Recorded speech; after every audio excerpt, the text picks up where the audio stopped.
The House will come to order. Today, the Pledge of Allegiance will be led by Representative Kelty. Please join me for the Pledge of Allegiance. I pledge allegiance to the flag of the United States of America and to the republic for which it stands, one nation, under God, indivisible, with liberty and justice for all. Woo! Mr. Schiebel, please call the roll. Representatives Bacon, Barone, Basenecker, Bottoms, Here. Bradfield, Bradley, Brooks, Brown,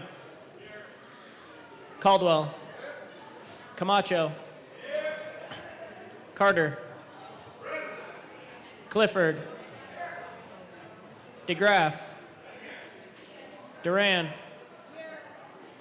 English, Espinoza,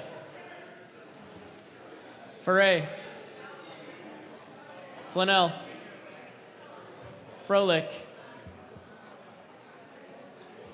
Garcia, Garcia-Sander, Gilchrist, Goldstein, Gonzalez, Hamrick, Hartsook, Jackson, Johnson, Joseph, Kelty, Leader, Lindsay, Luck, Lukens, Mabry, Marshall, Martinez, Morrow, McCormick, Wynn, Pascal, Phillips, Representative Phillips. Excused. Excused. Richardson.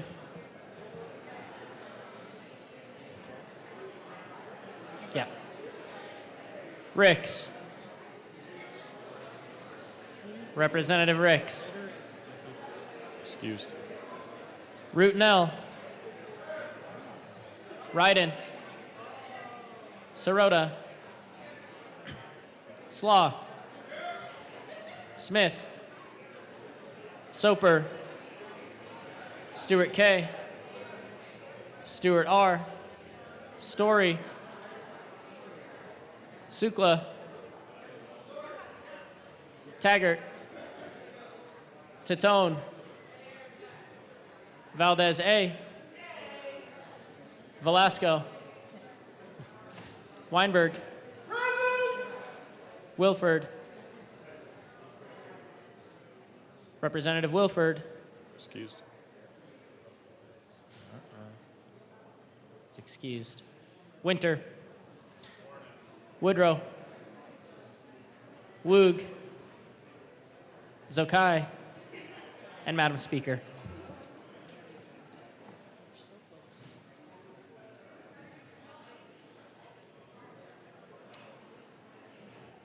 With 62 present and 3 excused, we have a quorum.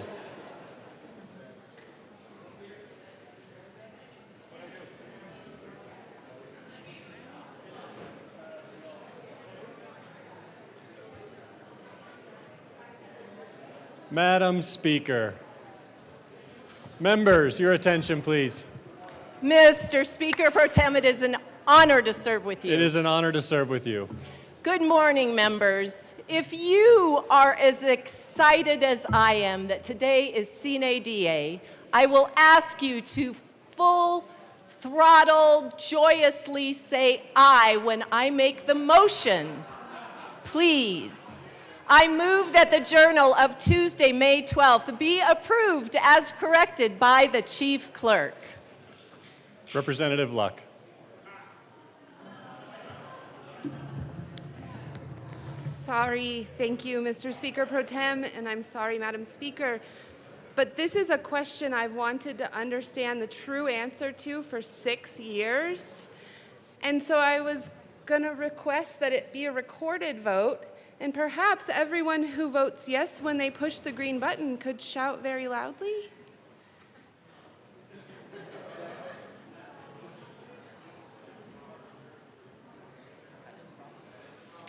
That is indeed a proper motion. Members, this will be a recorded vote. Mr. Schiebel, please open the machine. Please do not make our nonpartisan staff very sad. Representative Barone. May I request the journal be read at length? That is not a proper motion, and I retract my motion. Members, the question before us is the journal being approved as corrected by the chief clerk. Mr. Schiebel, please open the machine. Members, please proceed to vote.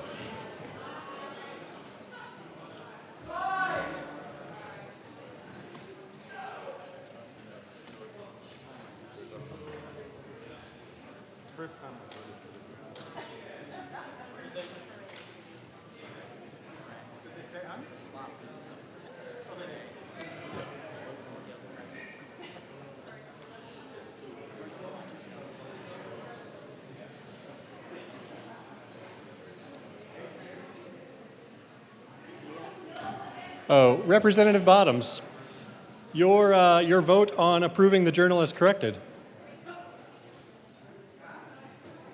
Rep. Bottoms, we didn't hear you. I'm so sorry. Yes. Representative Bottoms votes yes. Please close the machine with 40. Please close the machine. With 52 aye votes, 10 no votes, and 3 excused, the motion is adopted.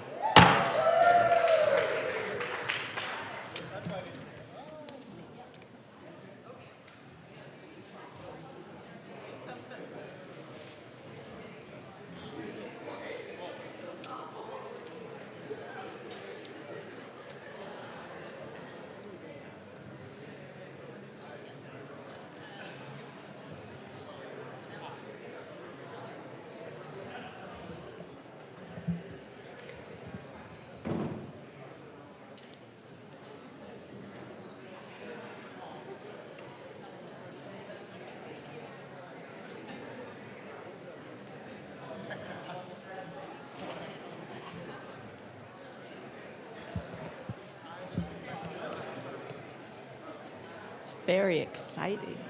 Members, are there any announcements or introductions before we move into our tributes?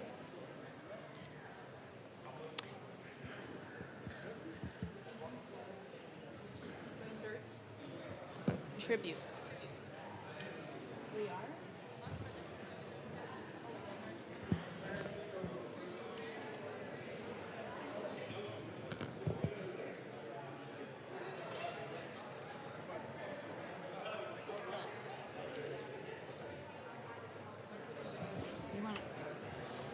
Members, I'll invite you to take your seats. We have a couple of important tributes this morning. Madam Majority Leader. Go ahead, you go first. Oh, Assistant Minority Leader Winter. Thank you, Madam Speaker. So every year we try to do tributes for the people that make this building go, or the people that don't get the thank yous that they deserve, and the people sometimes that aren't recognized. So it's our duty, for those of us that know what they do, that we recognize these folks. So I will start with the first tribute, and it's to our sergeants. We, the General Assembly of the State of Colorado, hereby extend our deepest gratitude and sincere appreciation to Sergeants at Arms Stephen Rosenthal, Sarah Owens, Jack Weger, Christopher Noom, Alan Bennett, Cynthia Martinez, Mike Ford, John Judson, and Royce Hathaway for their exceptional service, and unwavering commitment to the Colorado State Capitol. These dedicated professionals exemplify the highest standards of decorum, respect, and integrity. Entrusted with maintaining order within the people's house, they serve on the front lines of ensuring that the legislative process is conducted safely, respectfully, and without disruption. Their presence provides not only protection, but also confidence, allowing legislators, staff, and visitors alike to carry out their responsibilities in a secure and orderly environment. With professionalism, composure, and steadfast sense of responsibility, the Sergeants at Arms upheld the traditions and dignity of this institution each and every day. Their efforts are vital to the function of a free and orderly house. We commend and honor their daily service, and we thank them for their continued dedication to the General Assembly and the people of Colorado. And before we give them a round of applause, they do things like the daily scheduling of the committee rooms, the daily scheduling of endless guests, seating arrangements with no mistakes, daily delivering of food without a spill, helping with parking issues, serve as a lost and found, maintaining security during our entire session. And we all know that our day couldn't get started or end without them. Madam Majority Leader. Thank you, Madam Speaker. I just wanted to add, our sergeants, AML Winter went through the list of what our sergeants do, but I don't know if anyone actually realizes the other things they do. It's a plethora of things that they've done for me throughout the 4 years as being Majority Leader, for making sure everyone does not sit in each other's chairs. Yeah, well, it's not a made-up rule, but I am just so grateful and appreciative because this has been a partnership and a team, and it's been my honor to work with all of you as Majority Leader, and I respect all of you so much, and I couldn't have asked for a better team to implement the decorum I put in place, the rules we need to follow, and I know that you have been challenged many times with enforcing the rules that I have asked you to, and I am just grateful and appreciative, and let's remember to always show them respect and dignity as we move forward in the coming sessions. So thank you so much.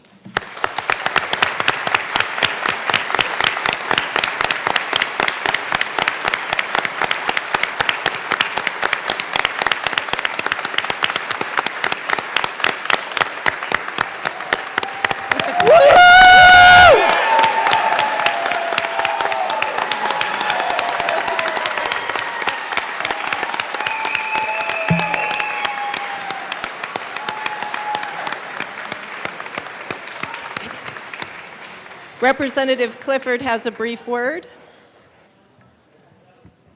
And this is the final year upon the expected passage today of House Bill 1422. Next year and from then on, the Sergeant at Arms will be enshrined in our statutes.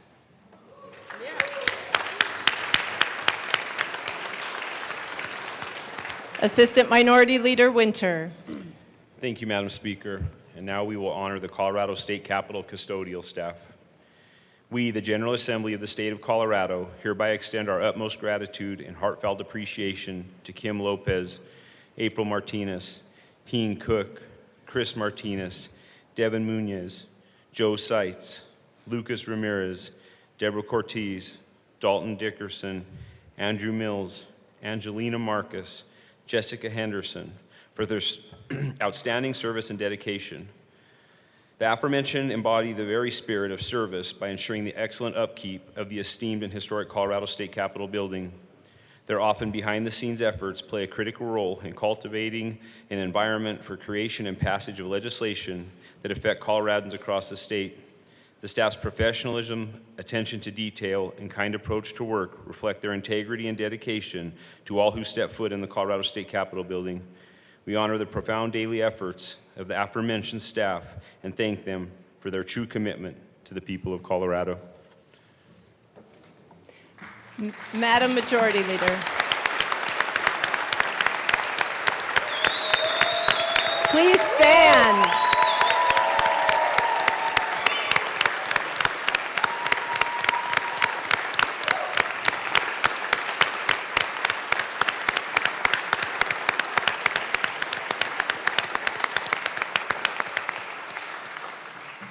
Madam Majority Leader. Thank you, Madam Speaker. You know, there hasn't been a day in the 8 years that I've come in here that there hasn't been a smile on each of your faces and a warm hello whenever I've ran into you, no matter where that was. And I know that you do your job with passion and conviction and pride. And I know that, you know, you have been here. When we're here late evening, so are you. You have to wait till we are done with our work to come in, clean our desks, empty our trashes in our offices. But you do it with so much pride, and that's what I've always admired and respected of each and every one of you. And we value you so much, and we can't do our jobs without you. And I just want you to know today that it's been my pleasure.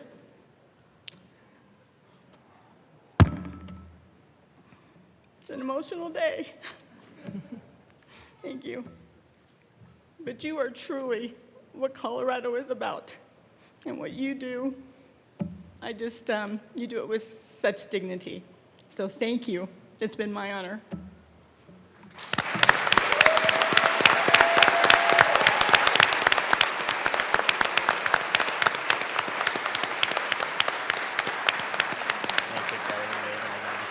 Yeah, you done? Representative Kelty.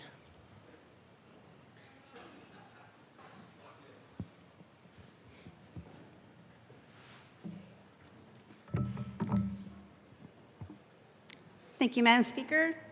And I rise today in tribute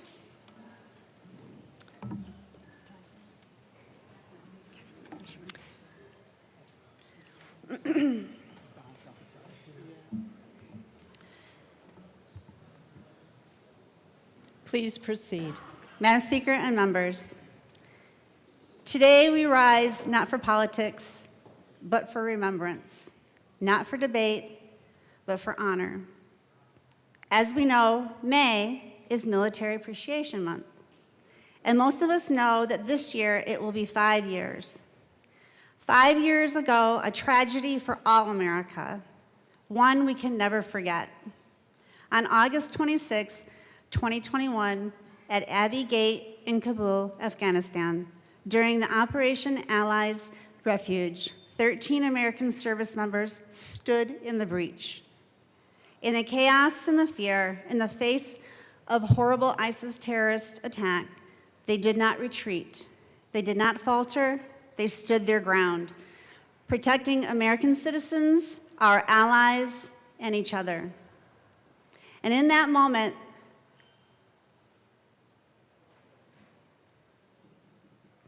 they gave their lives. They gave their all as their family, as their fallen brave brothers and sisters before them.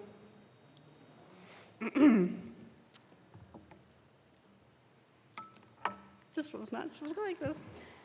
Sorry. They have their special place in heaven above. They are not just names on a page. They were young, they were brave, they were committed to something greater than themselves. We say their names to forever remember because they matter. U.S. Army Staff Sergeant Ryan C. Noss, age 23. Sergeant Yohani Rosario Picardo, age 25. Sergeant Nicole L. Gee, age 23. Sergeant Devin A. Chandler, age 31. Sergeant Dagan W. Page, age 22. U.S. Corpsman, 3rd Class, Maxton W. Soviak, age 22. U.S. Marines, Sergeant Darren T. Hoover, age 31. Sergeant Taylor J. Hoover, age 31. Corporal Hunter Lopez, age 22. Corporal Daxon J. Borge, age 20. Lance Corporal David L. Espinoza, age 20. Lance Corporal Riley J. McCullum, age 20, and whose family lives in Colorado. 13 lives, 13 stories, 13 heroes. They came from different corners of this nation, different backgrounds, different stories, but they were united by duty, united by courage, united by a willingness to stand between danger and the innocent. They stood shoulder to shoulder, committed to something greater than themselves. That unity, that selflessness is the very foundation of what it means to serve. These men and women upheld the highest traditions of the United States Army, Navy, and Marine Corps. They did not serve for recognition. They served because they believed in this country, their dedication to duty, and each other. And while we honor them today, we must also look to the families they left behind. Families who carry an unimaginable loss. Families who now bear the silence where their laughter once lived. Families whose strength and dignity reflect the very character of those they raised and loved.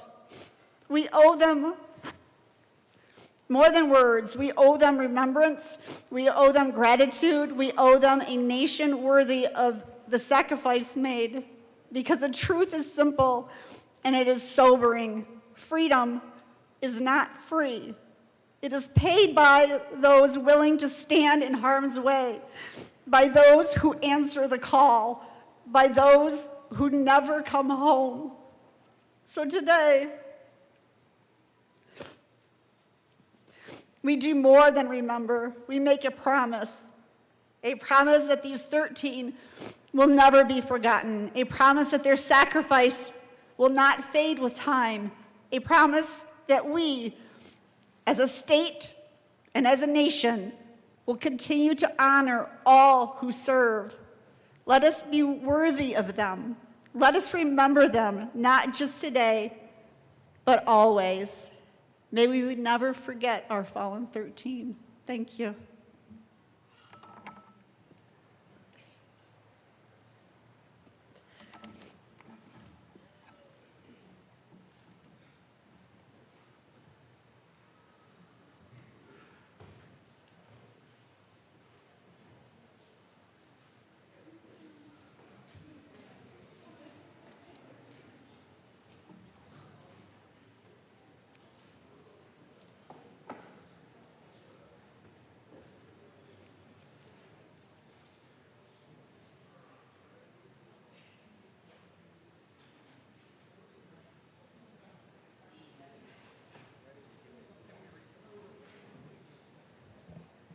The House will stand in recess.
The House will come back to order. Members, we will be getting to a resolution later today. We are now going to be moving into third reading.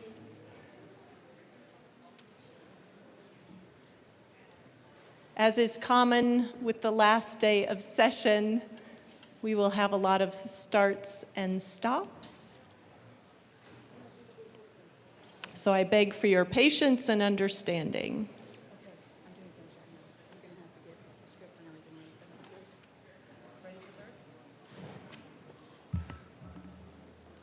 Madam Majority Leader. Thank you, Madam Speaker. I'd like to move Senate Bill 43 to the end of the third reading calendar. Senate Bill 43 will be moved to the end of the third reading calendar. Mr. Schiebel, please read the title to Senate Bill 170, forgive me. Senate Bill 170 by Senators Coleman and Bright, also Representatives Bacon and Martinez, concerning creating a task force to study how to expand access to effective public schools for Colorado students. Madam Majority Leader. Madam Speaker, I move Senate Bill 170 on third reading and final passage. Assistant Majority Leader Bacon and Representative Martinez. Members, we have heard that people have some questions on the bill, and so we want to be able to help you all by hearing what's in the bill. Representative Martinez. Thank you, Madam Speaker. It's an honor to serve with you. It is an honor to serve with you. Members, we've heard a lot of misinformation about this bill and what it is and what it isn't. And we wanted to make sure that we clear that information up today and to make sure that everybody understands what they really are voting for on this critical piece of legislation. So with that, I request this bill be read at length. There is a request for the bill to be read at length. A bill for an ACT bill summary. The bill creates the Access to Opportunity Task Force to study and report on how to expand access to effective public schools to address opportunity gaps. The bill requires the task force to report its findings and recommendations to the education committees of the House of Representatives and the Senate, the Governor, the State Board of Education, the Commissioner of Education, Representative and the Department of Education Martinez. before Madam January Speaker, I 1st, request the reading be stopped. Thank you. Assistant Majority Leader Bacon. Thank you, members. We urge an aye vote. Representative Goldstein. Thank you, Madam Speaker. It's been such an honor to serve with you. It is such an honor to serve with you. Okay, I don't want to be a Debbie Downer here, but I am going to push back a little bit because I do want to thank the bill sponsors for hopping on this bill. Unfortunately, I don't feel like we need this bill. We're just trying to find a bureaucratic purpose here. School districts already know what they need to expand access to effective public schools and address opportunity gaps. A more effective way of legislators finding out what is really happening is to visit these places. All anyone would need to do to determine what needs to be done is to visit a school or two. Once you see them, it will be very obvious where those gaps are. I have a few schools you can visit should you so choose. Just let me know. CASB does a bus tour every year that I have coordinated over the past several years as a CASB board member, and I've met a few of you on these journeys, and I'd love to see more of you participate. So I see this as another example of funding legislation with gifts, grants, and donations, and the amount requested would be nothing more than paying someone to take on this endeavor. That person could instead be an employee of a school district doing something similar. The state already has spent $2 million to determine that we have a $3.5 to $4 billion funding gap for public education. We should instead focus on figuring out how to solve that problem and give educators more tools and resources to succeed. So I will be respectfully voting no. Seeing no further discussion, the motion before us is the adoption of Senate Bill 170 on third reading and final passage. Mr. Schiebel, please open the machine and members proceed to vote. Representative Bottoms, how do you vote? No. Representative Bottoms votes no.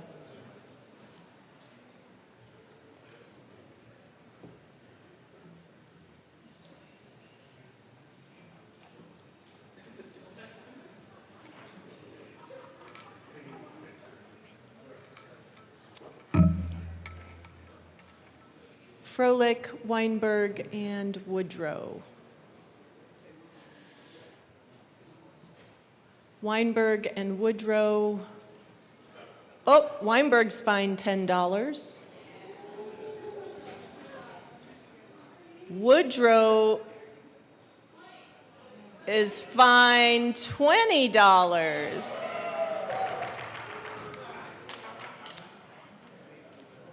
Members, please vote. Please close the machine. With 38 aye, 27 no, and 0 excused, Senate Bill 170 is adopted. Co-sponsors.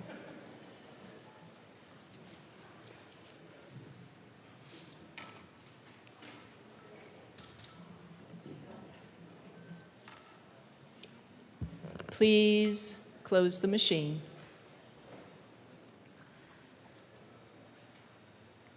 Mr. Schiebel, please read the title to Senate Bill 125. Senate Bill 125 by Senators Colker and Marchman, also Representatives Bacon and Phillips, concerning disability rights protections in public schools. Madam Majority Leader. Madam Speaker, I move Senate Bill 125 on third reading and final passage. Representative Garcia Sander. Thank you, Madam Speaker. Unfortunately, we didn't hear this in Education Committee, and so I just had some questions come up for the bill sponsor about this, because apparently, initially, the fiscal note was kind of hefty. It was over $500,000. But apparently, in one of the committees, they stripped out the fiscal note, and now it relies on gifts, grants, and donations.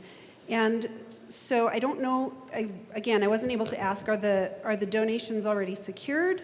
And if not, there's a clause in here that says that this part of the law would be repealed if there are no gifts, grants, and donations. And so then what's the proper mechanism for enforcement? Is it just symbolic, or how will it be enforced?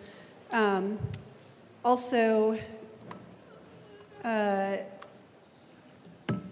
I'm curious, if it isn't enforceable, how does CDE continue to respond to complaints? Representative Phillips. Thank you, Madam Chair. It's an honor to serve with you. It is an honor to serve with you. Just by way of clarification regarding gifts, grants, and donations, that would include things like attorneys like me who would provide their services pro bono. That would also include contracts that we do already through CDE when we have mediations. That's already in place and already happening.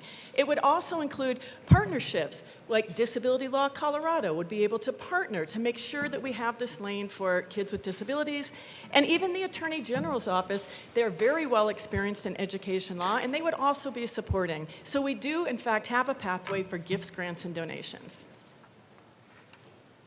Seeing no further discussion, the motion before us is the adoption of Senate Bill 125 on third reading and final passage. Mr. Schiebel, please open the machine, and members proceed to vote. Representative Bottoms, how do you vote? No. Representative Bottoms votes no.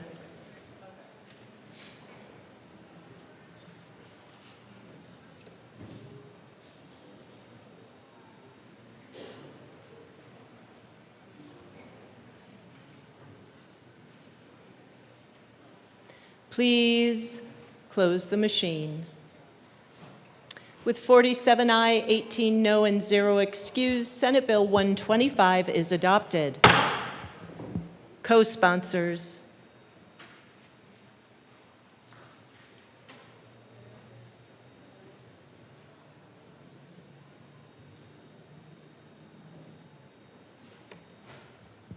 Please close the machine.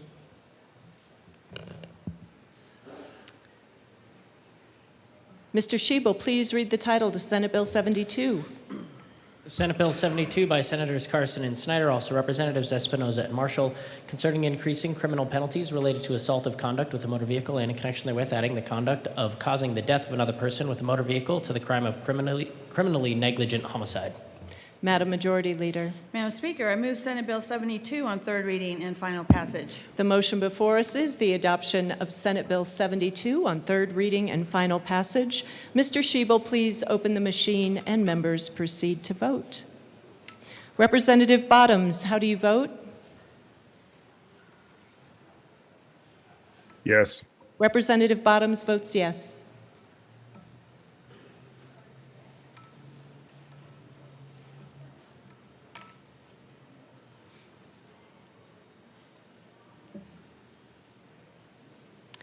Please close the machine. With 61 aye, 4 no, 0 excused, Senate Bill 72 is adopted. Co-sponsors.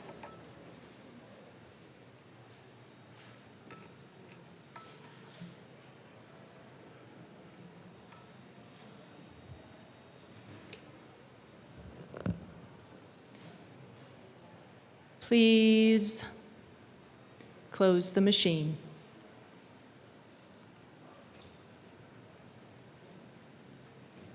Mr. Schiebel, please read the title to Senate Bill 190. Senate Bill 190 by Senators Coleman and Weissman, also Representatives Bacon and English, concerning releasing information related to incidents involving a peace officer's use of force that results in death. Madam Majority Leader. Madam Speaker, I move Senate Bill 190 on third reading and final passage. Representative DeGraff. Thank you, Madam Speaker. I just remain concerned that language allowing any person to obtain all unedited video and audio recordings upon request creates a substantial risk of an open-ended disclosure regime extending far beyond the traditional transparency standards. And I'm looking at you can find it on page 3, one example, upon request of any person, all unedited video and audio recordings of the incident, including those from body-worn cameras, dash cameras, and otherwise collected through investigation, to the person who made the request. So my concern is that goes beyond traditional transparency standards, potentially exposing sensitive investigative evidence, private third-party recordings, witness identities, medical scenes, and footage from inside homes without clear limiting safeguards or redaction standards. So while I understand the bill has I think the transparency idea here is great, and especially to help families with closure. I'll be unable to vote for it until I get some clarity on that aspect. So thank you. Assistant Majority Leader Bacon.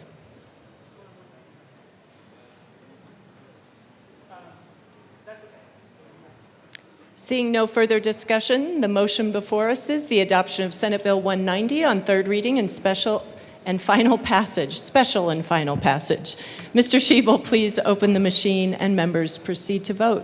Representative Bottoms, how do you vote? No. Representative Bottoms votes no.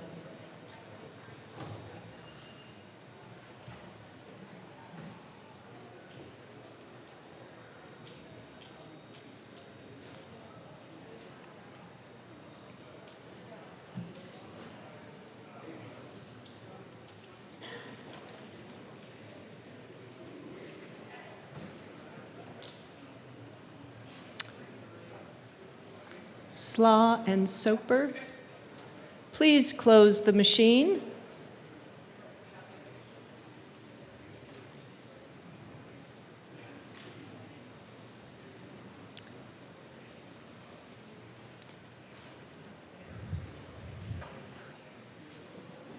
Thank you, Mr. Schiebel.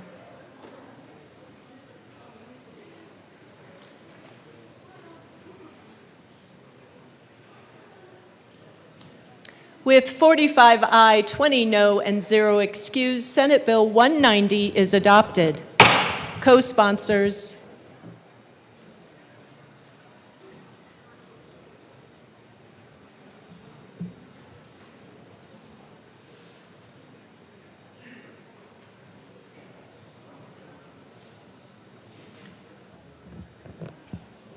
Please close the machine.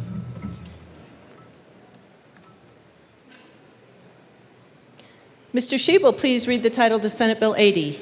Senate Bill 80 by Senators Coleman and Simpson, also Representatives Lukens and English, concerning creating the Cradle to Career Grant Program. Madam Majority Leader. Madam Speaker, I move Senate Bill 80 on third reading and final passage. Representative Goldstein. Thank you, Madam Speaker. Thank you to the bill sponsors for your persistence in bringing this legislation forward. My problems with this bill are twofold. First, the substance, and second, the process. As far as the substance is concerned, utilizing $1 million in gifts, grants, and donations is not sustainable. I know that the proponents of this bill claim that no general fund money will go to this program, but that's what they said about Senate Bill 10-191. the Educator Effectiveness Bill, which costs school districts and the state millions of dollars each year. Communities already have coordinated support and services.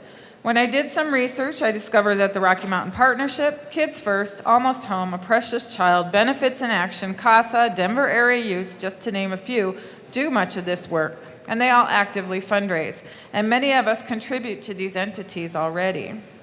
$1 million does not go very far, and that is after you deduct the expense to operate the program. Who will actively fund this, and do we really need it? Now, I would like to address the process. Didn't this bill die in committee? There are many of us who have bills that have died in committee who would have liked to have seen them resuscitated, but that's not how it works for most of us. I will be a no on this bill, and I hope the rest of you in the chamber will join me. Representative Hamrick?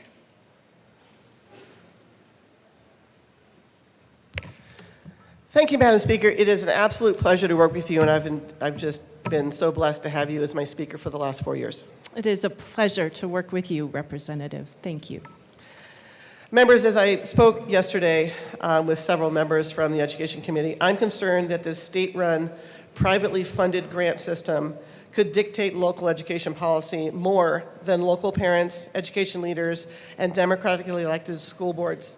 I worry about the creation of a longitudinal data system via a set of performance indicators and shared data systems that track children from birth into the workforce, as the bill lacks mandatory data suppression protocols to protect the identities of service recipients in small populations. And I'm very concerned about a nonprofit attaching itself to the state to push an agenda of a small few. I value the democratic nature of our public school system, so I'll be a respectful no today.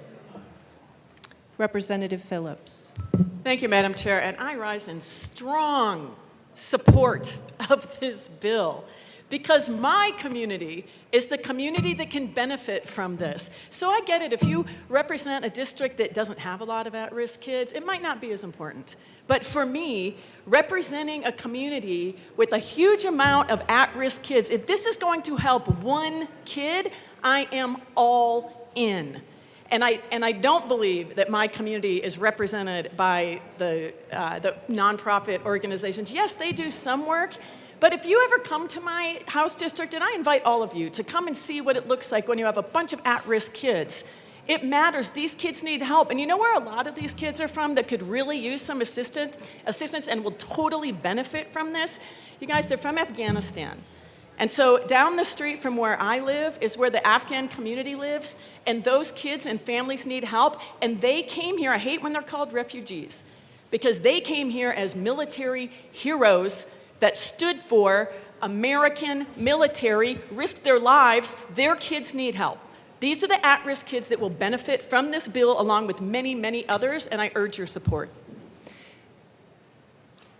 Members, we are going to continue debate. I need to make you all aware there's going to be a test of the Denver citywide siren system that will be occurring in the next couple of minutes. It is a test. There is no action to take. Your phones may start buzzing. I just wanted everyone to be aware. We are going to continue with debate. Assistant Majority Leader Bacon. Okay. Thank you, Madam Speaker.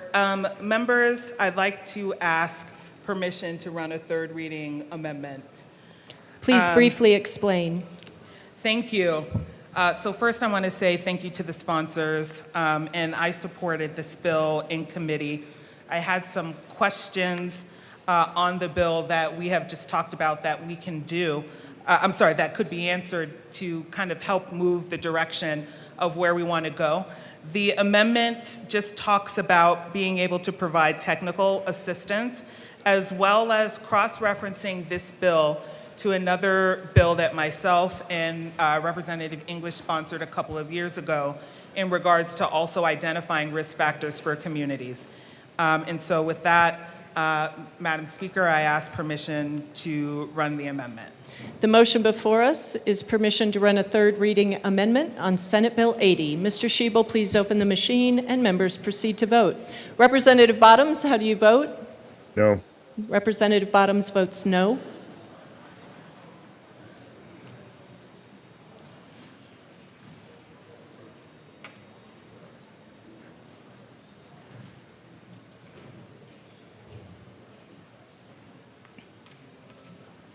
Please close the machine. With 52 aye, 13 no, 0 excused, permission is granted. AML Bacon. Thank you, Madam Speaker. I move L23 and ask that it be displayed. One moment. It is currently displayed. Please proceed. Thank you. Members, I want to thank the bill sponsors for bringing this piece of legislation forward. In committee, some of the folks who came to testify are from my neighborhood, and they've been working really hard, quite frankly, in what I say life-saving work. They work with our kids who are at risk the most, and they work with our schools. But they are also a little bit smaller than your typical United Ways. They are mom and pops, and many of us have those nonprofits in our communities that support kids, but they may only have a staff of 5. And so the first part of the amendment asked that technical assistance could be provided to the smaller organizations, or perhaps they might even get a smaller grant to be able to fill out the application, because we want to be sure that the organizations we all know and love can actually provide the best information to get to this great opportunity. The second part of the amendment cross-references that says, since we know some agencies have done assessments on 3 targeted communities to know what the risks are to their youth, that our nonprofits could use that information if they'd like to, instead of running a full needs assessment. So again, that's right. Sorry. Members, we will stand in a brief recess.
Thank you, members. The House will come back to order.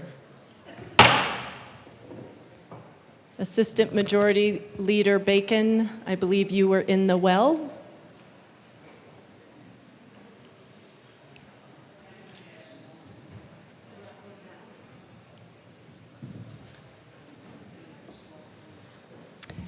The motion before us is the adoption of Amendment 23 to Senate Bill 80.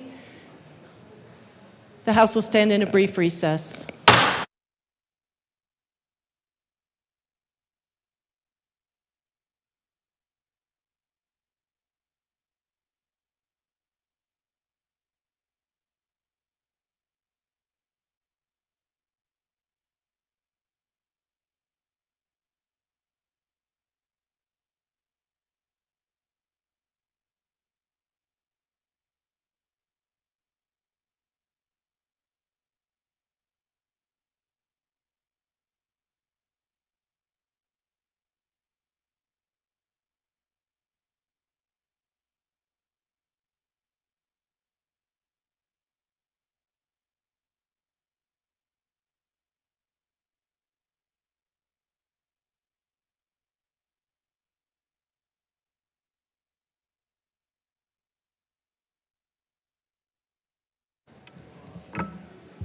The House will come back to order.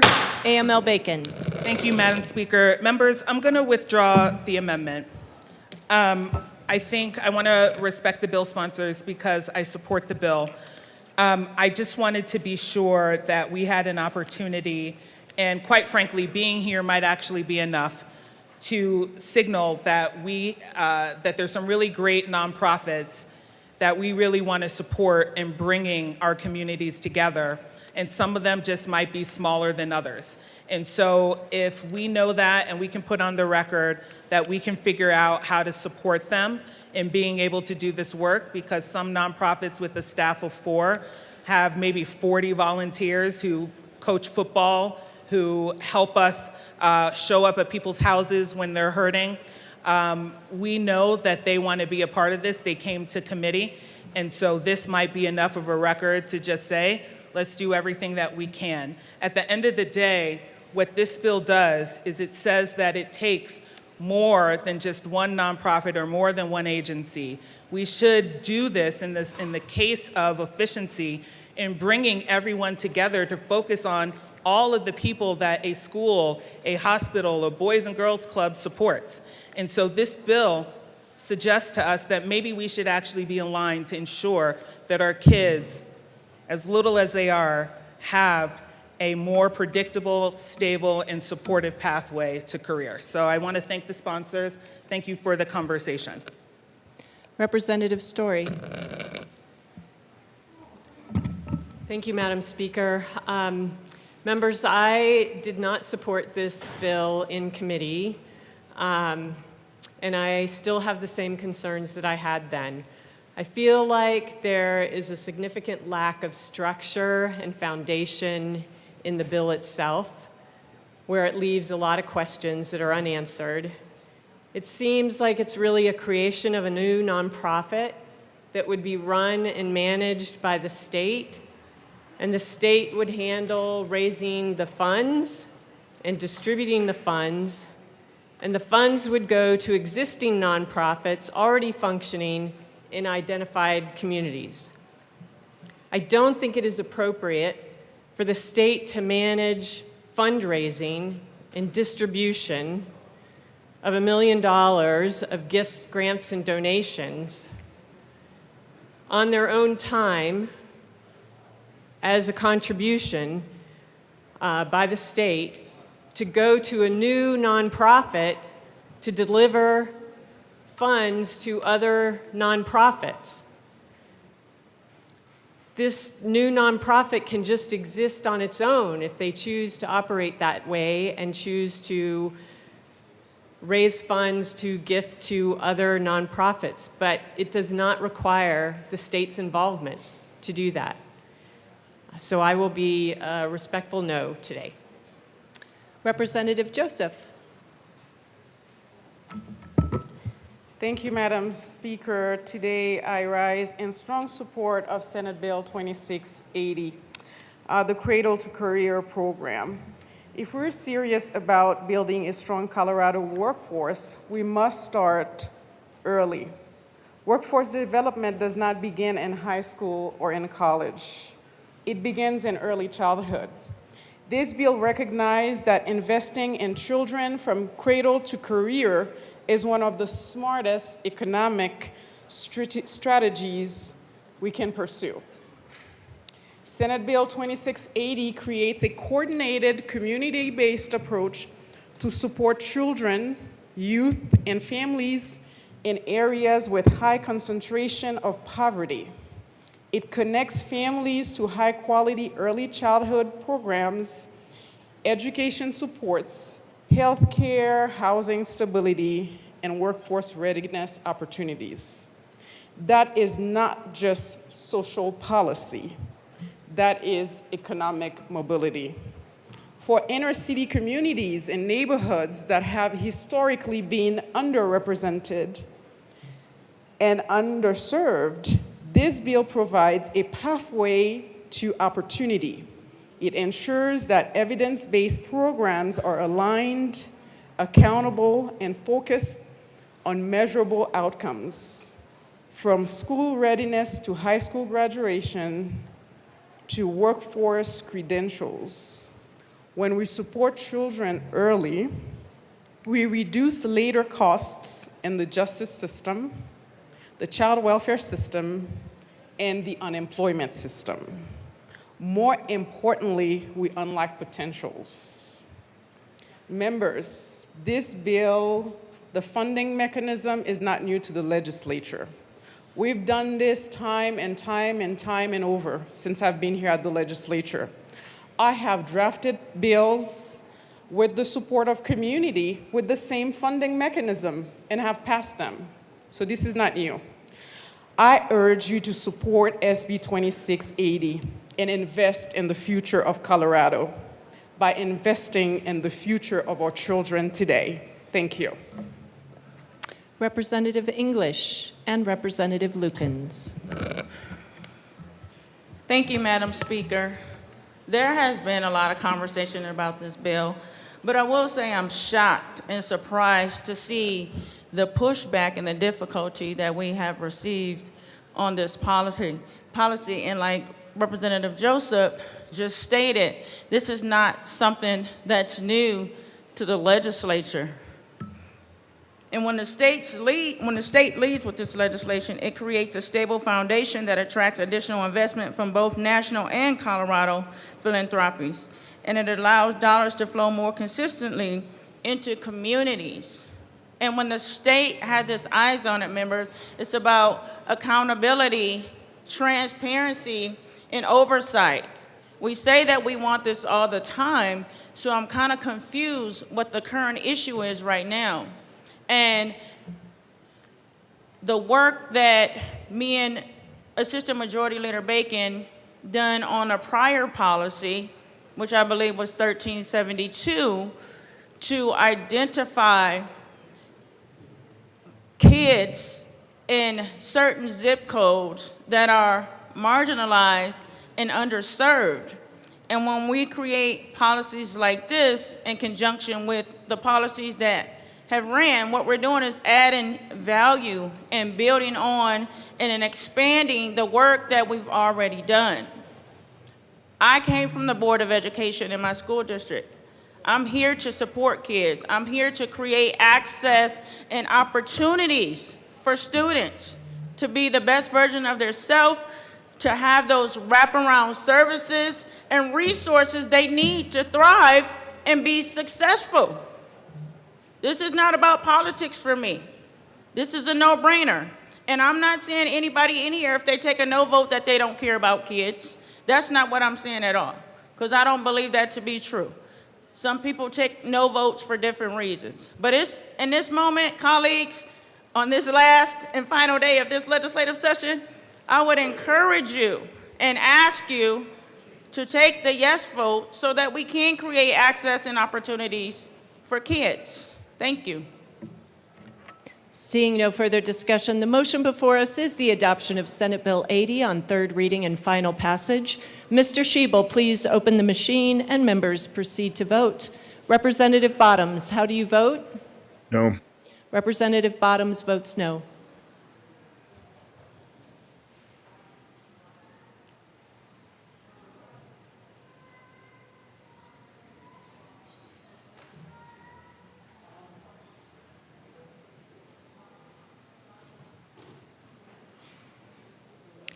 Clifford. Please close the machine. With 41 aye, 24 no, and 0 excused, Senate Bill 80 is adopted. Co-sponsors. Mr. President, we do not allow yelling from the floor. Apology accepted.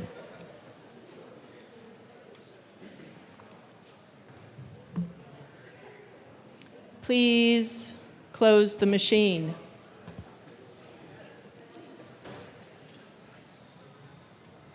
Mr. Schiebel, please read the title to Senate Bill 185.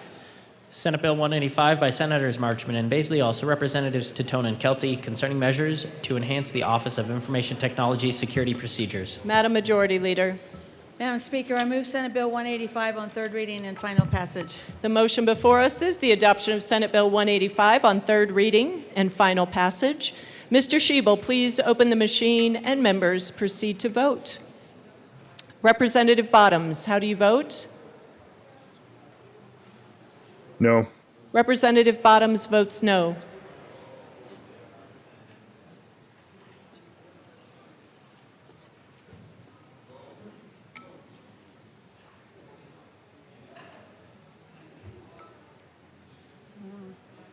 Madam Speaker, may I change that? I was in a no funk. Yes. Representative Bottoms, how would you Change to like to yes, vote? please. Yes. Representative Bottoms votes yes. Please close the machine.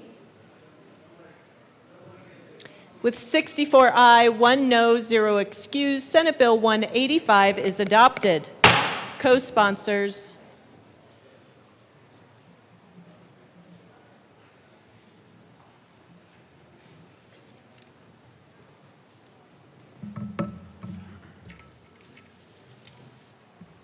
Please close the machine.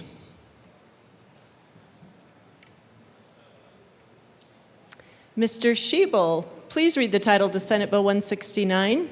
Senate Bill 169 by Senators Roberts and Carson, also Representatives Luck and Camacho, concerning the non-substantive revision of the Colorado Revised Statutes and as amended and in connection therewith, amending or repealing obsolete, imperfect, and inoperative law to preserve the legislative intent, effect, and meaning of the law. Madam Majority Leader. Madam Speaker, I move Senate Bill 169 on third reading and final passage. The motion before us is the adoption of Senate Bill 169 on third reading and final passage. Mr. Schiebel, please open the machine and members proceed to vote. Representative Bottoms, how do you vote? Yes. Representative Bottoms votes yes.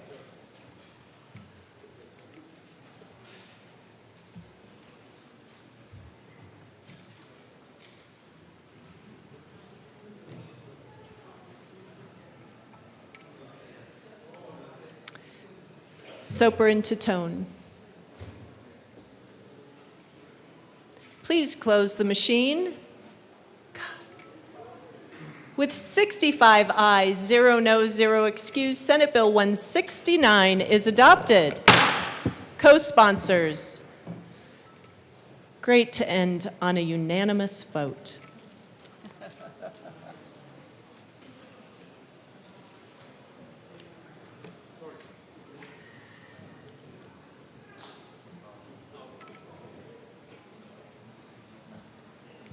Please close the machine.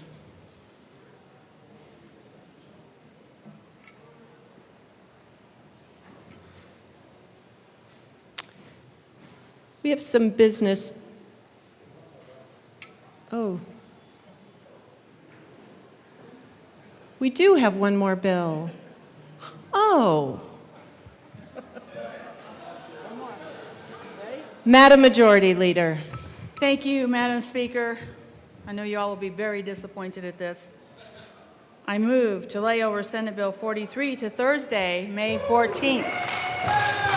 Senate Bill 43 will be laid over until tomorrow. Members, we will stand in a brief recess before we get back to business. 5 minutes, please. Thank you. The House will stand in recess.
Members,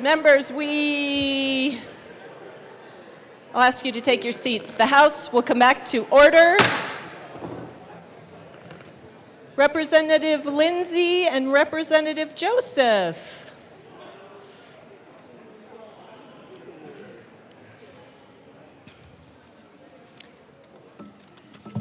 Representative Lindsay. Good morning, Madam Speaker. It's an honor to serve with you. It's an honor to serve with you. Y'all, it's the last day of session. So many birthdays will happen during the rest of the year.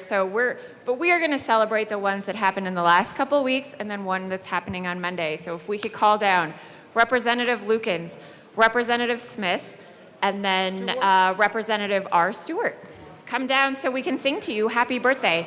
If there are any of our Republican colleagues who have had a birthday in May, please come down. We're going to sing to you. Capitol Choir. Yeah, so if the Capitol Choir could please come down. Yeah, I know. La la la la la. Capitol Choir.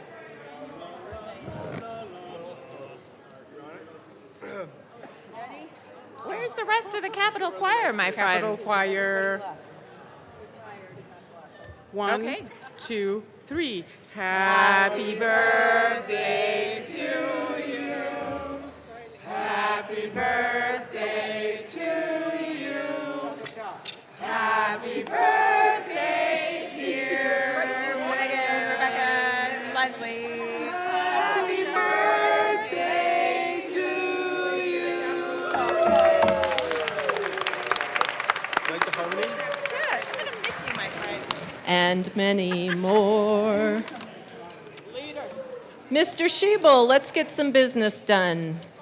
Signing of bills, resolutions, and memorials. The Speaker has signed Senate Joint Resolution 25. Signing of bills, resolutions, and memorials will be printed in the Journal. Message from the Senate. Madam Speaker, the Senate has Message from the postponed- Senate will be printed in the Journal. Message from the Reviser. We herewith transmit. Message from the Reviser will be printed in the Journal. I have an announcement. Pursuant to my authority as Speaker under House Rule 27A, subsection E, and at the sponsor's request, I direct the Chief Clerk to remove Representative Garcia's name as co-prime sponsor of House Bill 1274. Majority Leader Duran will substitute as co-prime sponsor. Madam Majority Leader. Thank you, Madam Speaker. I move to proceed out of order for consideration of Senate amendments to House bills. Seeing no objection, we will proceed out of order for consideration of Senate amendments to House bills. Madam Majority Leader. Members, as a reminder, pursuant to House Rule 36D, in the last 10 days of session, the requirement to provide 24 hours notice before voting on a concurrence with Senate amendments is suspended. Mr. Schiebel, please read the title to House Bill 1363. House Bill 1363 by Representatives Brown and Sirota, also Senators Mobley and Bridges, concerning a temporary reduction in the General Fund Reserve. Representative Sirota. Thank you, Madam Speaker. I move that the House concur with Senate amendments to House Bill 1363. Please proceed. Thank you, Madam Speaker. The Senate made a small technical change, and so we decided we could just live with concurring instead of conferencing. So I ask for your aye vote. Seeing no further discussion, the motion before us is to concur with Senate amendments to House Bill 1363. Mr. Schiebel, please open the machine, and members proceed to vote. Representative Bottoms, how do you vote? No. Representative Bottoms votes no.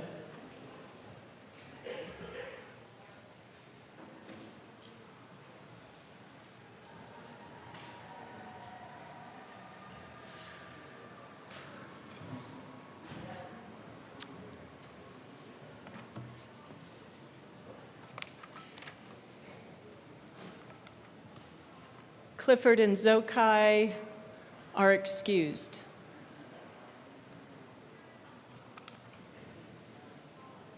Please close the machine. With 45 aye, 18 no, and 2 excused, the motion to concur is adopted. Madam Majority Leader. Madam Speaker, I move for the repassage of House Bill 1363 as amended. The motion before us is the repassage of House Bill 1363 as amended. Mr. Schiebel, please open the machine and members proceed to vote. Representative Bottoms, how do you vote? No. Representative Bottoms votes no.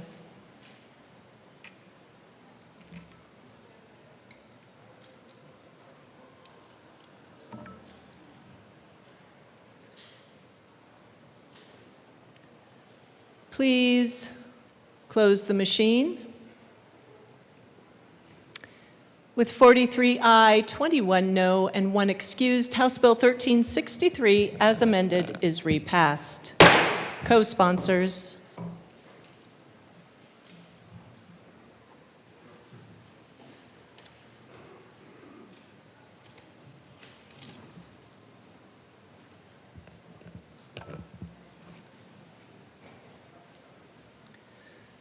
Please. Representative Zokai. Yep. I think that's a $10 fine. Steep today, steep today. Please close the machine.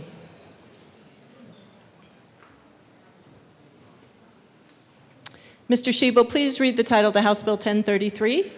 House Bill 1033 by Representatives Gonzalez and Duran, also Senators Rodriguez and Pelton B, concerning expanding the scope of the Colorado Cottage Foods Act and in connection therewith making an appropriation. Madam Majority Leader. Thank you, Madam Speaker. I move to concur on House Bill 1033 and the Senate amendments.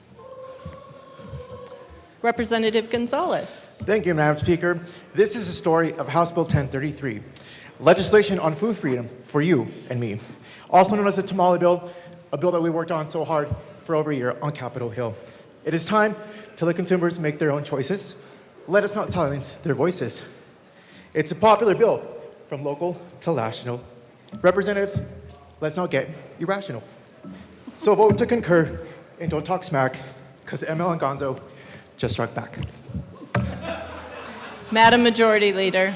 Thank you, Madam Speaker. Let me let you know what the Senate did. In the Senate, they made amendments to modify the inspections and modify the effective date, and I ask for a yes vote.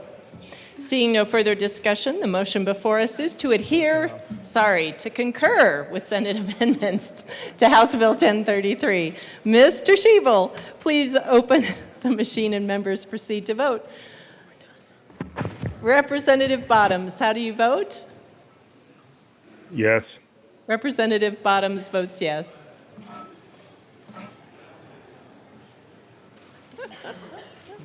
Thank you, sir.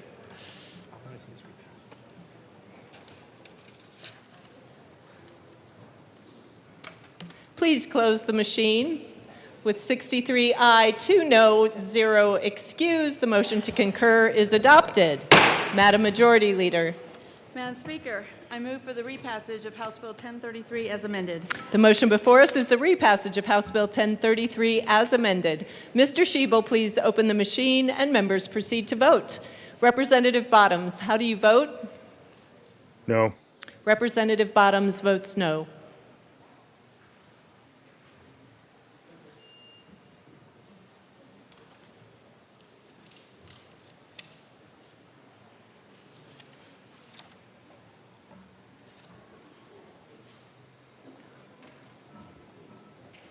Please close the machine.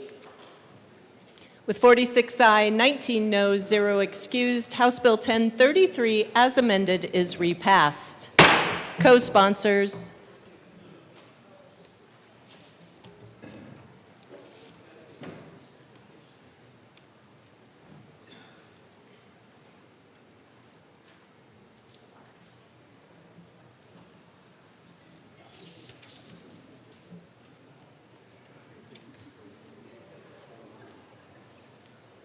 Please close the machine.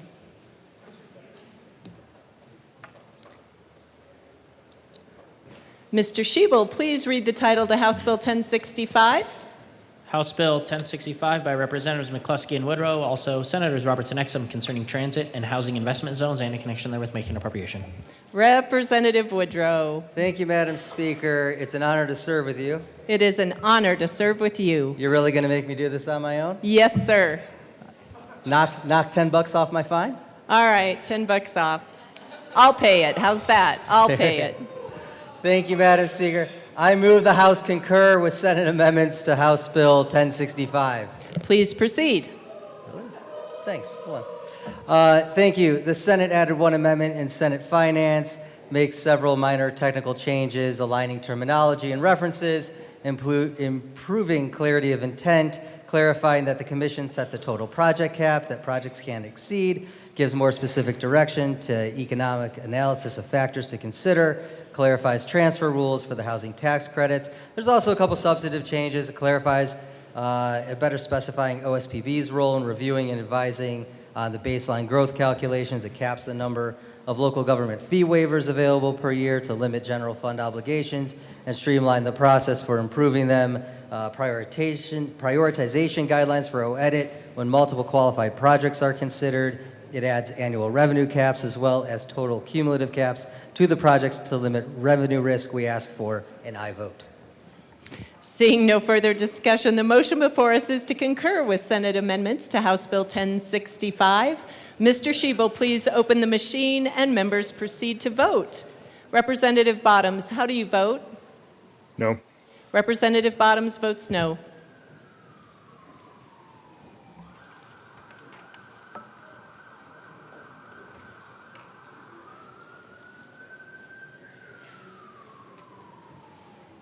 Please close the machine. With 45 aye, 20 no, 0 excused, the motion to concur is adopted. Madam Majority Leader. Madam Speaker, I move for the repassage of House Bill 1065 as amended. The motion before us is the repassage of House Bill 1065 as amended. Mr. Schiebel, please open the machine and members proceed to vote. Representative Bottoms, how do you vote? No. Representative Bottoms votes no.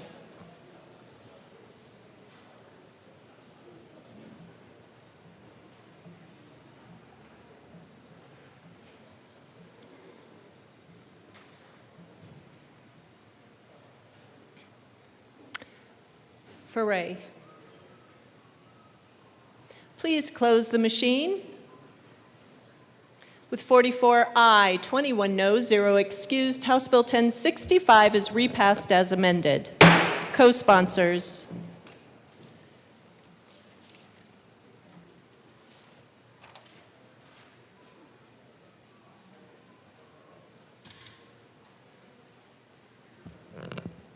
Please close the machine.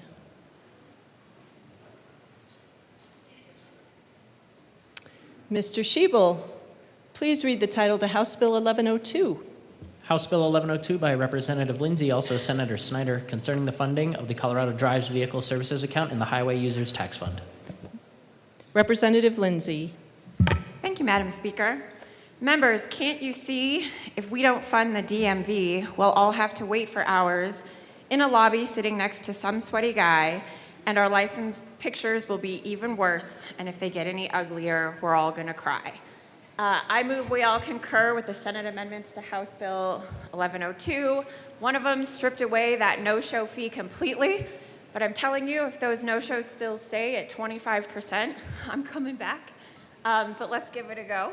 And then also just align some dates for when the policy goes into effect. So please vote yes. Seeing no further discussion, the motion before us is to concur with Senate amendments to House Bill 1102. Mr. Schiebel, please open the machine and members proceed to vote. Representative Bottoms, how do you vote? Yes.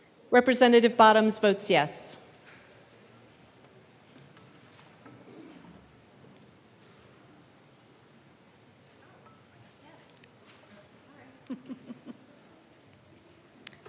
Ricks? Please close the machine.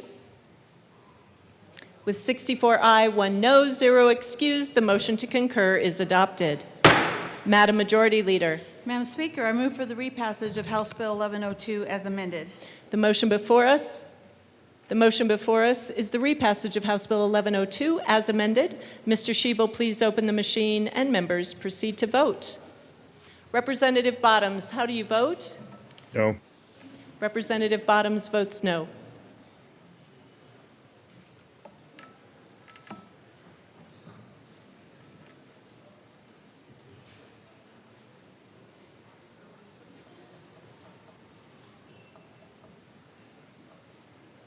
Please close the machine. With 42 aye, 23 no, 0 excused, House Bill 1102, as amended, is repassed. Co-sponsors.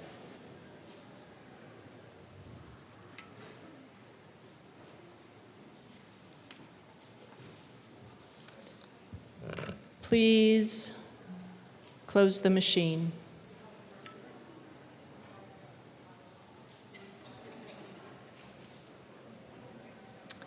Mr. Schiebel, please read the title to House Bill 1274. House Bill 1274 by Representatives Lindsay and Duran, also Senators Wallace and Weissman, concerning authorization for a state agency to award a percentage of the total value of a grant agreement to a nonprofit grantee of a grant program of the agency upon the execution or renewal of the grant agreement and in connection with making appropriation. Madam Majority Leader. Thank you, Madam Speaker. I move that the House, to adhere on House Bill 1274. Members, please briefly explain. Representative Lindsay? Thank you, Madam Speaker. I'm going to start with a poem and then we'll go into the reasons to adhere. I love this job mostly, but sometimes I call it the meat grinder. Monday, the Senate tangled our bill so badly, we now have to use an unwinder. I ran this bill with my roller derby teammate Garcia, and now she has to come off, and man, Red Room, I don't even want to see ya. But don't worry, lovely Lorena, on this bill, I'll Sharpie in your name. Your hard work is seen and appreciated, even when some here play a game. The bill left the House in great shape because we're awesome, so let's cheer.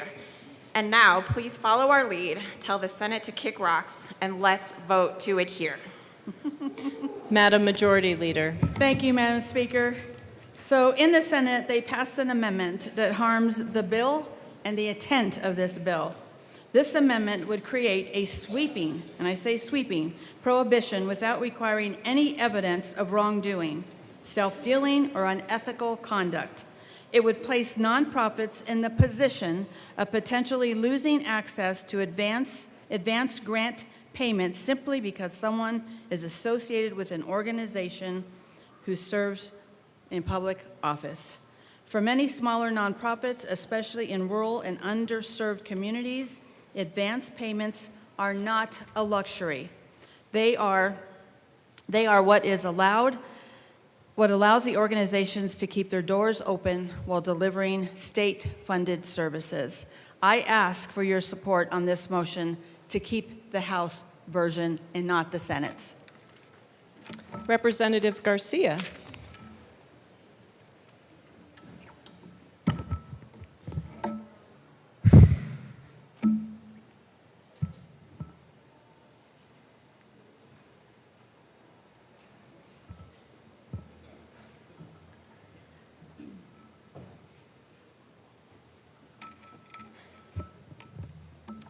I think, forgive me, I think serving in office, we often get attacked for how we vote, what we believe. But what the Senate did was a direct and personal attack on me. I have been fully transparent with everyone. I've never hidden the fact that I have a job outside of this building, that I run a nonprofit organization. I've never hidden the fact that we hold a state grant. I've never hidden the fact of how the grant is operated. I've never hidden anything. The accusations that came on the floor from the Senate are a desperate attempt to find someone to blame for who knows what. But I want to tell you all the story so that the record is set straight.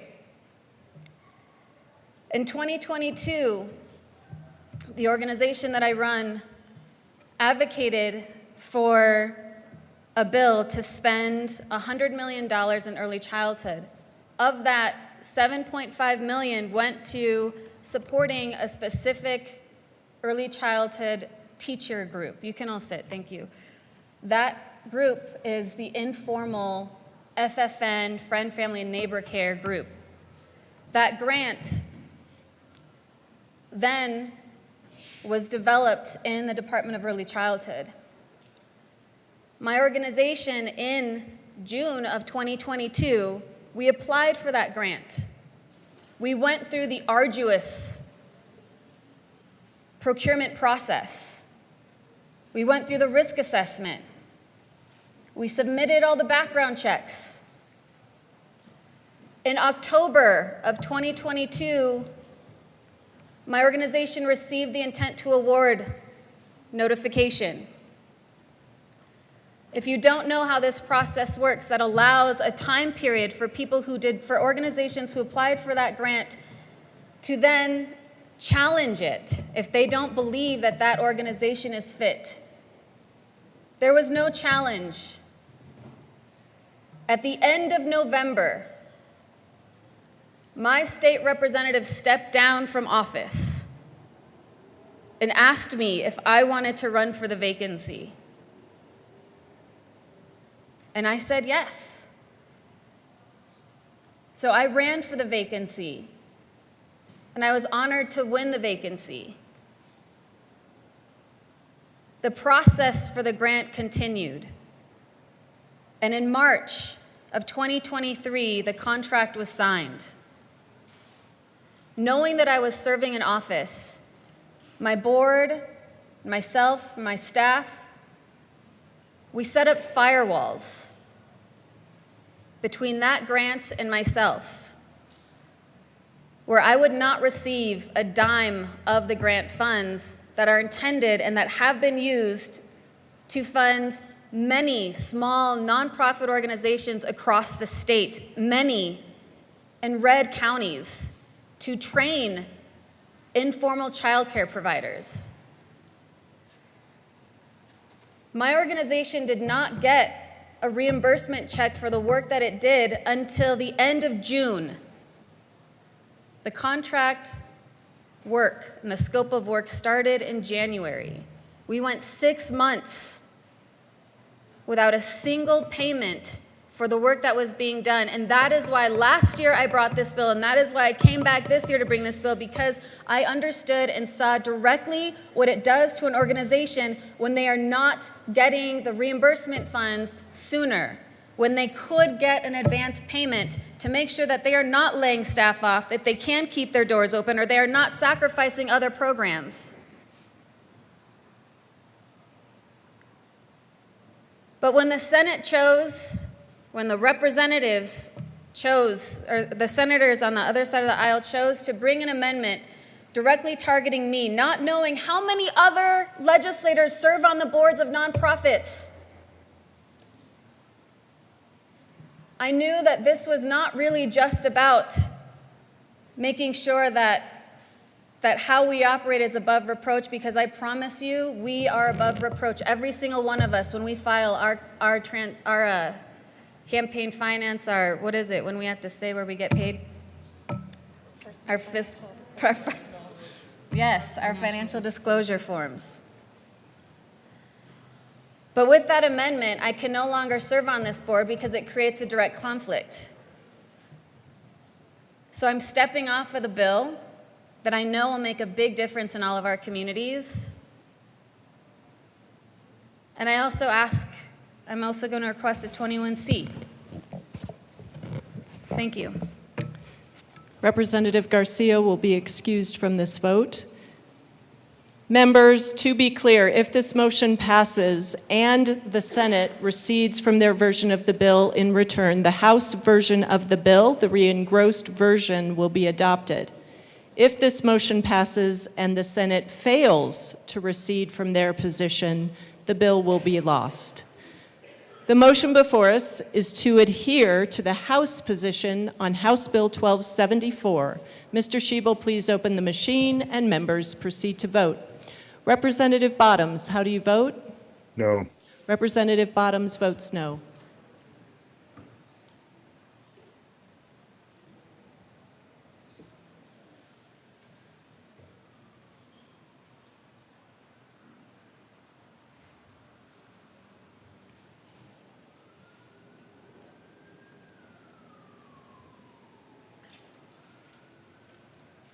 DeGraff,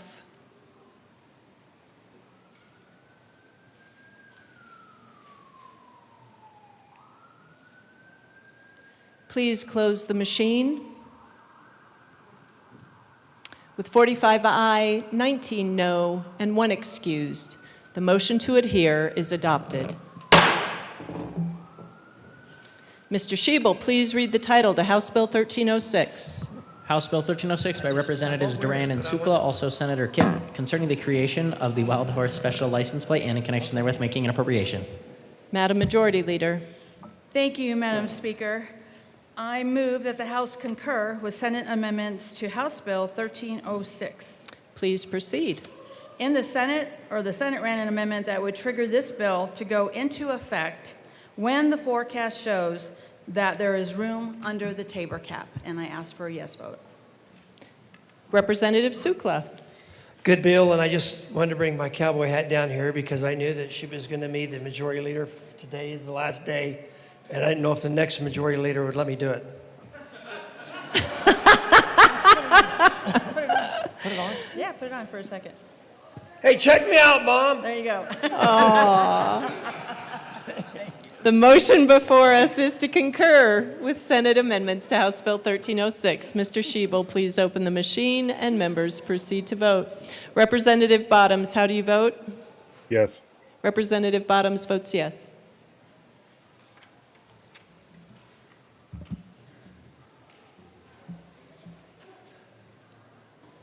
Please close the machine. Uh-oh. With 62 aye, 3 noes, 0 excused, the motion to concur is adopted. Madam Majority Leader. Madam Speaker, I move for the repassage of House Bill 1306 as amended. The motion before us is the repassage of House Bill 1306 as amended. Mr. Schiebel, please open the machine and members proceed to vote. Representative Bottoms, how do you vote? No. Representative Bottoms votes no.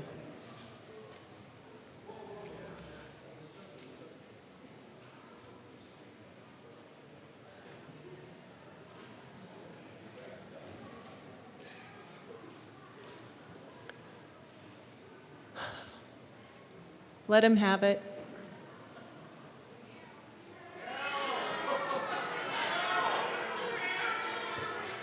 Please close the machine. With 55 aye, 10 noes, 0 excused, House Bill 1306 is repassed as amended. Co-sponsors.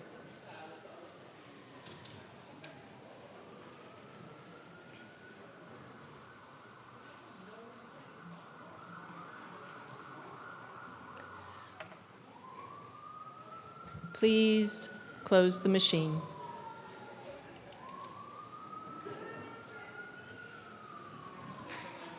Mr. Schiebel, please read the title to House Bill 1315. House Bill 1315 by Representatives Soper and Espinoza, also Senators Weissman and Carson, concerning documents relied upon for parole determinations. Representative Espinoza. Thank you, Madam Speaker. We move that the House concur with the Senate amendments to House Bill 1315. Please proceed. Representative Soper. Thank you, Madam Speaker. I've never done this, so we'll give it a try. In the Senate chamber late in the day, 2 lawmakers rose with a bill in play. Senator Weissman with papers in hand, and Senator Carson revising a plan. House Bill 1315 had traveled with pride from the House of Representatives side. It arrived with a bow and a confident grin, saying, "Surely the Senate will let me right in." But Weissman said, "Friends, just a tweak, maybe 2. And Carson said, "Make that a thoughtful review." The papers grew restless, the lobbyists stared. The bill looked around and hadn't prepared. They amended a comma, adjusted a phrase, moved one little clause through procedural haze, then added a section, deleted a line, and called it a modest refinement. That's just fine. Back in the House, there arose such a clatter. Representatives asked, "Now what's the matter?" "We sent you a bill with ribbon and bow, and they sent us back a puzzle with footnotes in tow." The Senate replied with dignified cheer, "That's bicameralism." Colleagues dear, You passed it, we patched it, they sent it around. Democracy works by wearing bills down. So here's to Weissman and Carson, dadgum, of taking a bill and improving each part. At least we'll vote to concur on this day.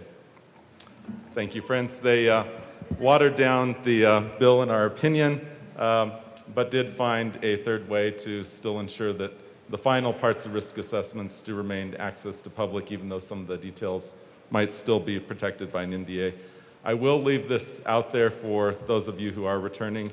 This is something to look out for with our state agencies and departments, that there is kind of the creep in trying to erode public access to documents using non-disclosure agreements and contracts. So defend against that and keep transparency always here. Thank you. Seeing no further discussion, the motion before us is to concur with Senate amendments to House Bill 1315. Mr. Schiebel, please open the machine and members proceed to vote. Representative Bottoms, how do you vote? Yes. Representative Bottoms votes yes.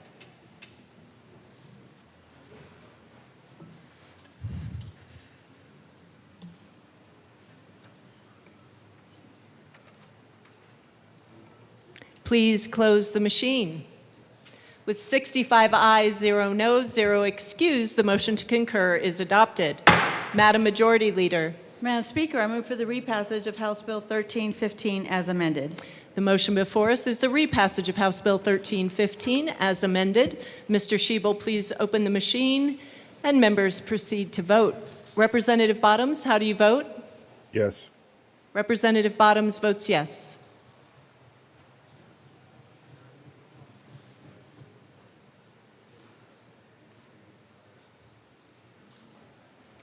Please close the machine.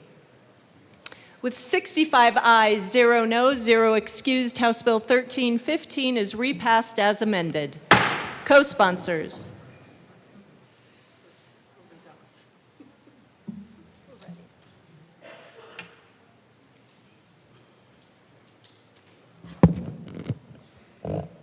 Please close the machine.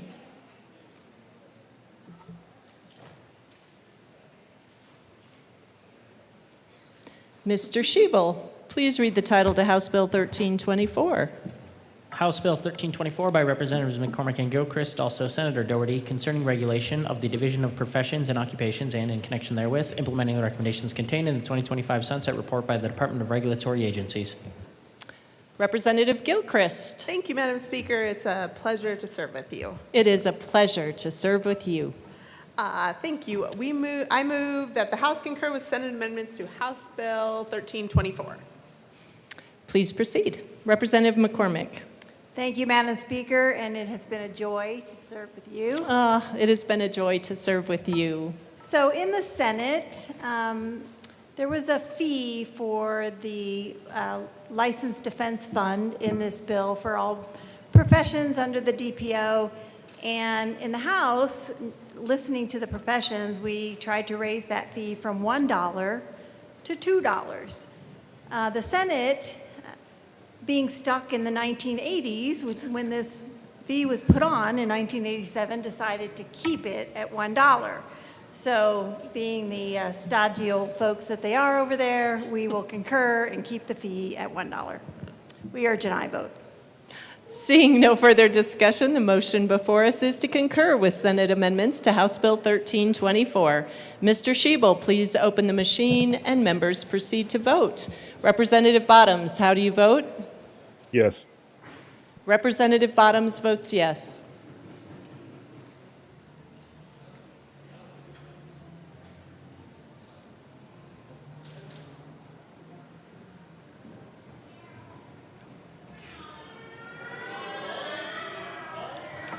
Please close the machine.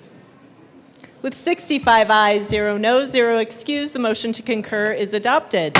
Madam Majority Leader. Madam Speaker, I move for the repassage of House Bill 1324 as amended.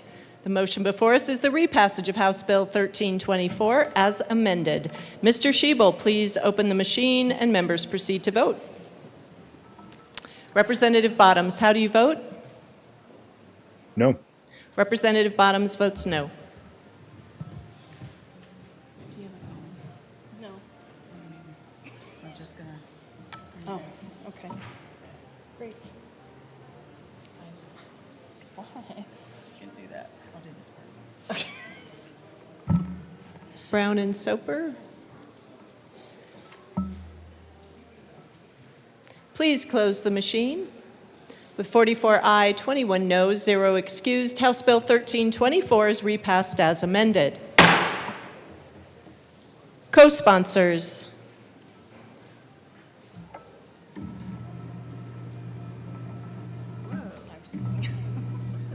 I just wanted to do that. I think that's what we call a hot mic. Nobody heard.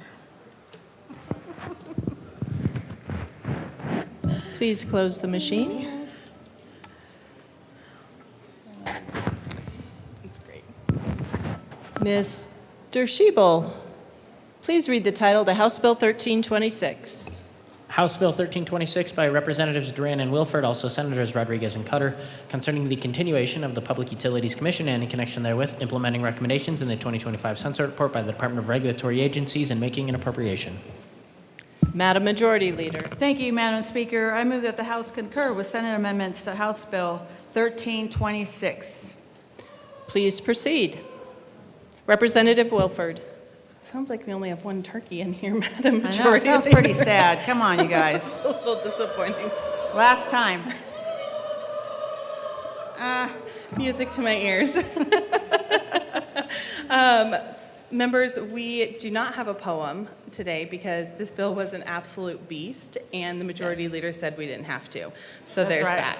that. Anyway, in the Senate, the stakeholders were able to reach an agreement regarding third-party program administration, and so they amended that portion back into the bill. And then they also removed Section 13. You may remember the conversation regarding co-ops and municipal utilities. It doesn't mean that co-ops and municipal utilities can't necessarily appeal the PUC. It just means that the language is going to remain vague in statute. So we do ask for an aye vote. Seeing no further discussion, the motion before us is to concur with Senate amendments to House Bill 1326. Mr. Schiebel, please open the machine and members proceed to vote. Representative Bottoms, how do you vote? Yes. Representative Bottoms votes yes.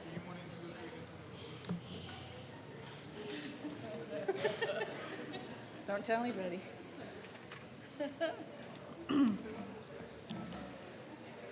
AML Bacon. Bradfield, Luck, and Ricks. Thank you. Please close the machine. With 65 ayes, 0 no, 0 excused, the motion to concur is adopted.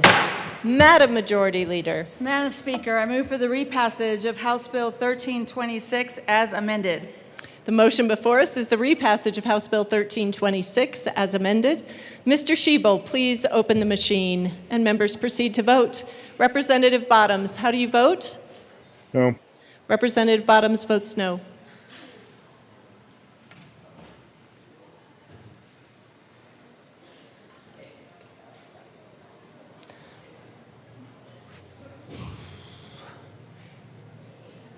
Bacon Espinoza. Thank you. Please close the machine. With 43 aye, 22 no, 0 excused, House Bill 1326, as amended, is repassed. Co-sponsors. Co-sponsors. Come on, one last time.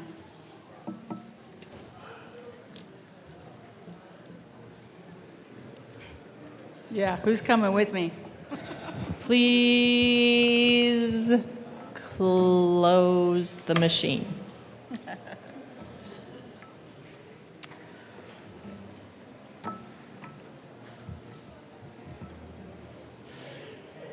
Members, we have concluded consideration of Senate amendments to House bills for the moment and are going to change gears and do something else. Madam Majority Leader. Thank you, Madam Speaker. I move to proceed out of order for consideration of resolutions. Seeing no objection, we will proceed out of order for consideration of resolutions. Madam Majority Leader. Madam Speaker, I move for the immediate consideration of House Joint Resolution 1007. Seeing no objection, we will proceed to the immediate consideration of House Joint Resolution. Sorry, just House Resolution.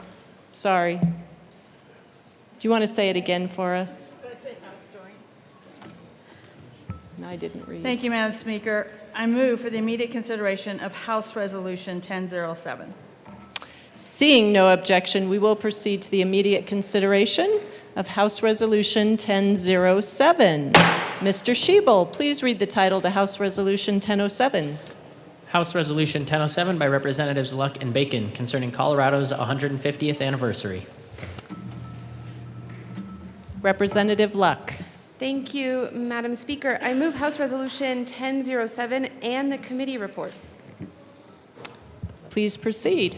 Thank you, Madam Speaker. I encourage you all to stay seated until the proper time.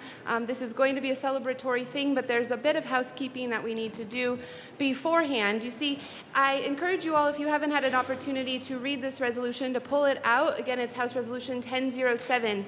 You will notice something particular about this resolution.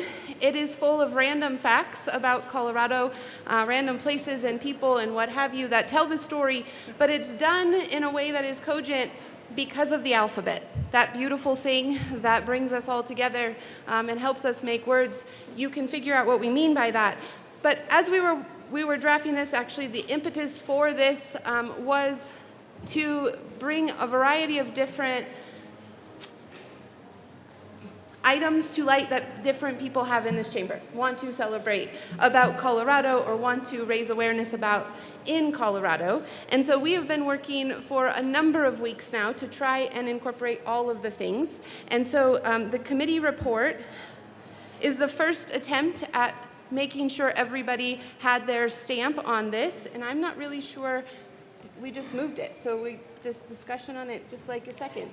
Yes. Okay. We are at the committee report. Please proceed. So we just urge an aye vote. Seeing no further discussion, the motion before us is the adoption of the committee report to House Resolution 1007. Mr. Schiebel, please open the machine and members proceed to vote. Representative Bottoms, how do you vote? Yes for today. Representative Bottoms votes yes.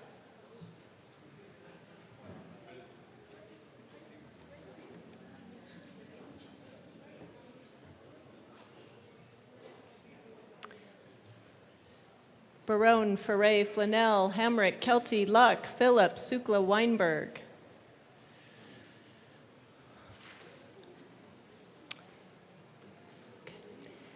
They are all excused, Mr. Schiebel. There's Phillips.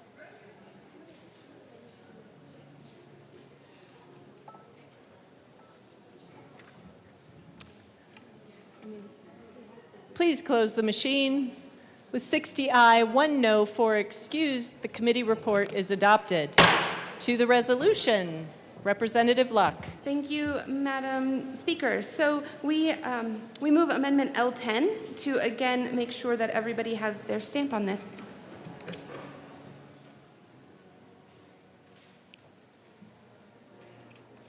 That has been properly moved and is displayed. Please proceed. Thank you, Madam Speaker. So the first part about this, I am actually going to invite my colleague from El Paso County to speak to. The second part of this is just a nod to our pollinators in Colorado, without which we would not have our amazing agricultural industry.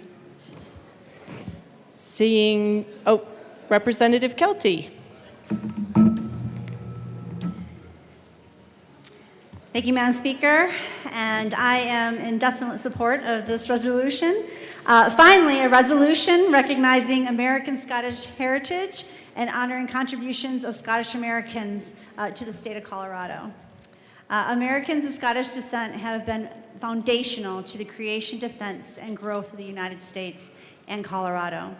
contributing to the drafting of the Declaration of Independence and helping build our institutions through sacrifice and commitment to liberty. Many arrived after generations of oppression and overcame hardship in America while remaining steadfast in faith and values. Scottish Americans have served with distinction in every major U.S. conflict and played a vital role in developing Colorado's mining, ranching, railroad, and civic foundations. Their resilience and contributions remain an essential part of Colorado's history and future and are hereby recognized and celebrated. Strong Scottish Americans in Colorado and their committed descendants consistently convey courage, character, and civic contribution, cultivating and creating community, culture, and Colorado's enduring commendable character. As some of you know, my sixth generation grandfather, George Ross, was a signer of the Declaration of Independence, this incredible document that started this wonderful nation. And his niece, by marriage, was the creator of the beautiful flag that we pledge to every single day, Betsy Ross. And I thank those and the drafters of this resolution for bringing it forward, because it's about time we start saying thank you. Thank you. Representative Soper. Thank you, Madam Speaker. And I wanted to come and rise in support of this amendment. As someone who went to the University of Edinburgh, I always thought I was Scottish. Then I did 23andMe and realized that, no, I was actually French and English, not Scottish. But I do fully support the Scots and go back to Edinburgh as frequently as I can. Seeing no further discussion, the motion before us is the adoption. Representative Ricks, are you speaking to the amendment? No. Okay. Seeing no further discussion, the motion before us is the adoption of Amendment 10 to House Resolution 1007. Mr. Schiebel, please open the machine and members proceed to vote. Representative Bottoms, how do you vote? Yes. Representative Bottoms votes yes.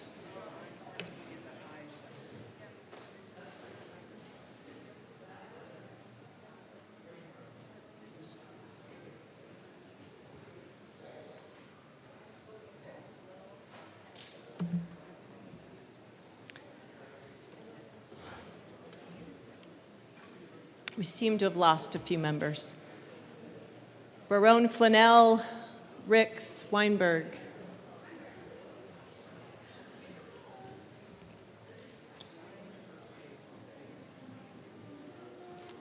Please close the machine.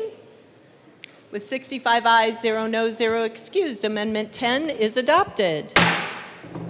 To the resolution, Representative Espinoza. Thank you, Madam Speaker. I rise to request an amendment 009 and ask that it be properly displayed. I'll ask you to move it, Representative.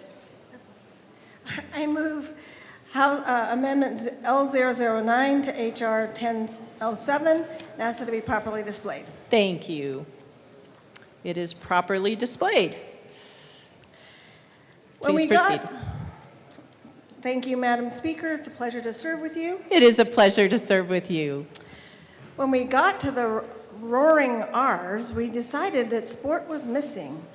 We needed to have a recognition of all the things and games that we do play. So, wanting to encourage the Bronco to be included, which was not originally in the first resolution, I ask that we support this amendment recognizing all of our major sports teams. Seeing no further discussion, the motion before us is the adoption of Amendment 9 to House Resolution 1007.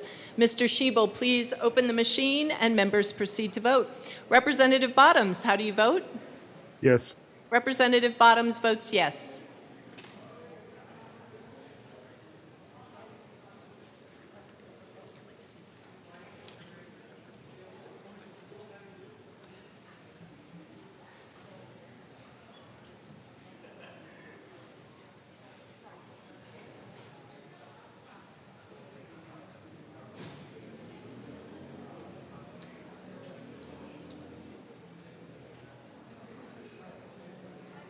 Representative Story. is excused.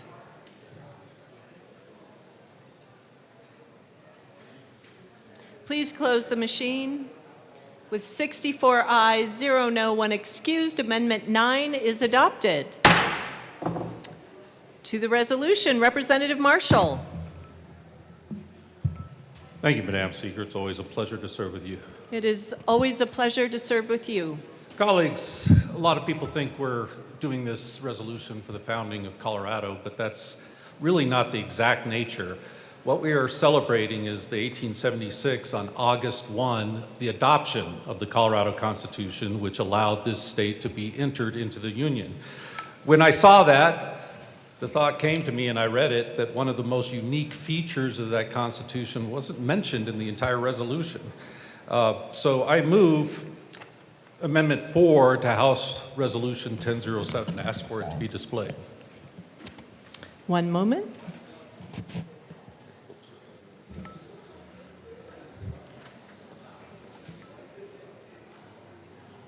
It is properly displayed. Please proceed. This was the first amendment I offered because something that was extremely unique in the Colorado Constitution was the women's suffrage movement made extreme efforts to try and get the legislature or the Constitutional Convention to authorize universal women's suffrage. But as we all know and find out, sometimes you have to make a compromised position to play the long game rather than fail at the short game. So they were not going to get that, but they asked and was able to get a guarantee that it would be sent to the ballot, that there would be a requirement for the legislature to send it to a referendum. And they did. It did fail the first time, but it was able to go again.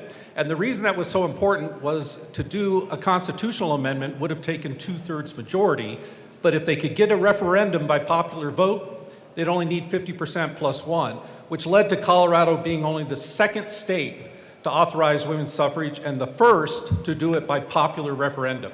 So I offered this amendment, and then I was told, oh, no. You have to do it by alliteration. So I withdraw that amendment. Oh, okay. And I offer Amendment L003 to House Resolution 1007. Amendment 4 is withdrawn. I do need for you to move, not offer, Representative Marshall. I move Amendment L003 to House Resolution 1007. Thank you. One moment.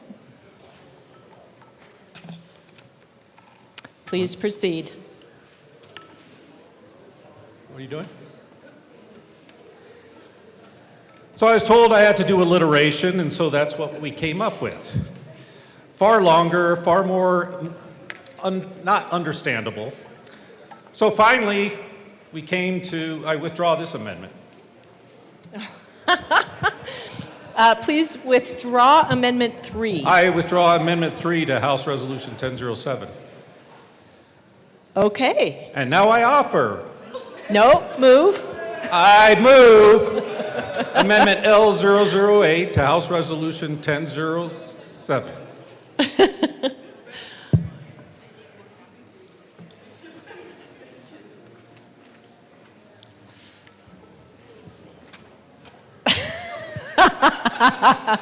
Please proceed.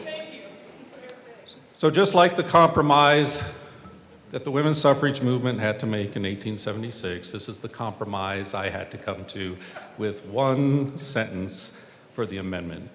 So I ask that we accept this amendment, but in a brief moment, some of you do know that I collect rare books and rare manuscripts. And so for my show and tell, I do have an original first printing, first edition of the Colorado Constitution. It's in a library binding, but it is the original first edition, first printing, in Spanish, because the Constitution was issued in English, Spanish, and German because the Colorado forefathers wanted to make sure everyone that lived in the state was able to understand the new Constitution. And just as another, I have many fun ones, but I was just going to show this one because I thought it would be interesting. You all get those fact sheets from all the lobbyists. Well, turns out it looks like our forefathers may have been a little more literate than us. I don't want to. So this was actually a book given to all the Tennessee senators when they were trying to get the 19th Amendment passed in Tennessee from the women's suffrage group signed by Cat. So again, this is what they would give for their fact sheet, and you see what we get. But I ask for a yes on this amendment. Representative Martinez. Thank you, Madam Speaker. I will add on to what my good colleague from Douglas County stated.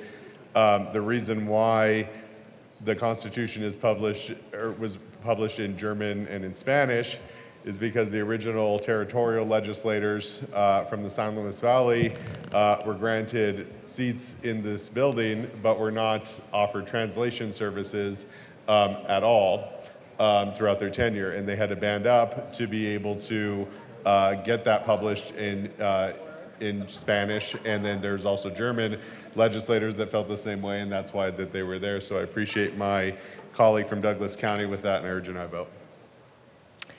Representative Hamrick to the amendment. Madam Speaker, members, I am a huge supporter of this amendment. A lot of women worked really, really hard to get the vote in Colorado, and I just want to call out the three first legislators, the three first female legislators that were elected after the women got the right to vote, and their picture is posted. It was in the bathroom, but now it's out, which is good. Clara Cressingham, Carrie C. Holly, and Frances Clock, all Republican. Thank you. Seeing no further discussion. Oh, sorry. AML Bacon. Okay, I forgot. I do want to say thank you again to the amendment sponsor for opening up the conversation. The amendment is also about suffrage for all, and we wanted to give a nod to our great Barney Ford, who we have a stained glass window for.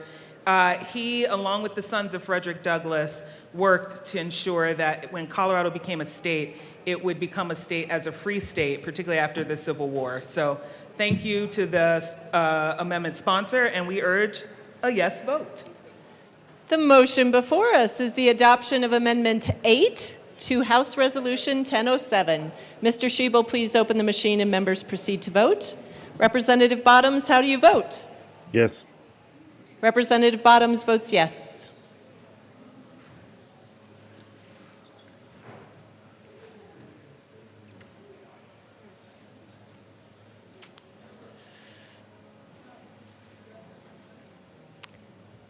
Basenecker, Richardson. Please close the machine. With 64 ayes, 0 no, 1 excused, the amendment is adopted.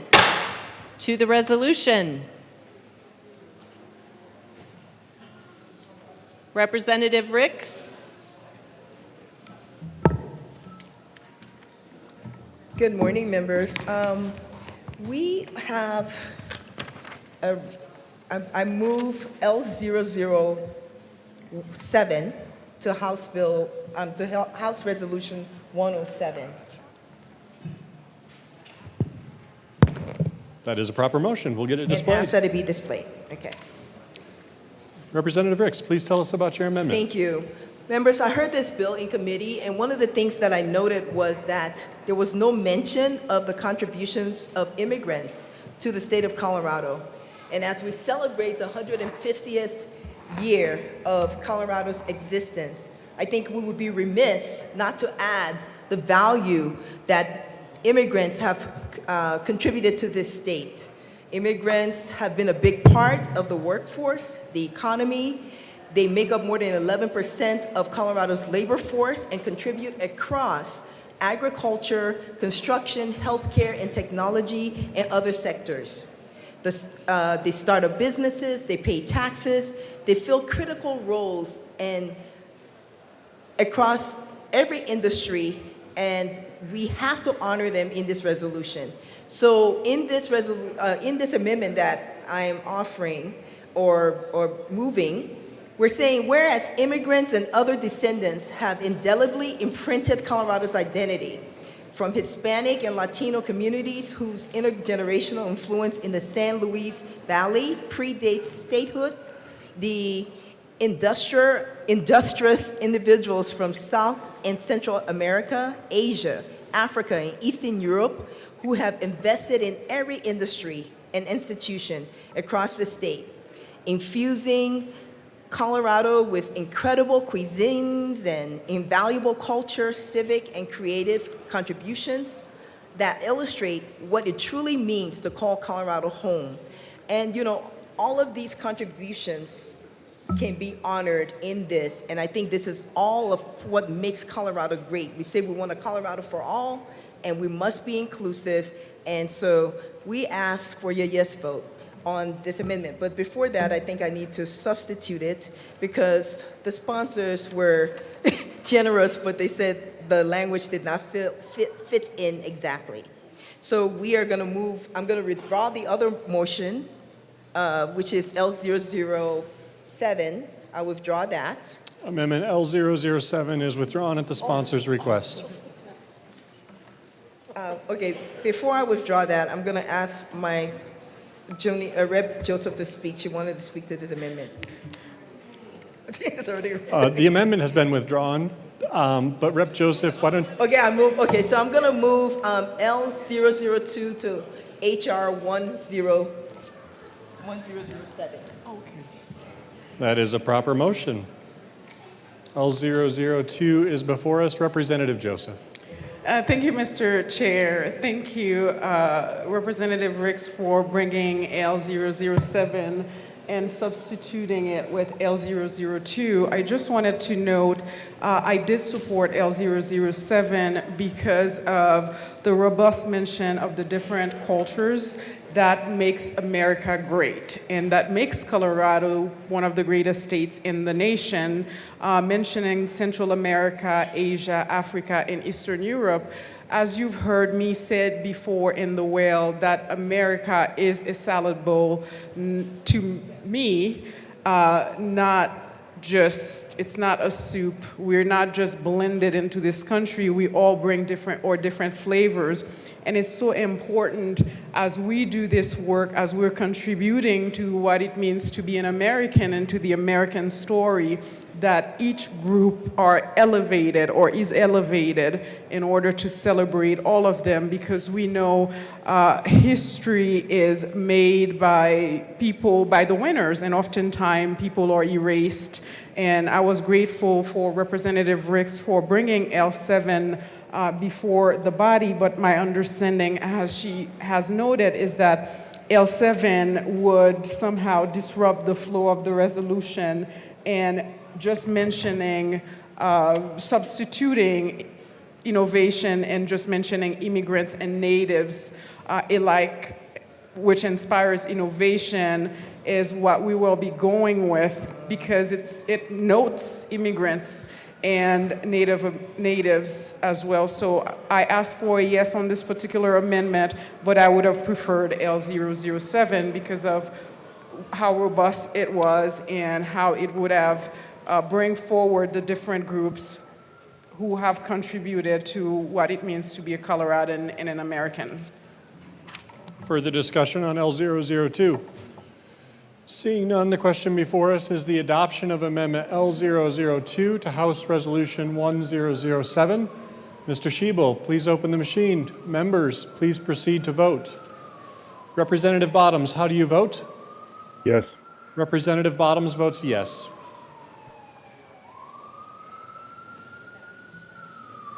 Of course. I got you.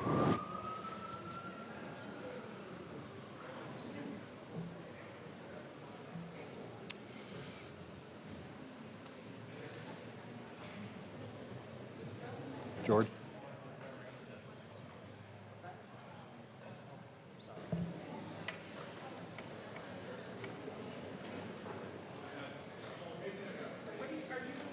I got him. Representatives English, Caldwell, Camacho.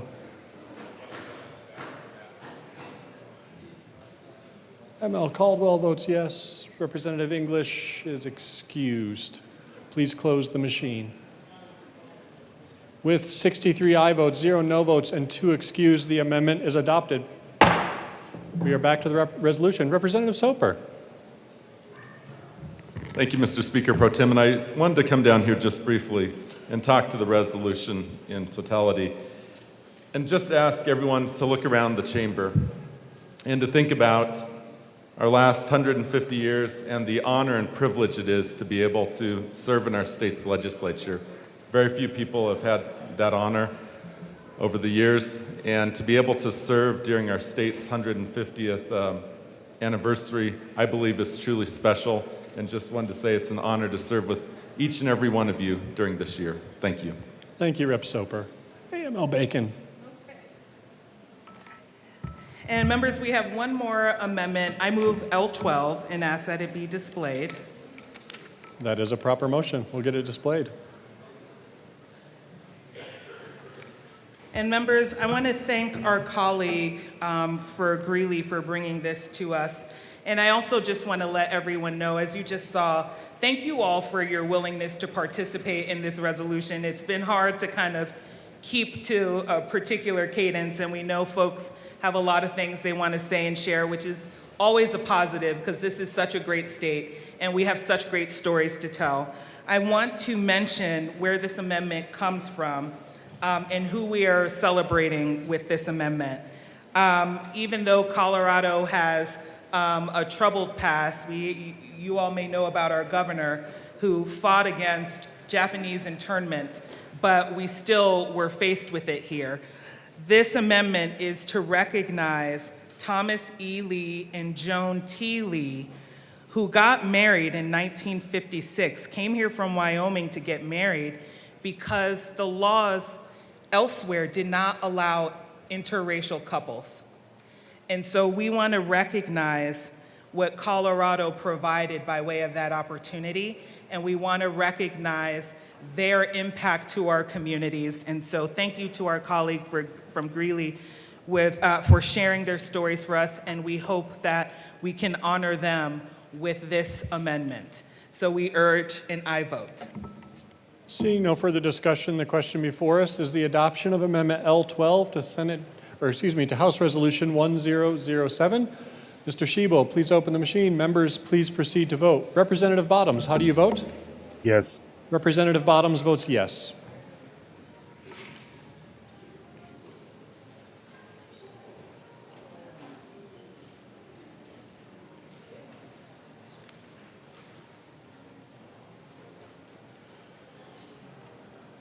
Representatives Carter, Jackson, Luck, Rick, Smith, Woog.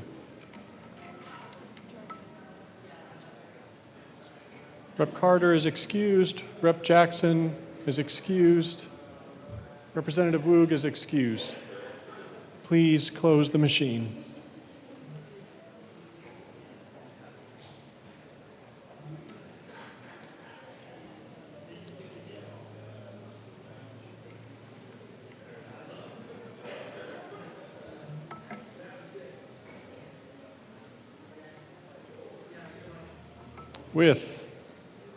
Please close the machine. With 62 aye votes, 0 no votes, and 3 excused, the amendment is adopted. We are back to the resolution. Representative Luck. Thank you, Mr. Speaker Pro Tem. After much ado and many amendments, we are finally ready to present the resolution. And so if you all would be so kind as to stand as we ask Mr. Shebo to please read the pre-amended version, which now is the amended version, so that everyone's amendments can be heard. Mr. Shebo. Whereas, amid America's anniversary era, aspiring agriculturists across altitude-blessed valleys advanced abundant apples, apricots, and award-winning agriculture that amplified Colorado's acclaim. And whereas, blessed by broad basins, blue skies, and bold builders, Colorado became a beacon for brave pioneers and bustling businesses, while bestowing on our nation the patriotic song, America the Beautiful, inspired by Pikes Peak. And whereas courageous Coloradans cultivated communities characterized by cooperation, constitutional commitment, civic liberty, and comedy, championing suffrage for all. And whereas diverse districts stretched from the dramatic foothills of Longs Peak to the dynamic Dolores River demonstrated the depth and diversity of Colorado's land and livelihoods. And whereas enterprising entrepreneurs established an exceptional economic environment, earning exalted honors at international expositions such as the 1893 Chicago World's Fair and the 1904 St. Louis World's Fair. And whereas faithful followers established Colorado's oldest missions in the San Luis Valley and founded flourishing fellowships full of freedom, fortitude, and forgiveness throughout the state. And whereas grand geographic gifts, including the Grand Mesa and the Great Red Rock Gateways of the Colorado National Monument, grant generations inspiration and grandeur. And whereas hardworking, honest, and heartland-minded residents of rural Colorado honor heritage, home, and hope for future generations, as well as the sacrifice of Congressional Medal of Honor recipients who are housed in Pueblo's Home of Heroes. And whereas innovation, industry, and ingenuity from irrigation to aerospace initiatives illustrate Colorado's influential identity. And whereas immigrants and their descendants have indelibly imprinted Colorado's identity from Hispanic and Latino communities whose intergenerational influence in the San Luis Valley predates statehood to industrious individuals from South and Central America, Asia, Africa, and Eastern Europe who have invested in every industry and institution across the state, infusing Colorado with incredible cuisines and invaluable culture, civic, and creative contributions that illustrate what it truly means to call Colorado home. And whereas justly judging history, Colorado stalwartly jilted the injustice of Japanese-American internment and joined the Japanese and non-Japanese in jubilant unions, while also joyfully preserving Johnstown's meteorite in Denver's Museum of Nature and Science. And whereas known for keystone military installations and knowledge, Colorado keeps watch over our nation through courageous service members and their kin. And whereas local leaders in Larkspur, Lyons, and Larimer Square lift lively communities and lasting legacies across the state. And whereas the Manitou Incline and Mount Blue Sky are only two of the mountainous opportunities made available to Colorado's many meanderers who used to be greeted by the Mizpah Arch. And whereas native tribes like the Arapaho, Cheyenne, Southern Ute, and Ute Mountain Ute nurture heritage in nature, needlework, and oral tradition. And whereas Nooch, the Ute people, Colorado's longest continuous residents, alongside neighboring nations of the northeastern plains of the ancestral Pueblo peoples, built breathtaking civilizations of brilliant and lasting sophistication, steering some of the state's most significant negotiations, and left a legacy so lastingly linked to Colorado's living identity that their names still flow through our rivers, anchor our ancient towns, and open our endless skies. And whereas ongoing observations of orthohantavirus and other outbreaks obligate officials to promote awareness, action, and adaptive health measures. And whereas the preamble to the Colorado Constitution honors the profound Judeo-Christian roots that have guided Colorado's history and values that acknowledge the inherent worth of all people, stating we the people of Colorado with profound reverence for the supreme ruler of the universe in order to form a more independent and perfect government, establish justice, ensure tranquility, provide for the common defense, promote the general welfare, and secure the blessings of liberty to ourselves and our posterity. And whereas communities like the Queen City of the Plains have been quilted together over time, cherishing quiet quarters, quintessential festivals, and quick Colorado-based food like Qdoba, Quiznos, and Jack Quinn's. And whereas rivers, reservoirs, and rugged rangelands reinforce recreation, resources that includes rhodochrosite, and resilient rural life, including rodeo as a recognized and revered summer sport, while the raking Rockies, radiant rapids, roaring Broncos, resounding Nuggets, rising Summit, and relentless Avalanche reinforce Colorado's rich and rousing sports tradition. And whereas Colorado's strong schools, small shops, and service-minded citizens, like the Scots who started the St. Andrew Society of Colorado, strengthen Colorado's social success. And whereas trails, towns, treasured traditions, and even tourist trains tell the timeless story of Colorado, as do Alan Tupper True's paintings. And whereas unique Colorado universities offer unforgettable experiences and unite generations around sports, science, and studies. And whereas vibrant valleys volunteer to vault lark buntings, columbines, claret cup cacti, and Rocky Mountain bighorn sheep. And whereas when Colorado water wanders through the wilderness and down the Continental Divide, it widens the opportunity for western expansion in Colorado and beyond. And whereas xenial hospitality, extraordinary kindness extended to explorers, expats, and excited newcomers expresses the generous character of Coloradans. And whereas year after year, youthful yearning and yielding innovation yoke generations together while affirming the importance of preparedness in uncertain times. And whereas zealous defense of fundamental freedoms, along with foundational principles rooted in faith, freedom, and enduring moral tradition, underscores Colorado's commitment to liberty as it celebrates 150 years of statehood. Now, therefore, be it resolved by the House of Representatives of the 75th General Assembly of the State of Colorado that we honor the generations of Coloradans whose courage, industry, faith, and devotion to self-government transformed a rugged frontier into a thriving state, and whose example continues to inspire the preservation of freedom for future generations. That, as symbolized by our famous towering 14,000-foot peaks, the people of Colorado are encouraged to continue striving toward the highest ideals of freedom, responsibility, and civic virtue.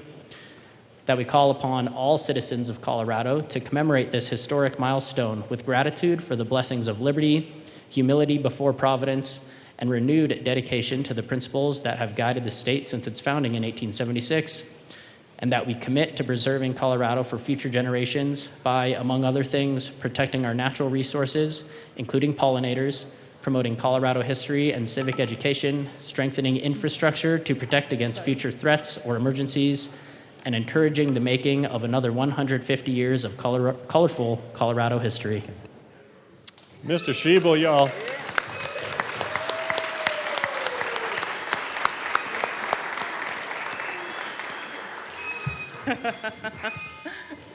Hold on to those. Representative Luck. Thank you, Mr. Speaker Pro Tem. As with all history, there is a bit of mess in the middle, so I'm sure you made that notation, but we will get that all cleaned up. And in thanks to everyone from the sergeants to the aides and interns to the nonpartisan staff to the reps to the people outside the building and inside the building who helped to contribute to the contents of this resolution, we just share our gratitude. AML Bacon. And so, members, before we vote, we're hoping you can all participate. If you still have your flags, if you have a whistle, sorry, the majority leader would not let me do an interpretive dance. So what we need for this is, on the count of 3, can we all say happy birthday, Colorado? Are you ready? To the Colorado channel, you ready? 1, 2, 3. Happy birthday, Colorado! Awesome, woo! Thank you. Thank you, sponsors. Members, the question before us is the adoption. Oh, excuse me. Madam Majority Leader, I think we need you to move the resolution again as amended.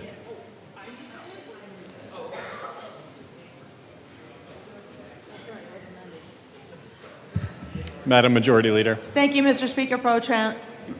I move House Resolution 1007 as amended. Members, the question before us is the adoption of House Resolution 1007 as amended.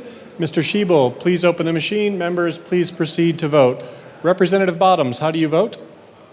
Yes. Representative Bottoms votes yes.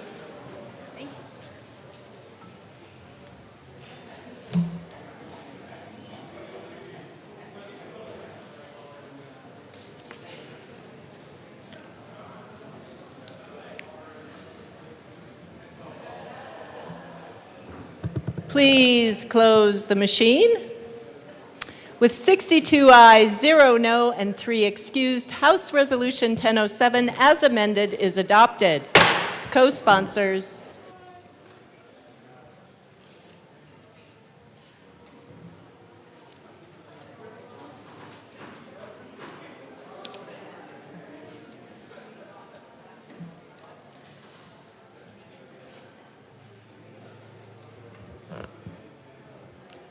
Co-sponsors.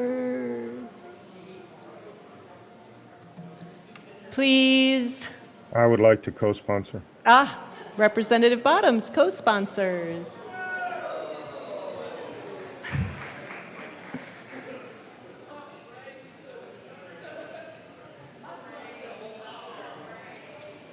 Please close the, no. Please close the machine. Mr. Schiebel, message from the Senate. Madam Speaker, in response to the request Message of from the House Senate will be printed in the Journal. Members, I invite you to stay in the chamber. We are going to go into a brief recess for a short detour in the life of Colorado politics. The House will stand in recess.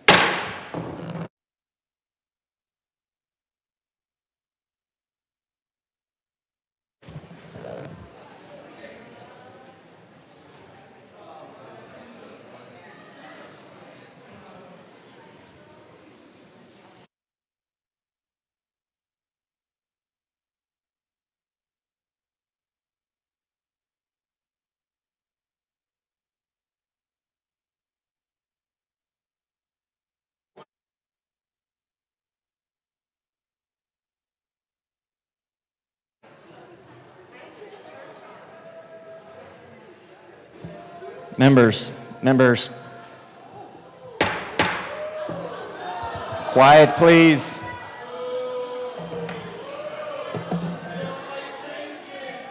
All right.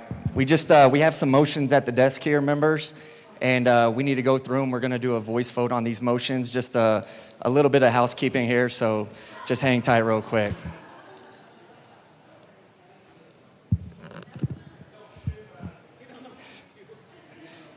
All right, members.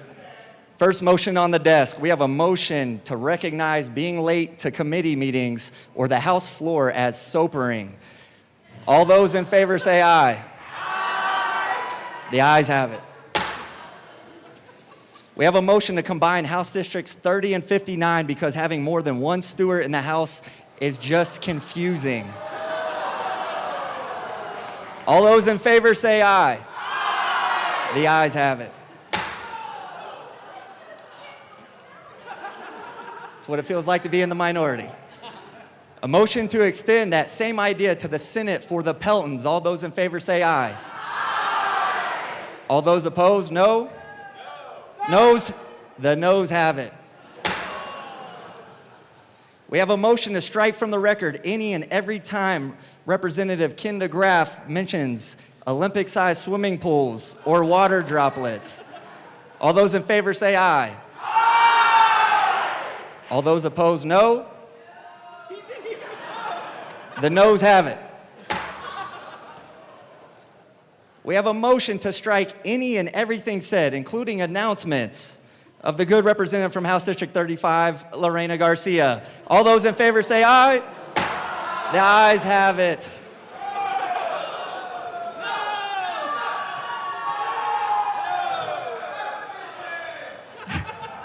There are no divisions on motions, I'm sorry. These are new rules, new leadership. We have a motion to ban Speaker Pro Tem Basenecker from responding to our well thought out amendments because even though we know he's wrong, he's really good at it. All those in favor say aye. Aye. The ayes have it. We have a motion to ban Bluetooth headsets from the House floor and it will be further referred to as the Sheila Leader and Javier Mabry Act of 2026. All those in favor say aye. Aye. The ayes have it. Oh, I can't believe I did this one. We have a motion to overturn the results of the election of the first annual 2025 Best Hair in the Legislature, stripping Representative Carlos Barron and giving the award to Representative Matt Martinez in recognition of his super manly ponytail. All those in favor say aye. Aye. The ayes have it.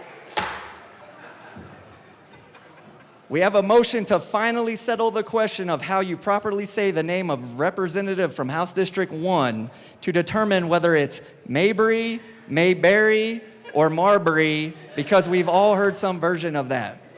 All those in favor say aye. Aye. The ayes have it. We have a motion to limit Judiciary Committee closing comments to no more than 5 minutes total. All those in favor say aye. Aye. The ayes have it. We have a motion to, We have a motion to ban Representative Anthony Hartsook from starting sentences with, "When I was in Iraq." All those in favor say aye. All those opposed say no. The noes have it. We have a motion to allocate general funds to compensate the minority caucus for hazard duty pay this session. All those in favor say aye. The ayes have it. I think maybe the minority may only get this next one. We have a motion to officially name future bill title deadline days as the Just Ask Foray Day. All those in favor say aye. The ayes have it. We got two more members. Calm down. We have a motion to ban ML Duran from acting surprised when the special orders calendar she created becomes a disaster. All those in favor say aye. All opposed say no. The noes have it. All right, we have two more now. We have a motion to ban Rule 14 and 16 from ever being used again, or at least until the Republicans are back in the majority. All those in favor say aye. The ayes have it. And finally, we have a motion to ban any future governor from making Lord of the Rings references, doing Yoda impressions, singing Katy Perry songs, or mentioning Taylor Swift in the State of the State addresses. All those in favor say aye. The ayes have it. Thank you very much, everybody, and thank you to our members. Thank you. They didn't even vet these motions before I came up here, so thank you for the trust on that one.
Members, in just a moment, we are going to begin with our House tributes to members who are leaving our service. So I'm going to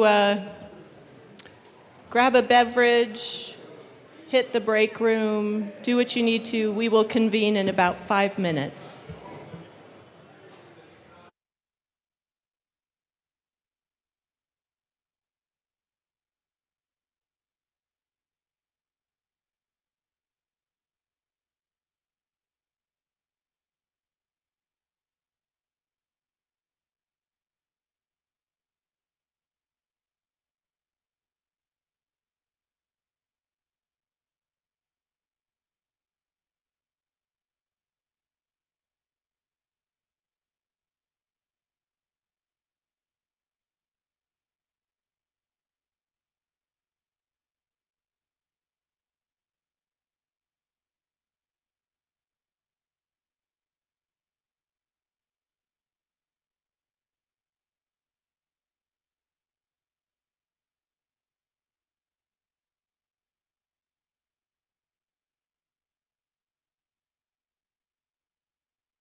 The House will come back to order. Members, please take your seats.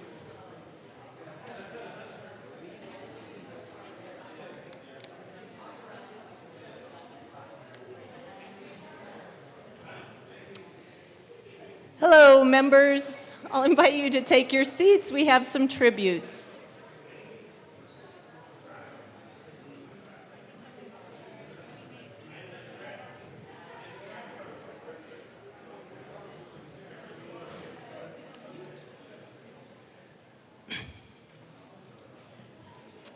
It appears we're missing a few people.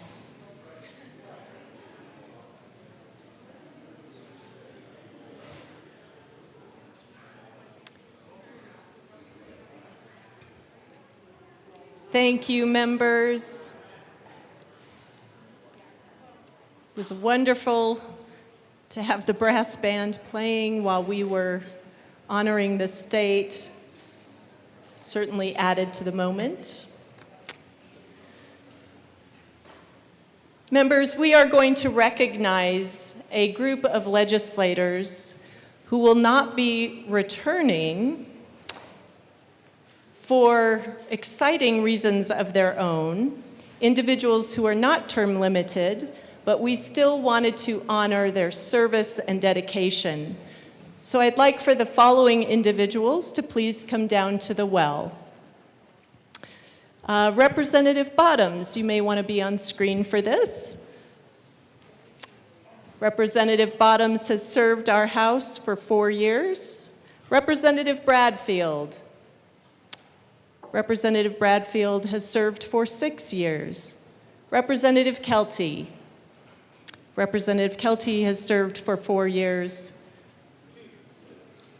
Oh, we're giving you bonus. 2 years. Representative Leader. Please come and stand down here in the well. Representative Leader, I do not see Representative Leader.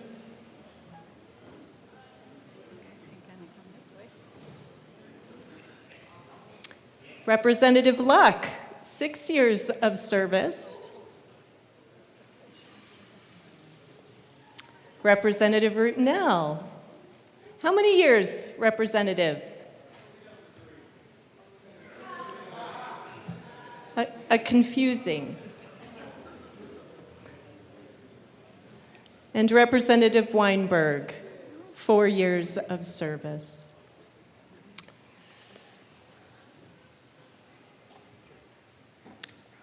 We are trying to find Representative Leader. We want to make sure that she is here and joining us.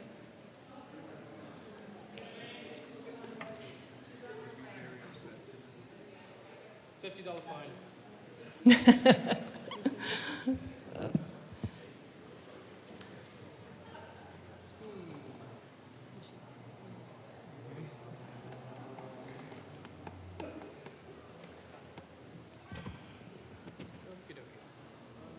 What a wonderful crew of legislators. Let me begin.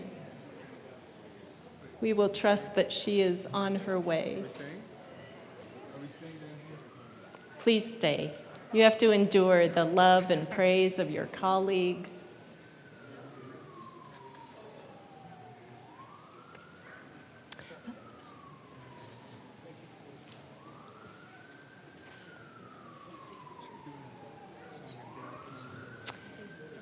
Members, today we are saying goodbye to these 7 legislators who have dedicated their time, energy, and commitment to serving their communities and this institution. Public service is not easy.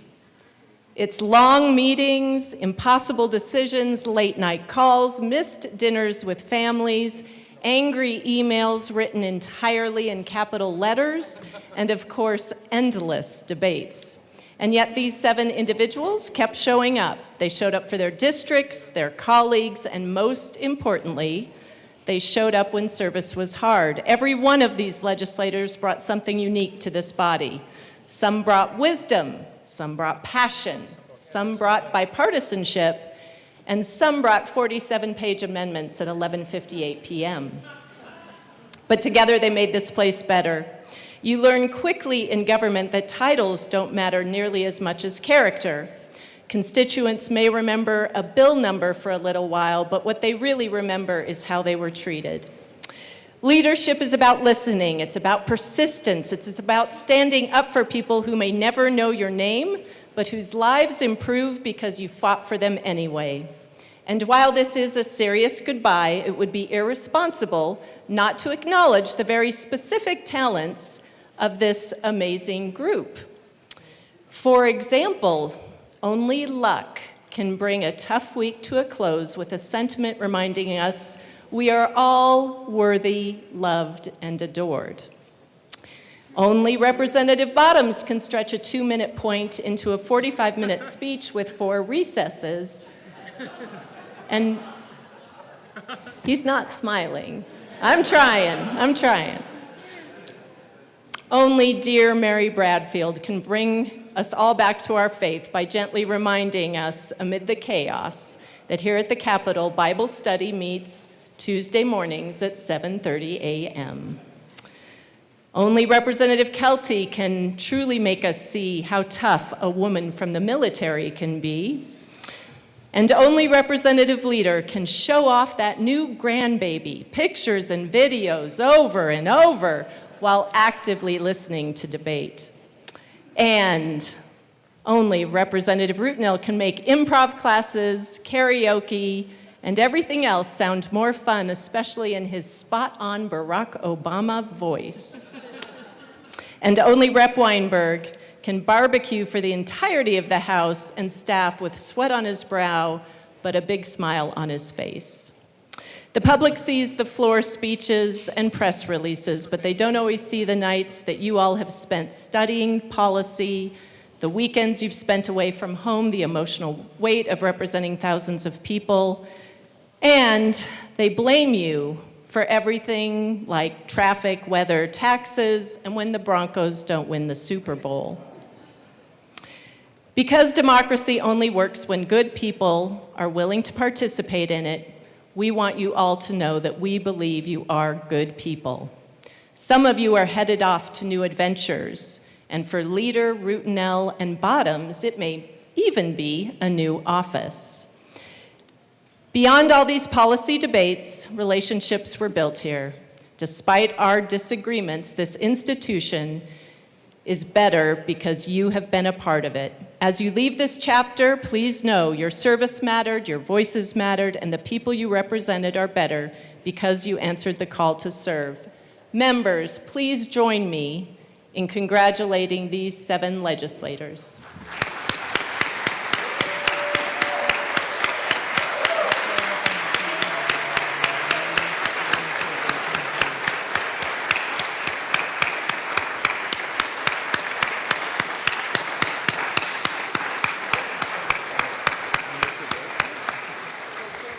Congratulations.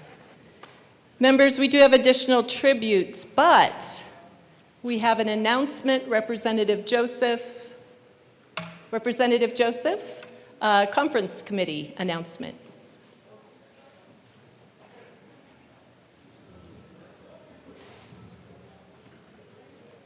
Representative Joseph. Thank you, Madam Speaker. The Conference Committee on House Bill 12066 will convene at 2 p.m.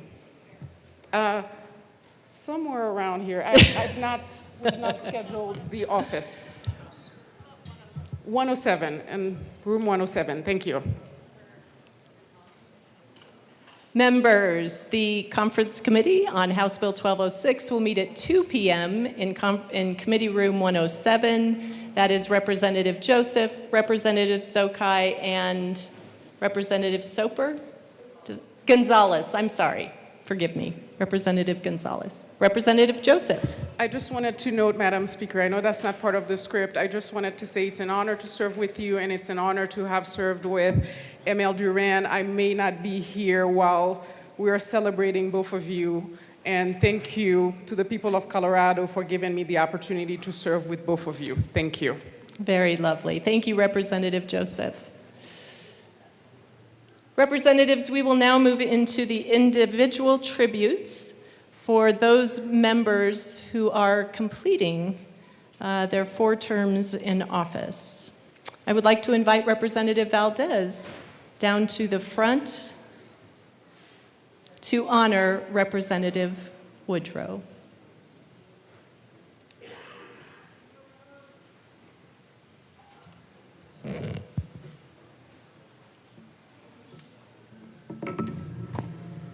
Thank you, Madam Speaker. It is an honor to serve with you. It is an honor to serve with you. We made it. But what can I say about a guy that is as funny as he is brilliant? A brilliant legislator and a great father. A guy who shared literally nothing in common with me politically. How could he become someone I rely upon not only for legislative advice, but also life advice and support, as together we navigated what at best could be called turbulent times. We spent hours together, probably weeks at this point, listening to new wave music while we took turns entertaining each other until we each exclaimed, "Stop. It really does hurt sometimes." I remember the first time I laid eyes on Stephen Woodrow. I was on CDC, and I walked in here at about 8 in the morning, believe it or not. 8 o'clock sharp, I come in here, and there's a little group of people gathered here, and they're swearing in a new member. And Emily Sirota comes up to me and she says, "That's Stephen Woodrow, you're gonna love him." I thought, the hell I am. Is this the latest lunatic from my next door neighbor in Denver? I thought. Man, was I wrong. Though I can't remember what we first spoke about, I'm sure it was something obscure from the 80s or 90s. Other than those common interests we had, one thing became clear. We both love Colorado, and we really love Denver. We are willing to do whatever it takes together. We became a twosome, you could say. But the thing that makes me most proud to be Stephen Woodrow's friend is his father skills. You see, in the midst of our service here over the past 8 years, he became a single father. And he's a banging father, the kind I wish I had. It's without further ado, I introduce you to one of the most brilliant legislators who will have a legacy that will last for years, and I'm sure glad I'm giving this under these circumstances. And I love you, and I introduce to you Stephen Woodrow.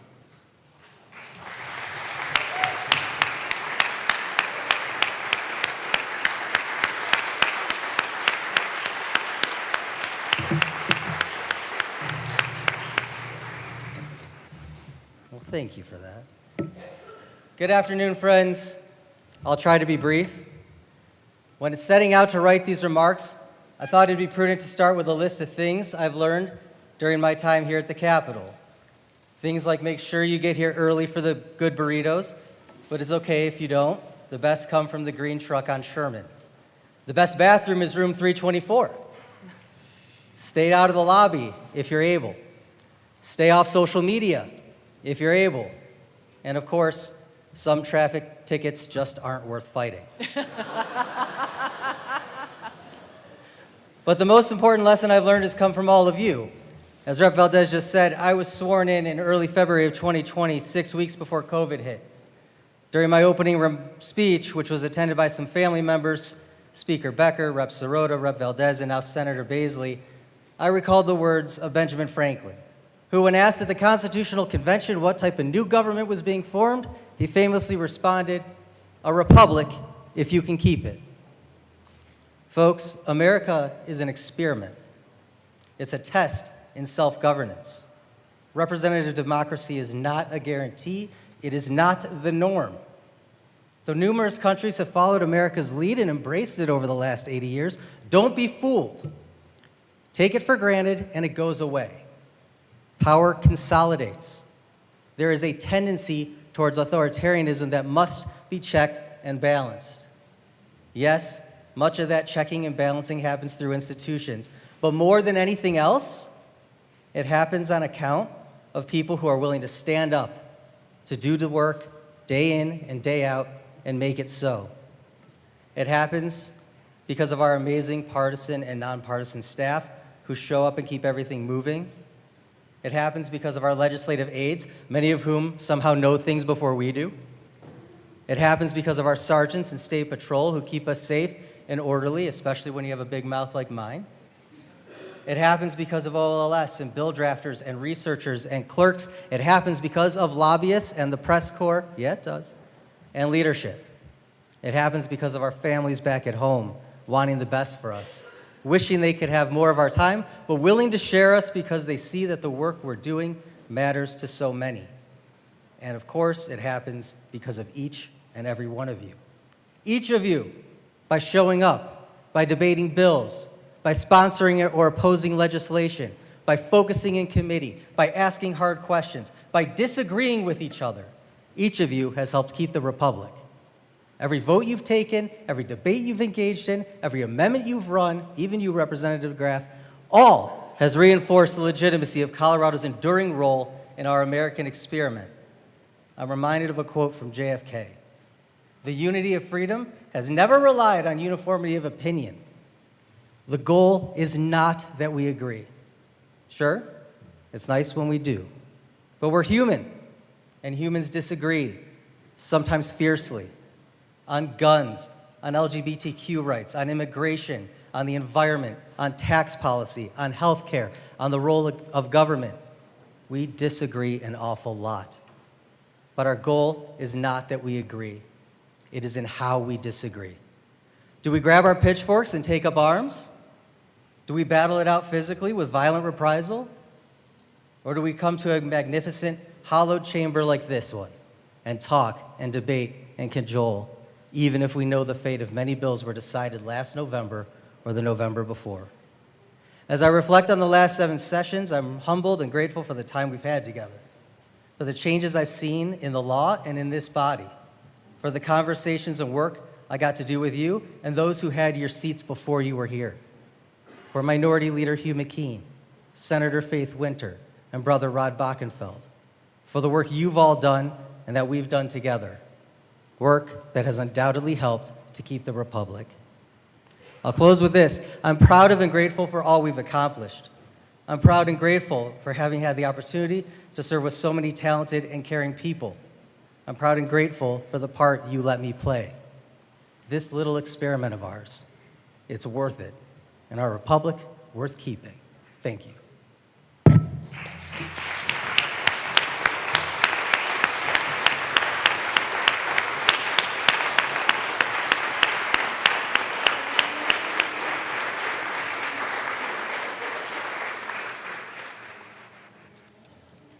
I would like to invite now Representative Garcia to pay tribute to Representative Titone.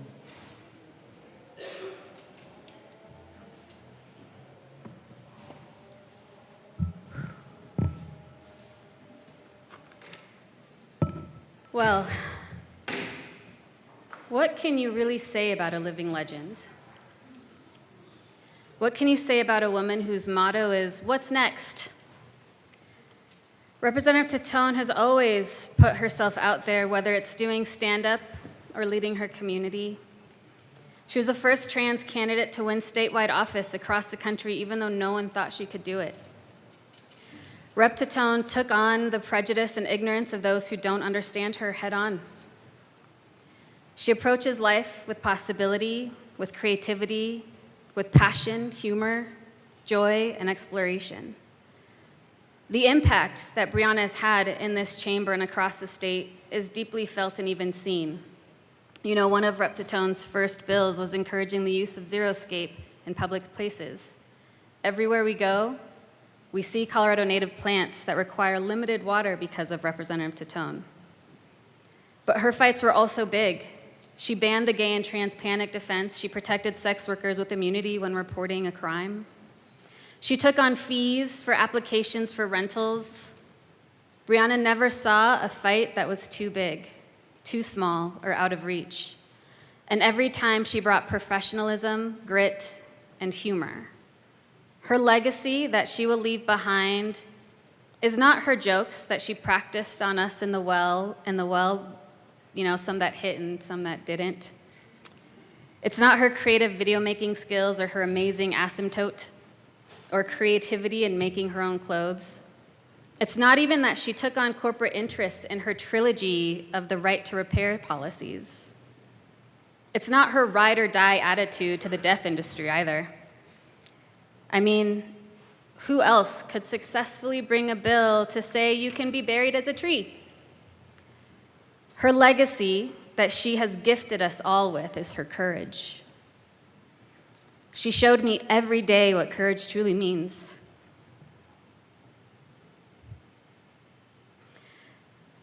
Courage is not the absence of fear. It is perseverance through it. It is perseverance through obstacles. It's succeeding in the face of many trying to pull you down. Brianna is courageous, my friend. Brianna is funny and caring and loving, and she will leave a major hole in this building. Representative Titone, it has been truly an honor to serve with a courageous trailblazer. Thank you for serving. Thank you for showing us all what it means to lead with grace, with compassion, and I know that you will keep bringing joy and laughter in your next chapter. And I have a gift from Representative Bacon, wherever she is, and myself.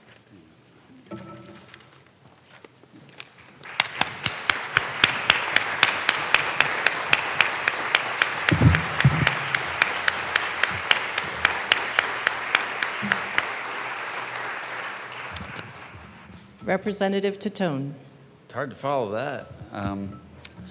Thank you, Representative Garcia. So many things there. I'm inspired by you and your courage and your leadership, and I'm inspired by many of you as well. And I wanted to give my appreciation to everyone here, especially the nonpartisan staff for all their incredible work.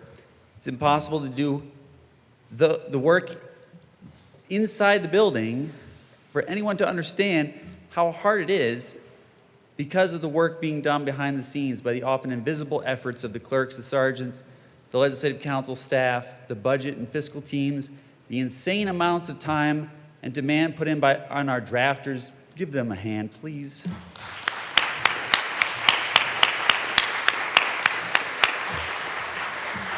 I thought my HOA bills actually made Dwayne Gauld retire. Turned out he was going to do it anyway. And also, you know, the Colorado Channel and the press and the lobbyists too, yeah, and the custodial staff, obviously, who get us through this. But the invisible work we do is with the foundation that we get to build on. These are the unsung heroes of the work we do here, and I thank every single one of you for being an integral part of the government, and they should be celebrated. And I've gotten to know many of you over the years, and I will truly miss you all. But one thing I will truly miss most is my parking spot. Looking back at the now 8 years spent here in the House, it's interesting to think about how it was both absurdly long and incredibly short at the same time. To think that 8 years ago I was sitting there in desk 59 trying to understand what I was going to contribute. And today, it's my final words in the well in the 75th General Assembly. There was so much I didn't know. And Representative Singer, he sat next to me, and he said that if I pushed the white button, that the clerk would bring me a latte. And I quickly learned that the clerks are not flight attendants, and they don't do that. But Kathy, I'm still waiting for that latte. Triple dairy, caramel macchiato, no whip, in case you forgot. I'll keep waiting. But it's been a true honor to serve with you and serve the people of House District 27. This work is not easy, and it shouldn't be easy. It's true we have a great parking space, but that comes with great responsibility. With the press of our green or red buttons on our desk, not the white one, we can change lives. Some decisions are easy, others are extremely difficult. Striking a balance in policy that balances spending, freedoms, and economy and livelihoods of our constituents is often an impossible task, yet the majority of the time, we actually find solutions to tackle the toughest issues we face. The system is not perfect. The founders knew it wasn't. It was the best we have. But members, with the current state of our politics that we have, I strongly encourage you to all spend the time to build trust in your communities. As the 76th and future General Assemblies march on, the money and influence of special interests will increase. The temptation to seek money over trust will be tempting. But earning trust is the key. It is exhausting, but degradation of trust comes easy and swiftly. Most of our constituents are paying attention, and we have to keep their trust because they deserve it. I stood in this well as a new legislator, as a scientist believing in data. 8 years later, I've realized that in this building, data represents a collection of opinions that happen to be in a chart format. But I believe that if you presented enough real data and human stories, that the arc of justice would bend just a little bit further. But with big corporate interests in their PACs and the coalescence of power through wealth, widening economic divide, the people lacking lobbyists to represent their interests, in my final hours, I have to be honest, I'm worried that the arc of justice is bending to its breaking point. The remainder of you in the 76th General Assembly must be sure we can mend and re-bend the arc to realize true justice. We should be our constituents' lobbyists. And I believe in you, and I know what this group is capable of when we stop looking at the scoreboard and start looking at the horizon. The people outside the glass can be a valuable resource, but we must have a skepticism of everything they share, including those who we agree with. Our votes have an undeniable significance. We must keep those we represent in mind first. The U.S. Constitution under the 10th Amendment affords us the autonomy to govern with sovereignty. When the U.S. Congress fails to act, we must act. Citizens United allowed money and politics to debase the values of citizenry at all levels of government. We must fight to make meaningful change that is fair and not written to favor wealthy special interests. But I would be remiss if I did not address the direction of our executive leadership. We have spent a great deal of time this session hearing about Colorado being a hub for innovation. And as someone who has spent a significant part of my career in tech, I value that sentiment. However, we must ask ourselves, who does the innovation actually serve? There has been a trend from the governor's office to prioritize the comfort of industry disruptors and tech pros over safety and privacy of the people they impact. We have seen a hesitation to sign meaningful guide rails. And I hope that the new administration, the governor remembers that a Silicon Mountain is only worth building if the people living at its base are not at risk of being buried by the landslide of corporate interests. Innovation without empathy is exploitation, and it's the job of this body and the first floor to know the difference. Let's not be a rubber stamp for the first floor. But I want to reiterate how much it's been an honor and a privilege to serve in this body. We serve the people, and that is something in this chamber that we can never forget. This has been an honor of a lifetime, and I hope to get another opportunity to serve the people again in another capacity in the future. But in my absence, don't forget about your sense of humor. Don't turn into the red room of doom over here. And also, don't forget to respect each other and honor the origins of this institution. Y'all are the strangest extended family I've ever had. And I will miss you all. And don't forget, you'll always be better than the Senate. Thank you.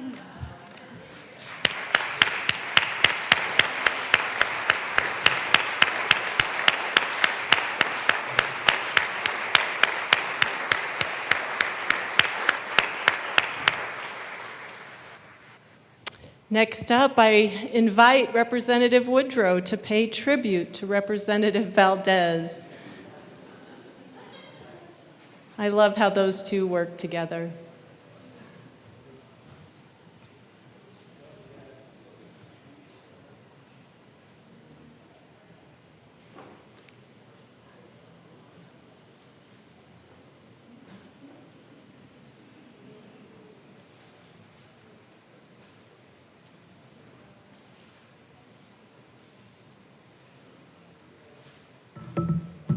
Thank you, Madam Speaker. It's an honor to serve with you. It is an honor to serve with you. Colleagues, hey now. It's an honor to stand before you this afternoon and pay tribute to Representative Alex Valdez, the best dressed member of the Colorado House of Representatives 8 years running. It's no secret that Representative Valdez is my closest friend and confidant in the chamber. We hit it off almost immediately. He came to my swearing in, and we've been through the thick and thin of this place ever since. I adore him. And while, yes, that may be evidence of my own infinite patience, it's simply undeniable that there's something magnetic about the man.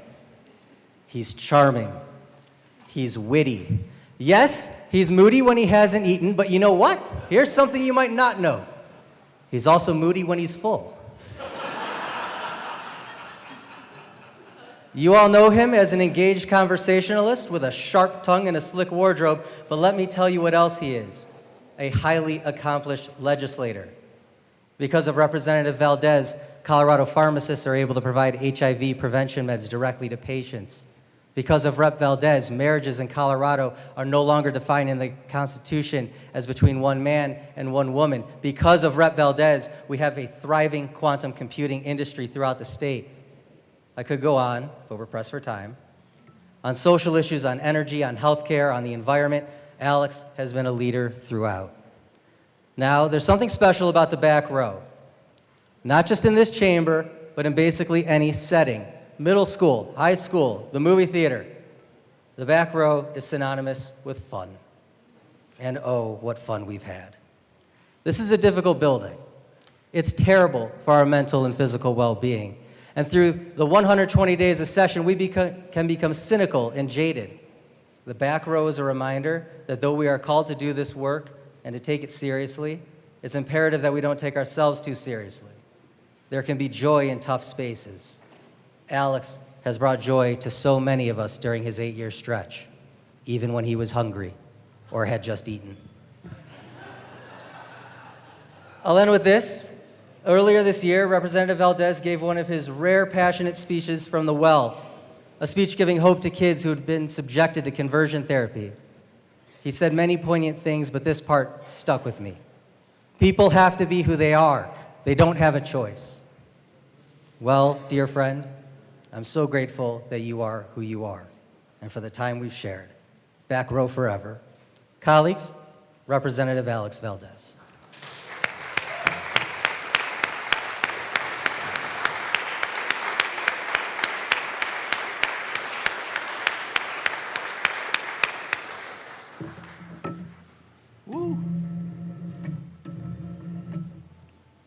You've probably never seen me emotional before.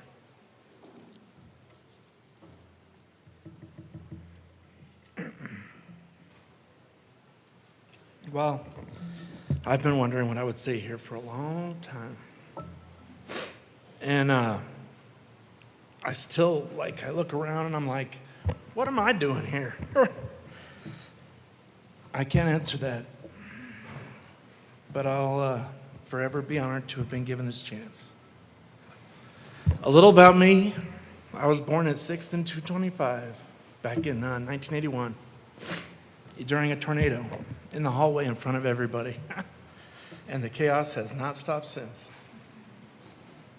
APS all the way. And then a buff. I guess you could say I'm 100% Colorado. I love it here. I know, like we all do, that life is very, very short. It's just speeding by. And I've gotten to do a lot of great things. I've been a pilot. I'm a merchant marine.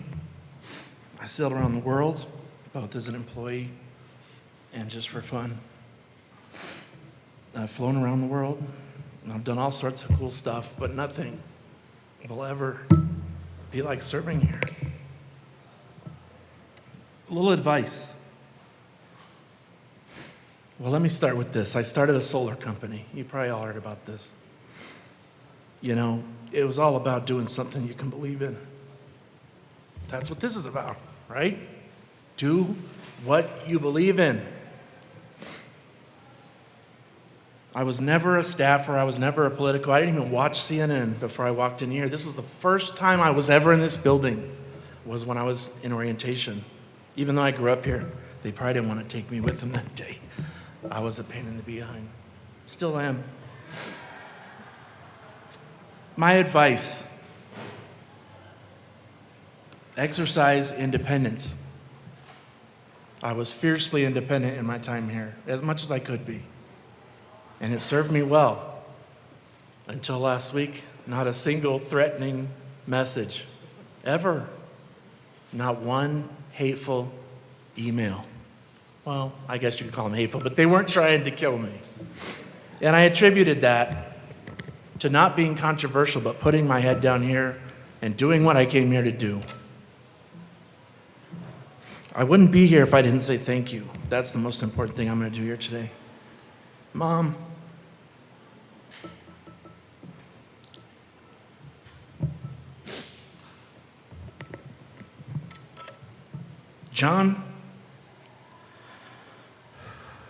Johnny, Kelly, Jess, Shar, Joyce, Jerry, and Grandma and Grandpa, thank you for helping me be here.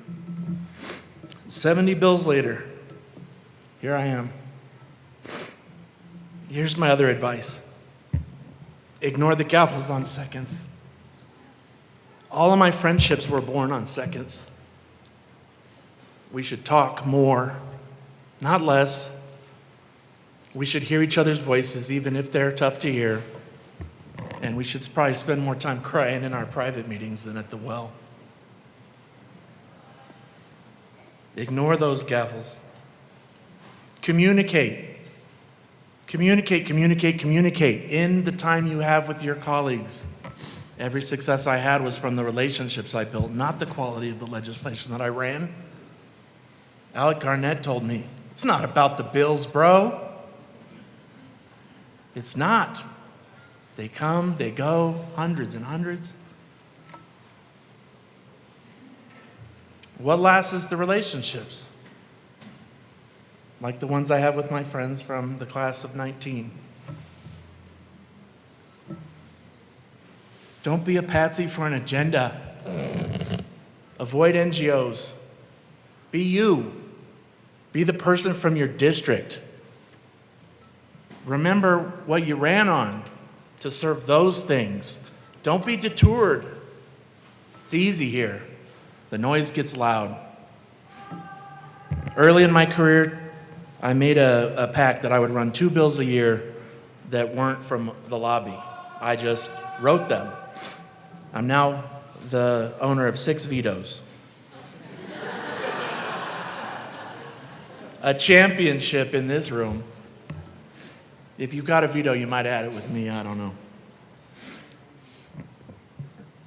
But really what I want to remember about this the most is those nights that I really can't remember with friends that I will never, ever forget. I want to thank you all for your acceptance and for your friendship, and for the last 8 years. We did it. We made the world a little bit better.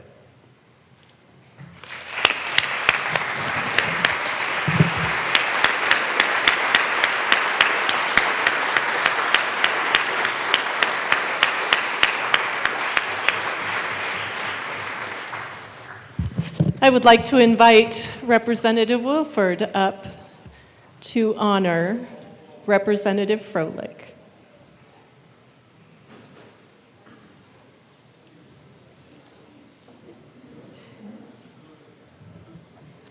Representative Wilford.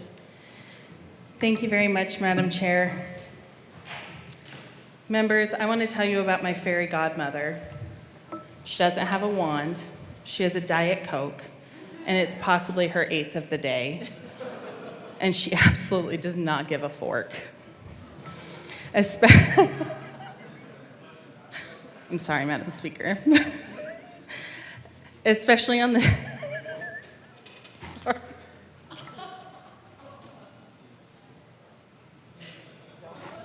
I'm sorry. I wrote this and I practiced it and it's not coming out. Anyway, she absolutely does not give a fork, especially on the days that she leaves her hearing aids at home.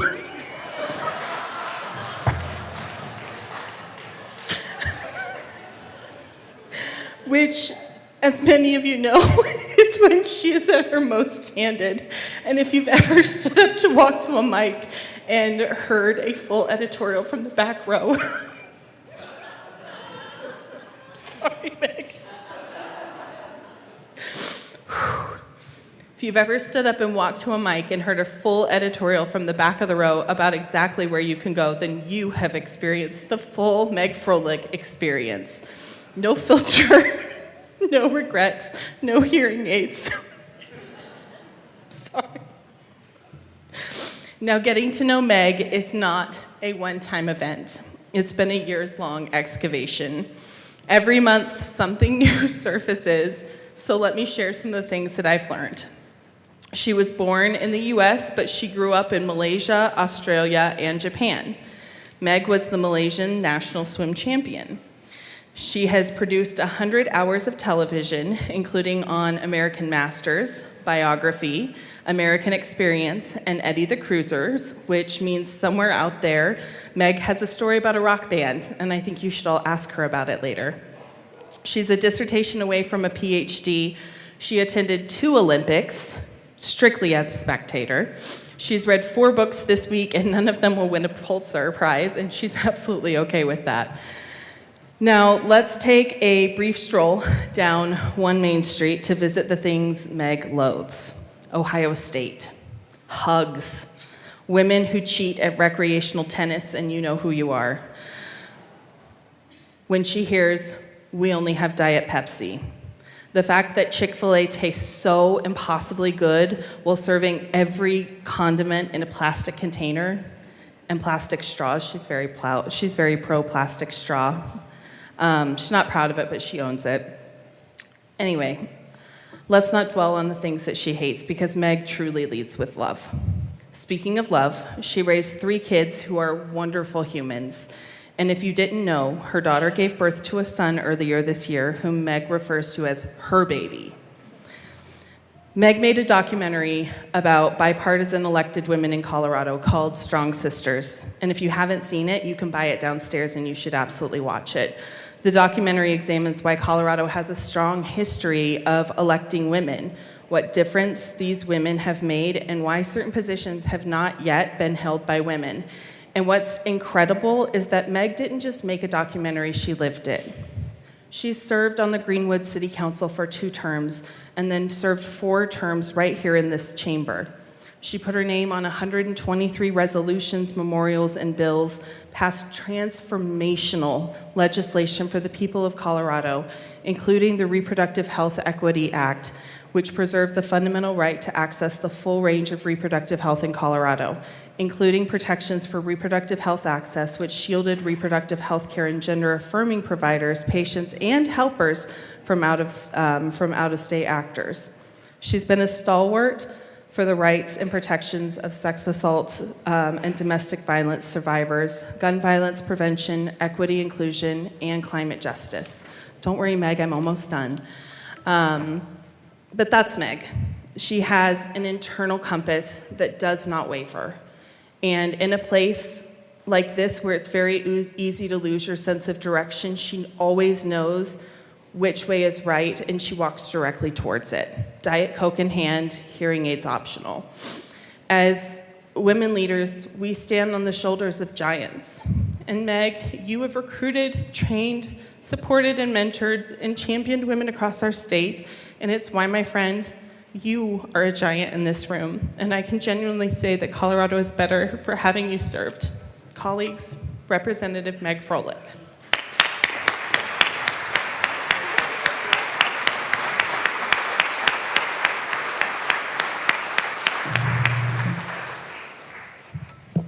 Thank you, Madam Speaker. It's been quite a journey. Yes, it Thank you. has. Honored to serve with you. Honored to serve with you. It really has been a privilege, and I really am grateful. I think the theme of my work is actually moms. Some dads in the mix, for sure, but mom spelled upside down is wow, so there's that. I think I have had the opportunity to really unify folks, especially on the other side of the aisle, so you're welcome. I was approached by moms of children with disabilities in my first year and began a journey to bring access in housing, transit, political participation, and education.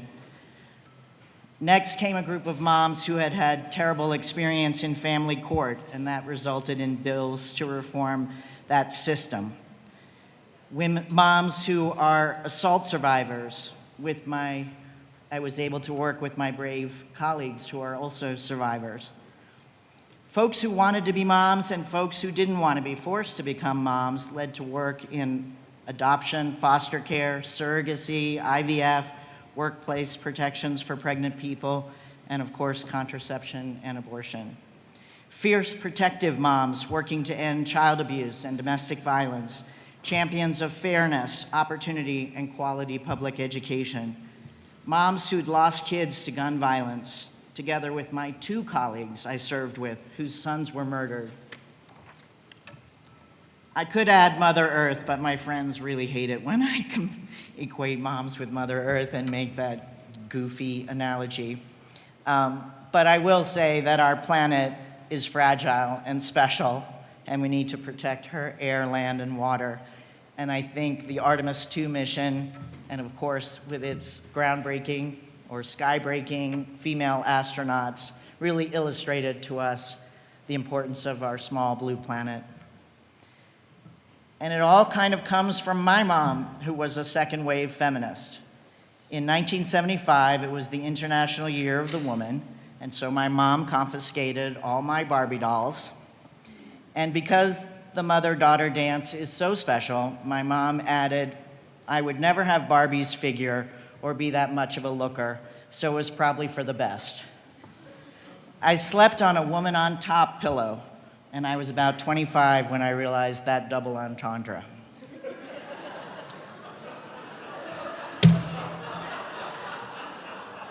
And while patriarchy is often associated with competitive, hierarchical power structures, matriarchy instead is defined by cooperative, community-centered, and egalitarian structures.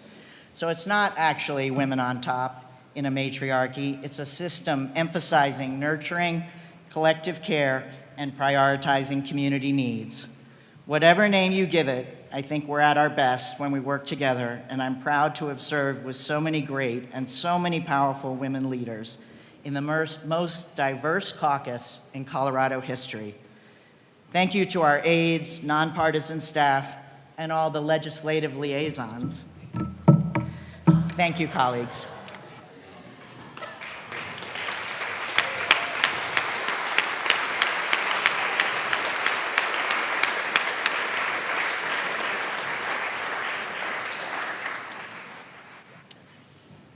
Next up, Minority Leader Caldwell and Assistant Minority Leader Winter to honor and pay tribute to Representative Soper.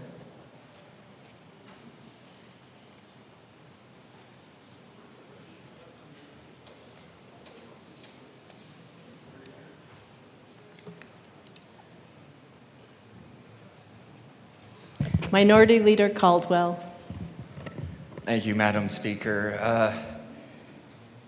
I thought about what I wanted to say when I was going to come up here, and I figured I want to lighten the mood a little bit because Matt is just, he's got a great sense of humor. So I want to first start off this by saying thank you to the majority party for lending Matt to us for the last 8 years. You know, You're welcome. Thank you. I'm only kidding. But, you know, Matt, he's, the thing that I appreciate so much about him is just how well out and well thought out and how just very thoughtful he is on things except for Twitter. So I can tell you as a staff member in 2023, when I get a phone call and it's like, hello, Mr. Caldwell. I'm like, yes. He's like, I'd like to talk to you about a tweet from Matt Soper I'm like, okay. And I'm like, who is this? And he's like, it's Kyle Clark. And I was like, wrong number. And I hung up. In all seriousness, I met Matt in 2022.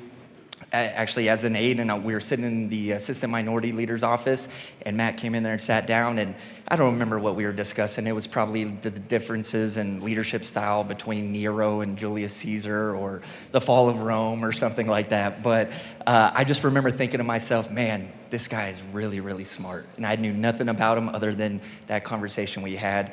And it was an honor to serve under him then, and it's been an honor to serve alongside him for the last couple years, and he is a person that I just truly have a great amount of respect for, and loved serving with him in Judiciary Committee, because I'd sit next to him and I'd lean over and I'd say, Soper, I have no idea what's going on right now with this bill, and I was like, I'm not comfortable doing a closing statement on this bill, and I'd lean over and Matt's like, I got it, and then he absolutely would. So with that, I appreciate you, Matt. Seriously, it's an honor, sir.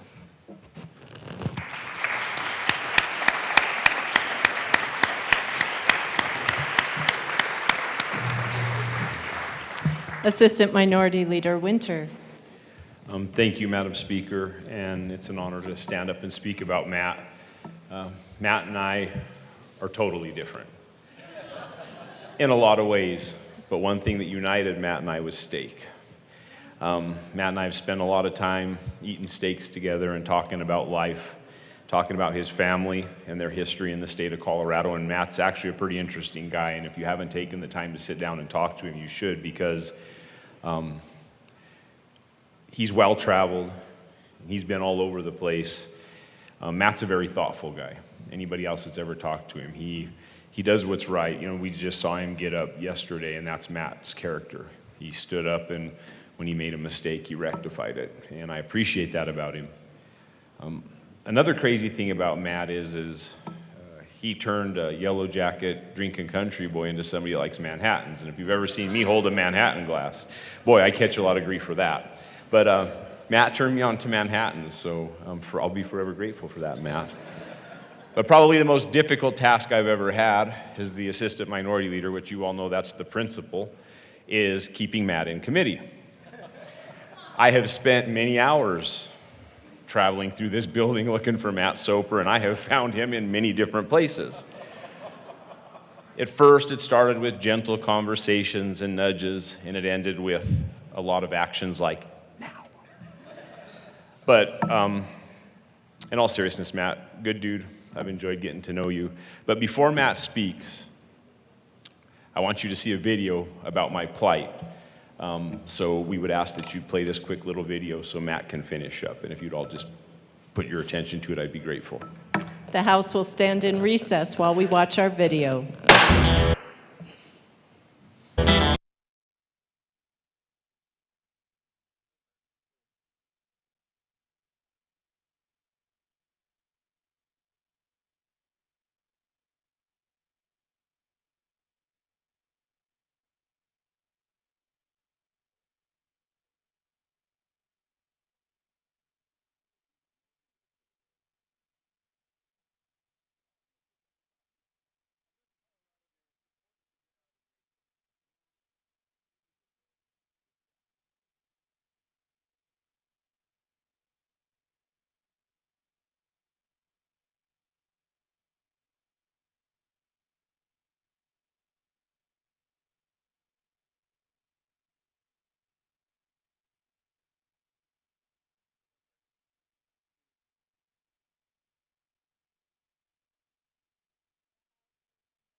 This has gone by really fast, and being the only fourth-term Republican, the dean of the caucus, it kind of feels like being the lone survivor from an airplane crash. Being termed out feels like either a graduation or a forced retirement. I'm still deciding which. My tenure has bore witness to pre-COVID-19 days, then the pandemic, civil unrest, a bitter divide within this chamber, and then being part of the effort to heal this chamber, finally celebrating our state's 150th. I'd like to begin by thanking my wife, Sarah, who's joined us here today, for supporting me in my public service. I couldn't do it without her. Thank you.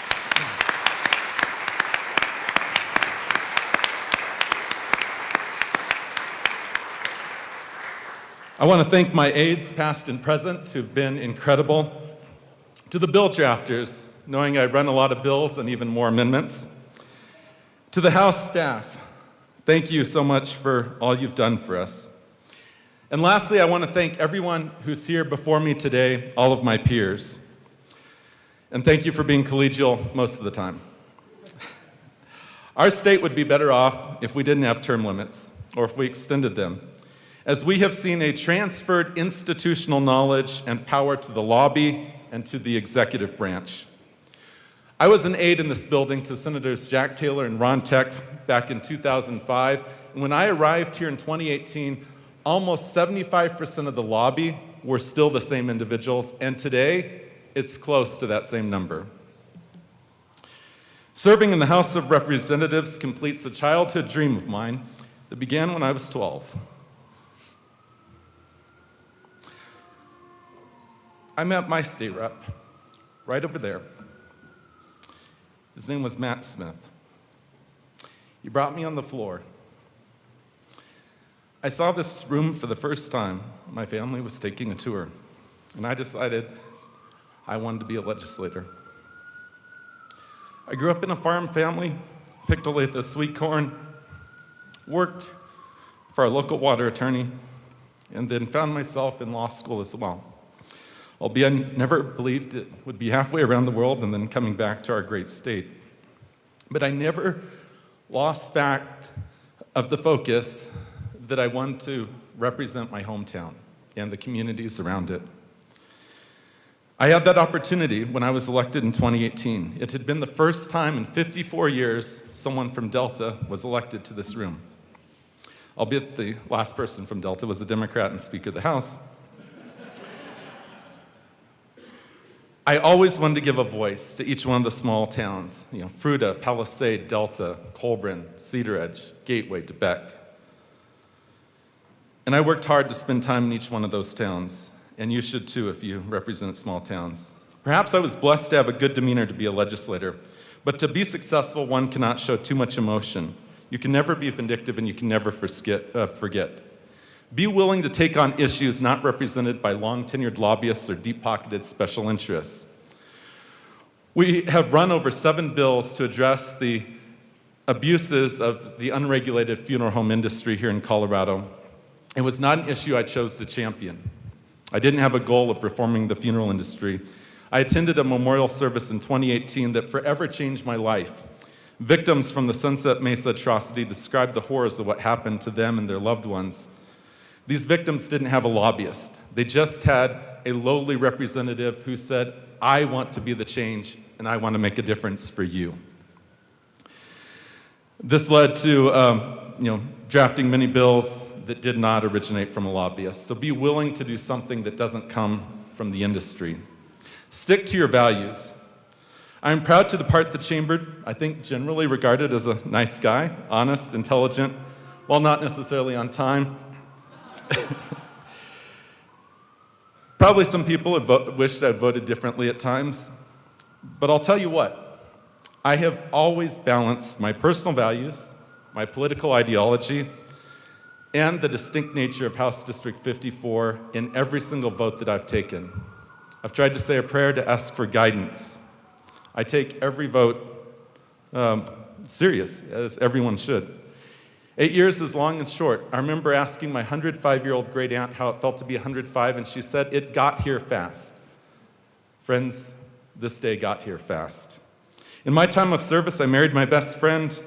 I've represented our state domestically and abroad, witnessed a technology shift here in the chamber that involves Zoom, AI, and cell phones to conduct legislative business. We've run over 1,000 amendments, 274 bills, almost 200 of those passing. Amended 42 of the 44 titles. I've had 3 bills vetoed, not quite the record that Valdez has. I've lost 2 bills on third reading, which I do think is a record. And I've had 1 bill struck down by a unanimous state Supreme Court. To paraphrase Paul Simon, there must be at least 50 ways to kill a bill. My fellow representatives, I regard each and every one of you as family, albeit one big, giant, dysfunctional family, but family nonetheless. This sentiment never reigned surer than almost exactly 6 months ago. My mother passed away. I cannot express how touched I was to hear from many members, leadership on both sides, our staff, personal calls, cards. It meant so much, and that's a representation that we are family. And we're better off to be known for our humanity and caring for each other than showing our partisanship, because certainly each and every one of us are nonpartisan to that extent. It's also been special to share with the Chamber Lunar New Year, and thank you so much to the Majority Leader for doing something extra special this year. And I hope it continues. You know who I'm talking about. I've appreciated showing my love for legal history. Representative Bacon, it did happen back in Scotland. And international diplomacy with the formation of the International Caucus. I've also learned that the phrase "for the record" actually means something. Reflecting back on 8 Colorado appellate court cases, which have quoted me, usually unfavorably, it does show that the court does look back to see what legislative intent is, and that the words we say at the well or in committee have legal weight and legal meaning. It is incredibly bittersweet to bid farewell to my tenure in the House of Representatives. I am humbled for the opportunity of a lifetime to fulfill a childhood dream with honor, duty, and loyalty to our great state that I love so much. I will greatly miss this wild and crazy place, but I do promise to visit from time to time. And whoever that next majority leader is, please let me onto the floor. In closing, I want to quote from the last verse of the last chapter of the greatest book ever written. And may the grace of the Lord Jesus Christ be with each and every one of you. Thank you, and God bless.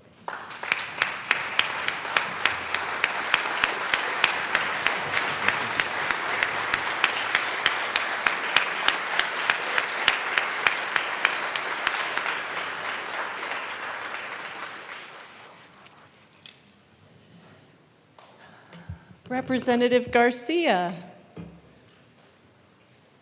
please join us at the well to pay tribute to Representative Sirota.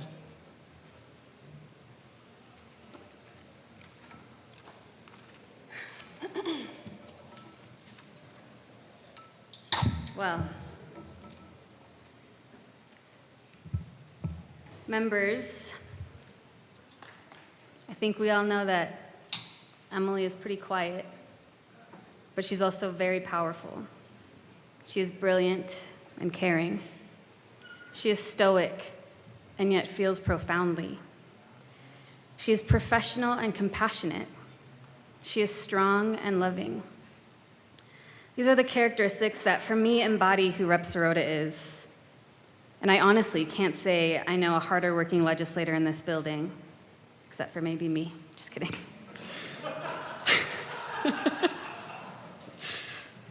Most of us in this chamber only know the JBC member, Emily Sirota. We have all had to convince her of our fiscal notes that they were worthy of approving when she chaired appropriations for 3 years. We all had to contend with her saying, "We respectfully ask for a no vote. This budget has been carefully crafted to achieve the constitutional balance requirement," or something like that. We have all benefited from her deep commitment to helping make people's lives better through the painstaking task of crafting a moral budget. She served as the punching bag for these difficult cuts that were necessary, and still every day she shows up with her commitment to making life better for families in Colorado. She is literally the mother of our modern-day childcare system. And she is the holder of dignity for workers. Even while working on creating our chamber's constitutional obligation of passing a balanced budget, Emily still took on major bills, from Fair Work Week to creating CDEC and UPK. She brought Holocaust and genocide studies in schools. And she created the first ever care economy tax credit in the country. I met Rep. Sirota when I was actually an advocate, before the honor of serving as her colleague. She was serving on the interim committee on early childhood, and I had the privilege of presenting to this committee a couple times. And one day, my presentation was about obstacles that some providers face in accessing food subsidies. Once my presentation was over, I was packing up my bag, and Rep. Sirota walks over to me to ask me to learn more about what I was presenting.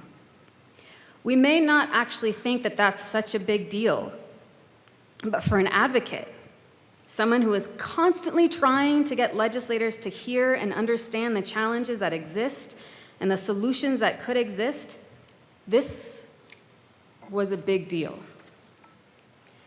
And that was not the only time I saw Rep. Sirota prioritize learning from community, hearing about what works and what doesn't. She constantly did it.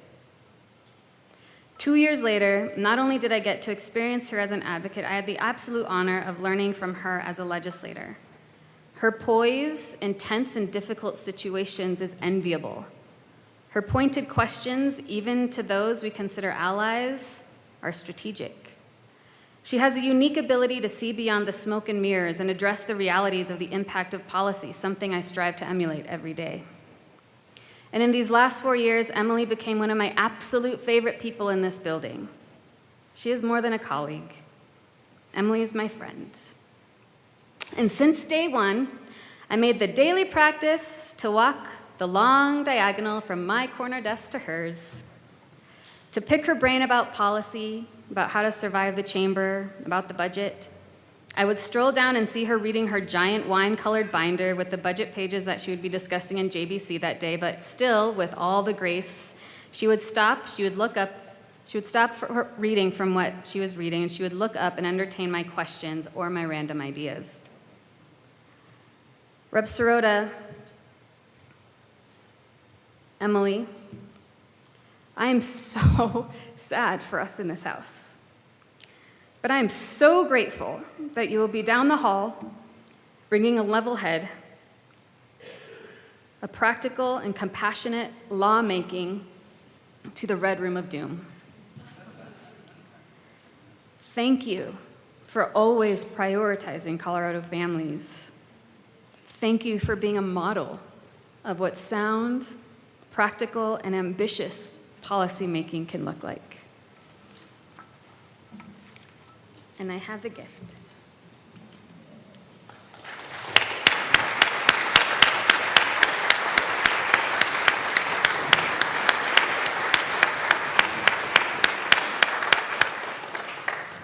Representative Sirota. Thank you, Madam Speaker. 8 years feels like both a lifetime and a blink of an eye. When I first started this job, my kids were little and still captured by the candy and the snacks that were located all over the chamber. I got here because enough people asked me to step up and lead, but I really had no idea what I was walking into. But those of us who were part of that class of 2019, it really seems like we have seen it all. We came in to a brand new trifecta. We navigated a global pandemic, a flood of federal transformational dollars to billion-dollar deficits. We've weathered the property tax wars, I thought the oil and gas wars, so many special sessions that obviously weren't very special or extraordinary. And I have learned so very much along the way. Truly, every day here, I learn something new. I think the lessons I have learned the most are to understand the rules and how the process works. You don't have to blow up the system to change the system, but you do need to know it. And everything here is relational. One person has the power to change dynamics, not just for bad, but for good. And each of you has that in you. Each of you has made this place special and unique because of you. Tantrums don't work for the long term. You might get your way a couple times, but people will learn their lesson. So keep a cool head and know when it's time to speak up and use your power. You're far more effective that way. And I think I would echo the rest of my colleagues from the class and just implore you all to be an advocate for your constituents. They don't have a paid lobbyist because that's our job. That's what we are elected to do, is to come here and to represent them and the things that they need, regardless of the things that the people out there are paid to tell us. It is so crucial that we use our own eyes, ears, and brains to make these decisions because they are impactful. We have a lot of power here to change the lives of the people that we represent. And I will never take that for granted. This job has been truly the honor and privilege of a lifetime, and serving with all of you has been the honor and privilege of a lifetime, members and staff alike. I'm so grateful to have had this opportunity, and I'm so grateful to have made so many dear friends for life. You are stuck with me, whether we're in this chamber together or not. Thank you all for the impact that you have had on me, on the people of Colorado, and I look forward to watching you do your work from just down the hall. It may be many miles away, but I'm excited for what the future has to hold and the work we still have to do together.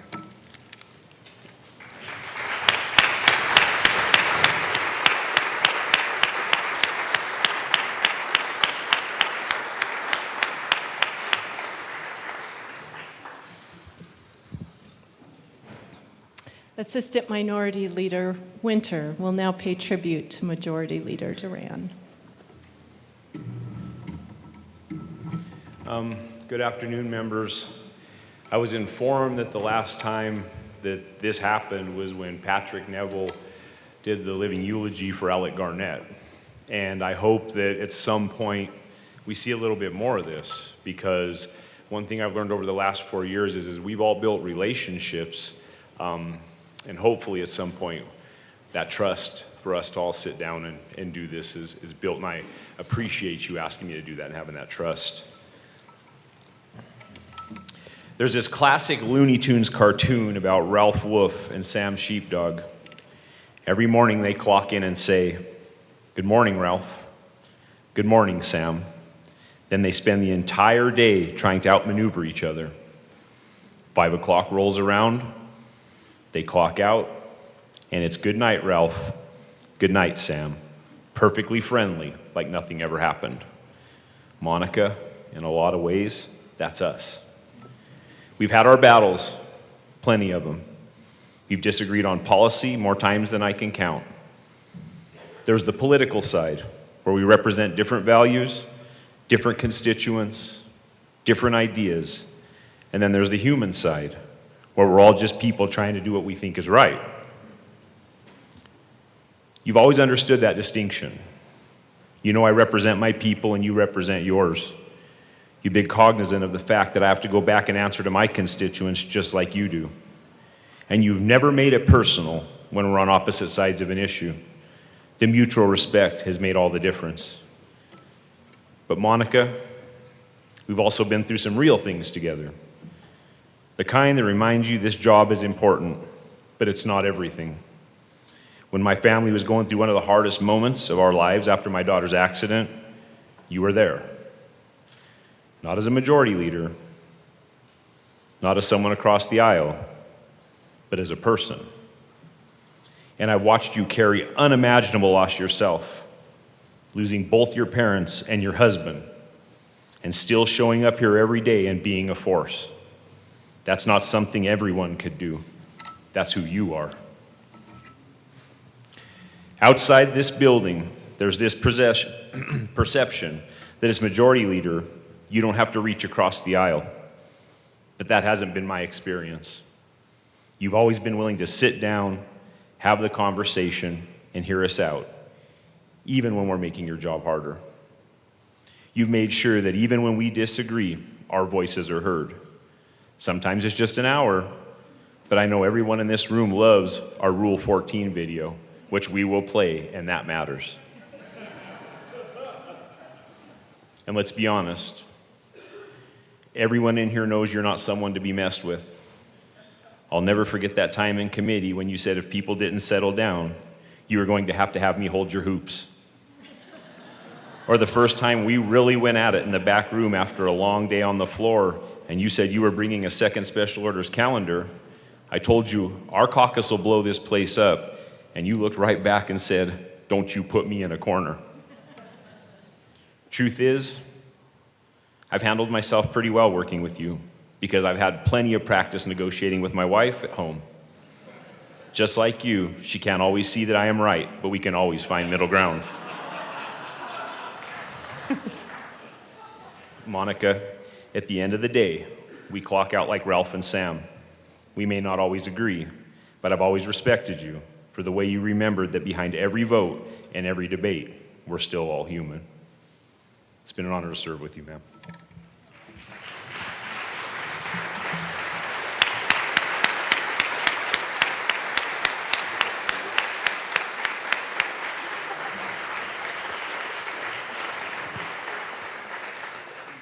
The House will stand in a brief recess for a video.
So much. Gosh, this just flew by so fast. As I stand in my final days as Majority Leader and my 8th and final year in this chamber, I am filled with gratitude.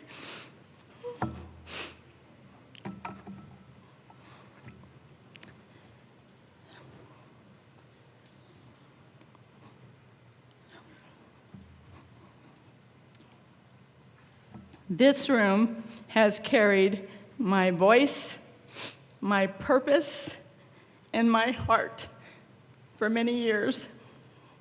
Today, it holds my farewell, but not an ending, but the turning of a new page. When I first walked into this chamber, I carried the weight of a life rebuilt from the ground up. I carried the story of a survivor. I carried memories of sleeping in a car with my young child who depended on me. I carried pain, I carried resilience, and a promise to myself that if I ever reached a place where I could change even one life, I would give it everything I had. And today I can tell you that I did. But I didn't do it alone.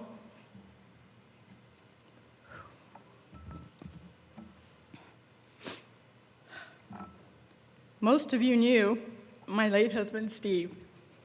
He was a passionate Republican who held his beliefs with conviction and pride. But what made him extraordinary was that he always made room in his heart for mine. He understood that service rises above party and that love is bigger than politics. Steve believed in me. He believed in the woman who fought her way through darkness, the mother who never quit, and the leader who tried every single day to make life better for others. He shared me with all of you. He carried the sacrifices that came with this work without resentment, and never once did he complain. He loved me deeply, and he was proud of the life we built together. I will carry that love and gratitude with me forever.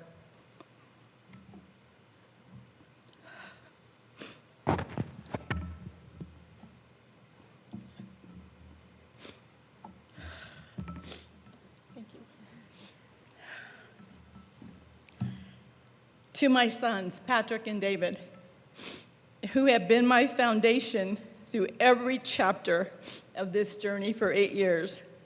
Their love carried me through every victory, every loss, and every late night. And while they may not have shared my politics and proudly stand as Republicans themselves, they never stopped believing in me. Our family is proof that our humanity must always come before political division. To my colleagues, all of you, thank you. You stood beside me during the hardest moments in my life. Some of you challenged me when the stakes were high and the answers weren't always easy. Together, we debated with passion, we disagreed with conviction, and somehow still found grace and friendship in unexpected places. We carried the responsibility of millions of people together, and through long nights, difficult votes, heartbreak, and triumph, we built something rare. To my friends across the aisle, thank you for your trust. Thank you for your friendship. Together, we show that public service works best when we see each other as human beings first. I'm eternally grateful for the lifelong friendships we have built, and you will always have a seat at my table, no matter where life takes me. Every one of you has left a mark on my life, and I leave this chamber better because I had the privilege of serving alongside all of you.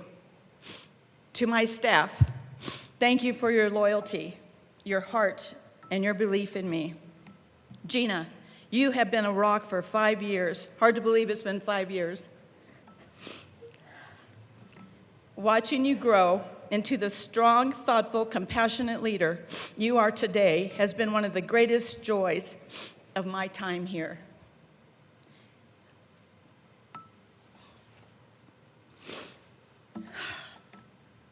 You stood beside me through some of the hardest and most meaningful moments of this journey, and I will always be grateful for that bond. Christian, thank you for bringing your talent, your kindness, and your dedication to this team. Your future is incredibly bright, and I know you will continue to do meaningful things in whatever you choose to do. Speaker McCluskey, thank you for your partnership and friendship through 8 years of service together. We weathered some of the hardest moments in modern history, yet through it all, you kept showing up every single day, believing Colorado could be better tomorrow than it was today. I thank you for your leadership. I thank you for your heart, and I thank you for your friendship. This work is about the people we serve. The single mother trying to survive another night, the child searching for safety, the worker hoping for dignity, the rural communities fighting not to be forgotten, the families who simply wanted someone to hear them and fight for them. That is who I carried with me every single day in this chamber. And long after my desk is empty and my name is no longer on that board up there, I hope people remember that I showed up, that I fought for those who felt they didn't have a voice, that I led with heart, that I led with honesty and humility, and most importantly, that I never forgot where I came from. As I leave this chamber, I leave with something far greater than my title. I leave with hope. Hope because I've seen what people can overcome. Hope because I've seen strangers become allies and colleagues become family. Hope because even in the hardest moments, when the weight of this work felt impossible, there were always people willing to stand with me and to fight together. I walked into this chamber with the heart of a little girl who once knew uncertainty and fear. And I stand here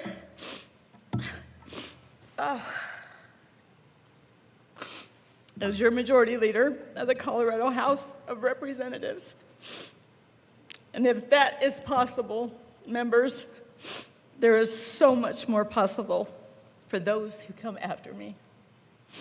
So let this be an invitation to lead with courage, to serve with compassion, to choose humanity over division, and to never stop believing that government can still be a force of good for people in their lives, because the work of building a better Colorado belongs to all of us.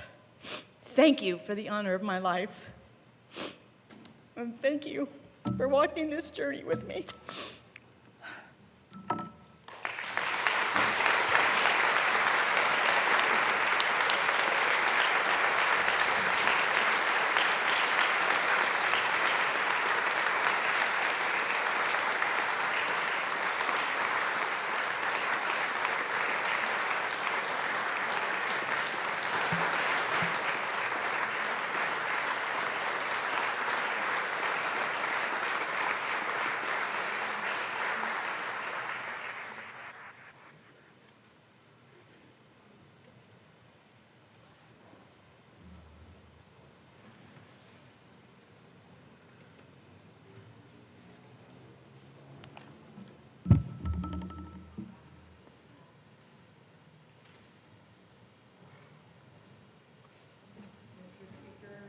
Mr. Speaker Pro Tem.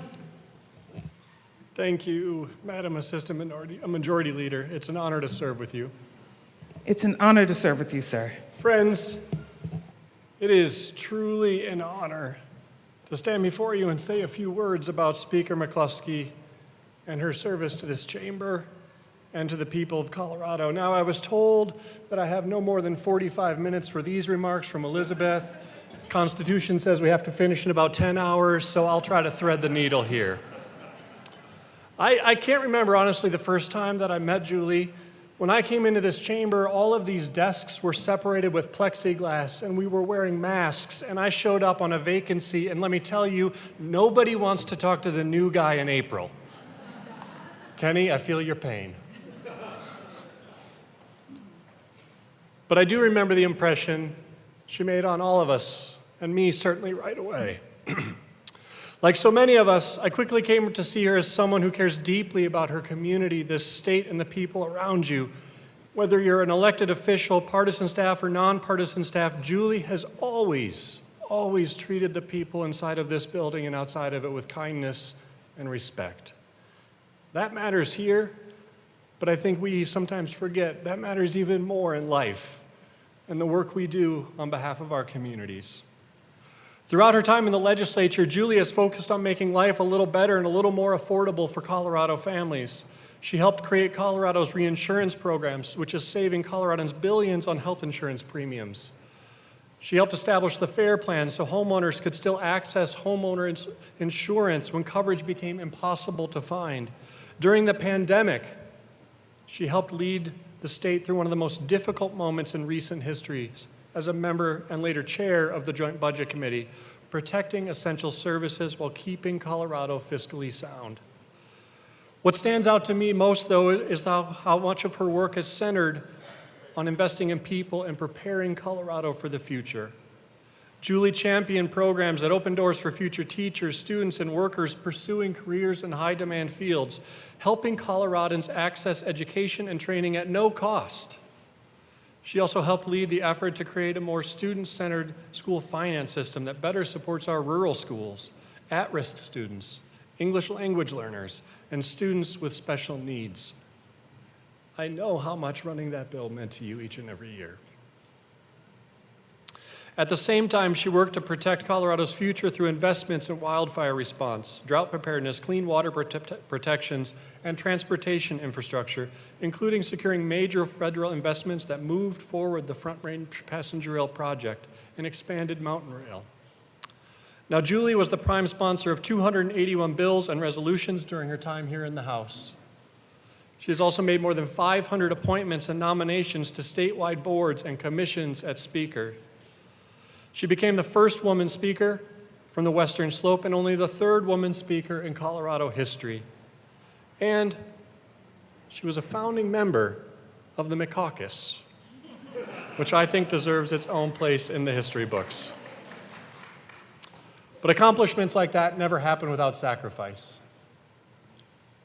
Public service asks a lot of the people who serve, but I think it actually asks even more of the people who love them.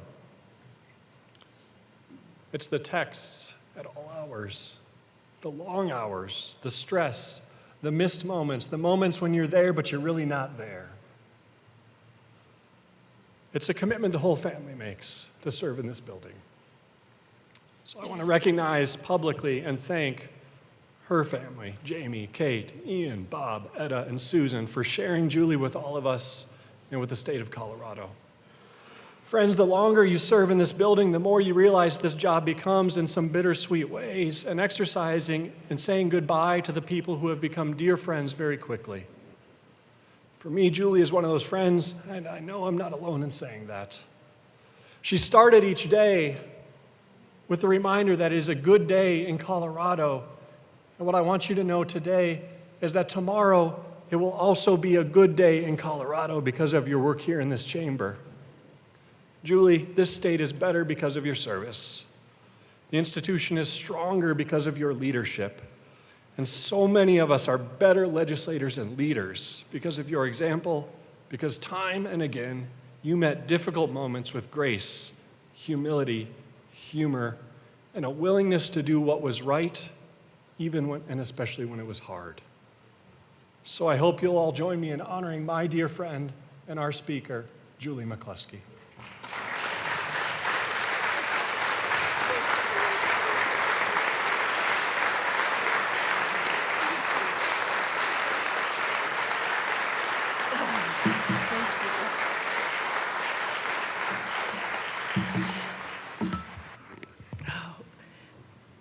Speaker Pro Tem Basenecker, my dear, dear friend,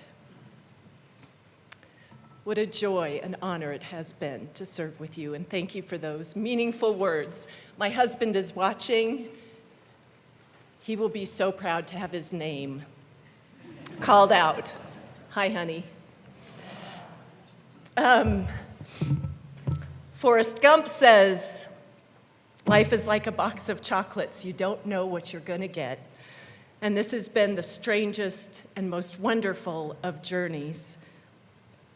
If I laid out a map of what these last 4 terms and 8 legislative sessions have been, I would see mountains of amazing policy that has made a difference in this state.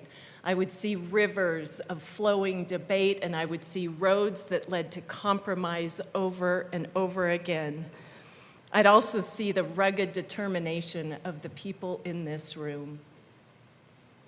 People I deeply admire, people who served, leaned in, and led through a pandemic, through challenging national and world events and pressures, through significant budget ups and downs, and to the thing that may trouble me the most, a rise in hateful rhetoric, a rise in political violence, a rise in camping out in the extreme corners of this political universe and failing to find each other in that space. I am so deeply proud of the many policies that the Speaker Pro Tem called out. A dear friend of mine said yesterday, think about the 8 years in their entirety. Think about all of those accomplishments. We have done great things together. As I wind down my service, all I want to do is share gratitude. Gratitude for all of you, because time is fleeting. Let us please remember Representative Bockenfeld, Senator Winter, and the dear Minority Leader McKean. I send thanks into the universe again for the speakers who came before me, speakers who shared wisdom and guidance, especially Speaker Garnett, Becker, Russ George, and Ferrandino. To my class of 2019, the fierce, fighting frolic, I stole this from you, Luck, the sublime, subtle Sirota, the smart in the saddle Soper, the very tenacious Titone, to that vibrant dresser, Alex Valdez, and to the wise beyond his years Woodrow, and especially to the darling, the dear, the dynamo, Monica Duran. The number of times we had to hold on to each other, either cry, scream, or laugh. You are for my ever partner. I think you're even my work wife. This place is full of words of wisdom. Carrie, don't marry your bill. Your word is all you have around here. Majority may have their way, but the minority will have their say. Campaigning is poetry, but governing is prose. But the saying I think about most right now is the reference to us as a body, a living, breathing body. We are together a collective soul of the house, much as our communities are bodies. This state is a body. This nation is a body. We work together. When we assert our talents, when we hear one another, when we see the joy, the beauty in each of us, I want to recognize the future of this body with those members who I believe bring something special here. The heart of this body is demonstrated every day by the compassion of a Speaker Pro Tem Basenecker, an Assistant Minority Leader Winter. To Velasco and Garcia Sander, keep up your big hearts and your smiles. You two smile more than anybody else around. To the brain, the intellect of an Espinoza, a Brown, a Pascal, a DeGraff, a Marshall. Use your intelligence for the greater good, and thank you for what you share.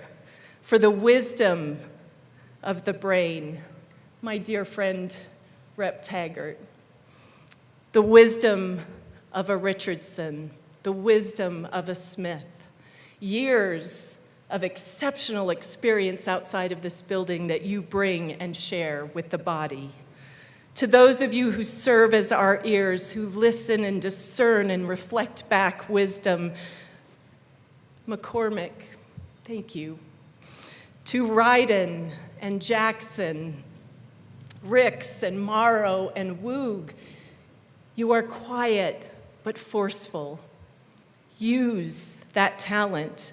There is a belly full of good sense and humor in this building, and oh goodness, if that isn't the House of Stewart and certainly Representative Barone. Thank you for the smiles, the funnies, and the good nature. The spirit in this place is certainly captured when we think about running. We think about running hard and fast for what we believe. Representative Garcia, Representative Ferre, Johnson, Gonzalez, Clifford, English, Flanell, you have spirit, you have spunk. Thank you for bringing that to the body, for the guts, the courage that it takes to truly lead. To AML Bacon, Representatives Martinez and Carter and Hartsook and Joseph, Sukla and Bradley, guts, courage. There is a calm and steady hand in here as well. Minority Leader Caldwell, Representatives Camacho, Lukens. I'd throw you into that as well, Representative Brooks. Thank you for sharing the ability to bring people together, a calm and steady hand. And there's 4 who are still maybe finding some footing. Goldstein, Wynn, again, Flanell and Slaw. You're new here. Bring that fresh perspective, help us all do better. I want to extend my gratitude, yes, to the folks that are sometimes maligned, our lobby. I hope they're all listening. I don't see any of them out there, right?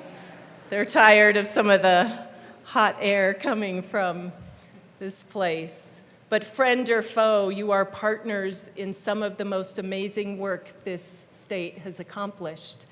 You help us understand the mechanics of what it means to have an expertise in a certain industry or topic area, to the advocates, the organizations who show up with their heart and advocate and remind us why we are here.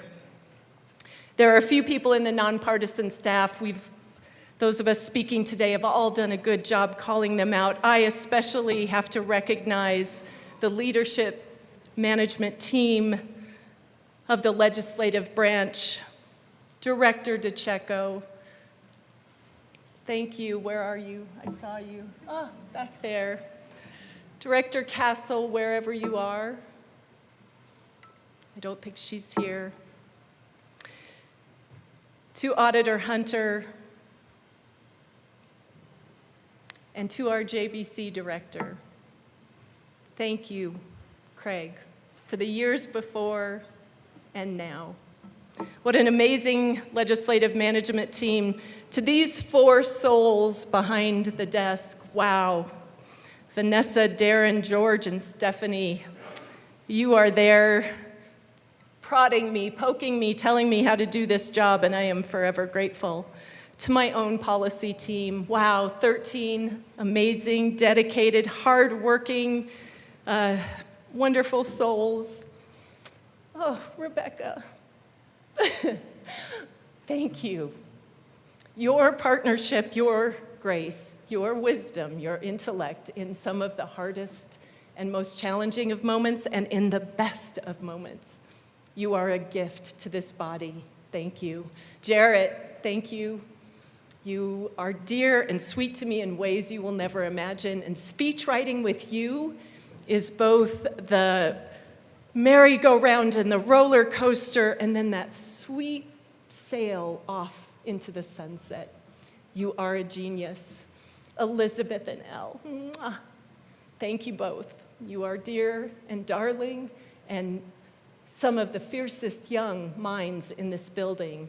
I hope you stay here and fight hard forever and ever. Thanks for all you've done. My family was already acknowledged. Oh, they're loved. They're such good people. They're such patient people. Jamie, Ian, Kate, Ellie, my folks, my sister, you are awesome. But I have to leave you with some final words. Please, please lead the Western Slope way. Put partisanship aside. Focus on problem solving. Think about ways to come together. Stop the bickering just for bickering's sake. Stop posting on social media something hateful. Post things about love. Post things that bring us together. Assume good intentions of each other. Sow trust and be trustworthy. Henry Bergeson said, the motivating power behind democracy is love. So finally, lead with love, lead with love.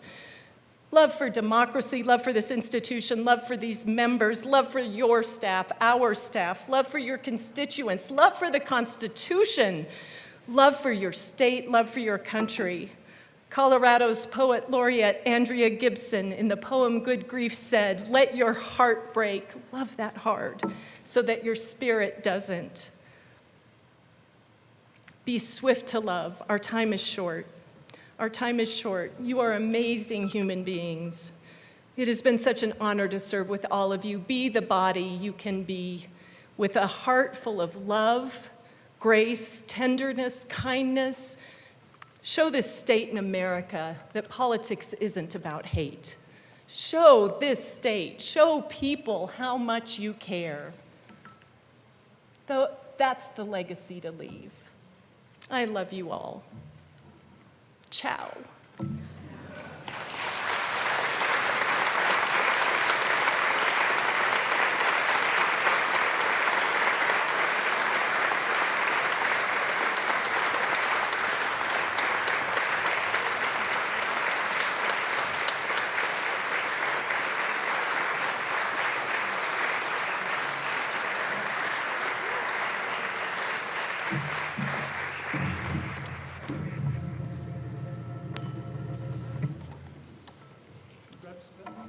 Representative Valdez. Why, thank you, Mr. Speaker Pro Tem. It has been an honor to serve with you, sir. It has been an honor to serve with you. Well, I'm come here to correct the record. Best dressed. Me? I think not. She is as tough as her perfect nails. The hair? Perfect. I would know. Both of my parents were big deal hair people, if you didn't know. Makeup? These products aren't sold at Target. That's elegance. Her closet must be vast, like the kind of vast they make movies about, adventure movies. Beyonce looks like Courtney Love compared to Her Majesty. But she has an agenda, as evidenced by her candy bowl. She is here to rot your teeth. And you need look no further, my friends in the press, than where she came from. And that's all I got to say about Mama. I love you. You're the best. So elegant, so dignified, wonderful.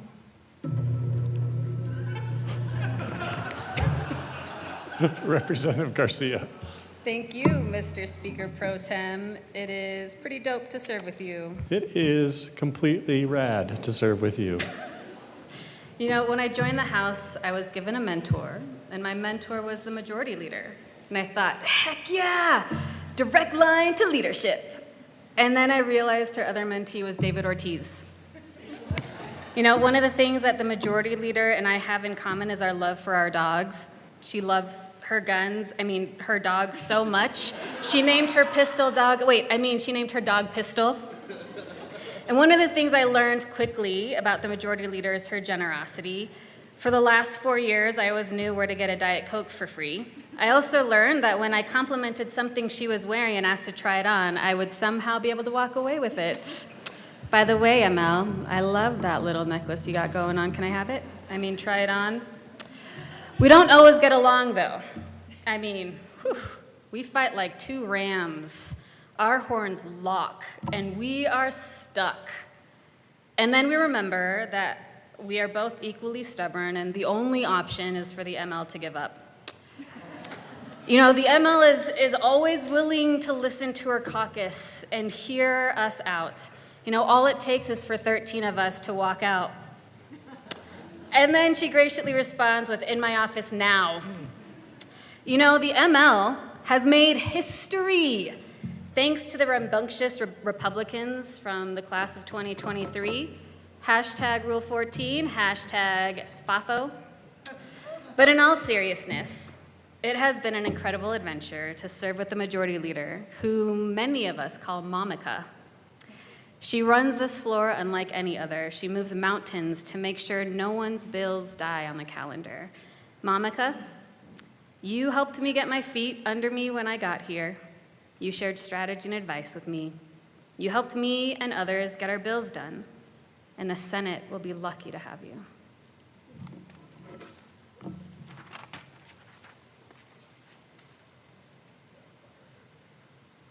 AML Bacon. Hi. What a great day to be a Coloradan. We got 2 snowflakes this week in the high country. Just in time for the Donkey Derby. I appreciate all of your efforts, but I would like to invite you back to the program. Representative Mabry. Thank you, Mr. Speaker Pro Tem. It's an honor to serve with you. It's an honor to serve with you. Oh gosh, members, I am delighted and I am privileged to have the opportunity to honor our speaker, Julie McCluskey. I want to bring us home to something that is uniquely Coloradan, the experience of being called into Speaker McCluskey's office. Because when you are one of the more, shall we say, spirited members of the Democratic caucus, that is a feeling you know well. I've spent more than my fair share of time in the principal's office, and almost every single time, Julie greets me with the same, "Oh gosh, Javier, I'm so excited to say that I want to uplift your passion and your enthusiasm and your dedication," which is what she says to me before she's about to tell me she disagrees with me and does not like my approach. But let me redirect you to the spirit of collaboration and partnership that embody Colorado, which is her way of saying, be nice to the governor, Javier. She is often working hard to deliver on the promises with great gratitude to our beautiful agricultural communities. But here's the truth. Speaker McCluskey has taught all of us that it is always time to do what is right. And the right way is the collaborative way, the patient way, the way that listens. She has taught me that you can be a bomb thrower with principles and a bridge builder with your colleagues in the lobby and, yes, the governor's office. She's made so many of us better legislators. So today, members, with great gratitude, we honor and commend Speaker Julie McCluskey. I'm delighted and I am privileged to have the opportunity to call her my friend. Thank you, Madam Speaker. AML Bacon. Thank you. Will the speaker and ML please come up to the well? And we also would like to invite Representative Sirota, because we have, on behalf of our caucus, special gifts for you as our leadership.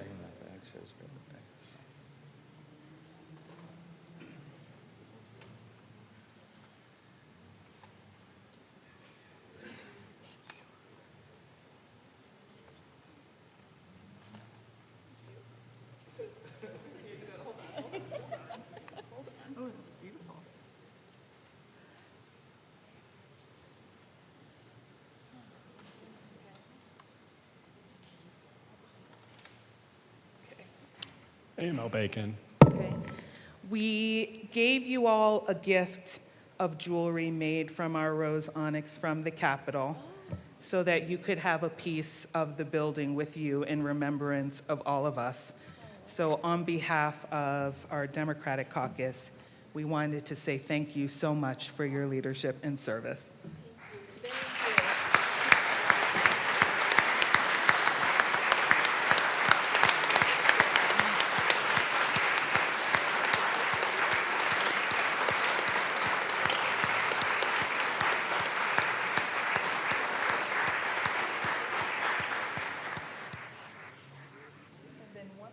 AML Bacon.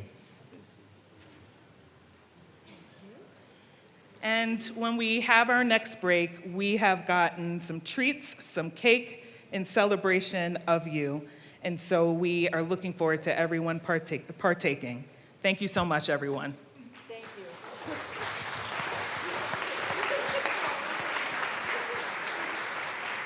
Madam Speaker. So in my final moment in the well, I have to ask for grace.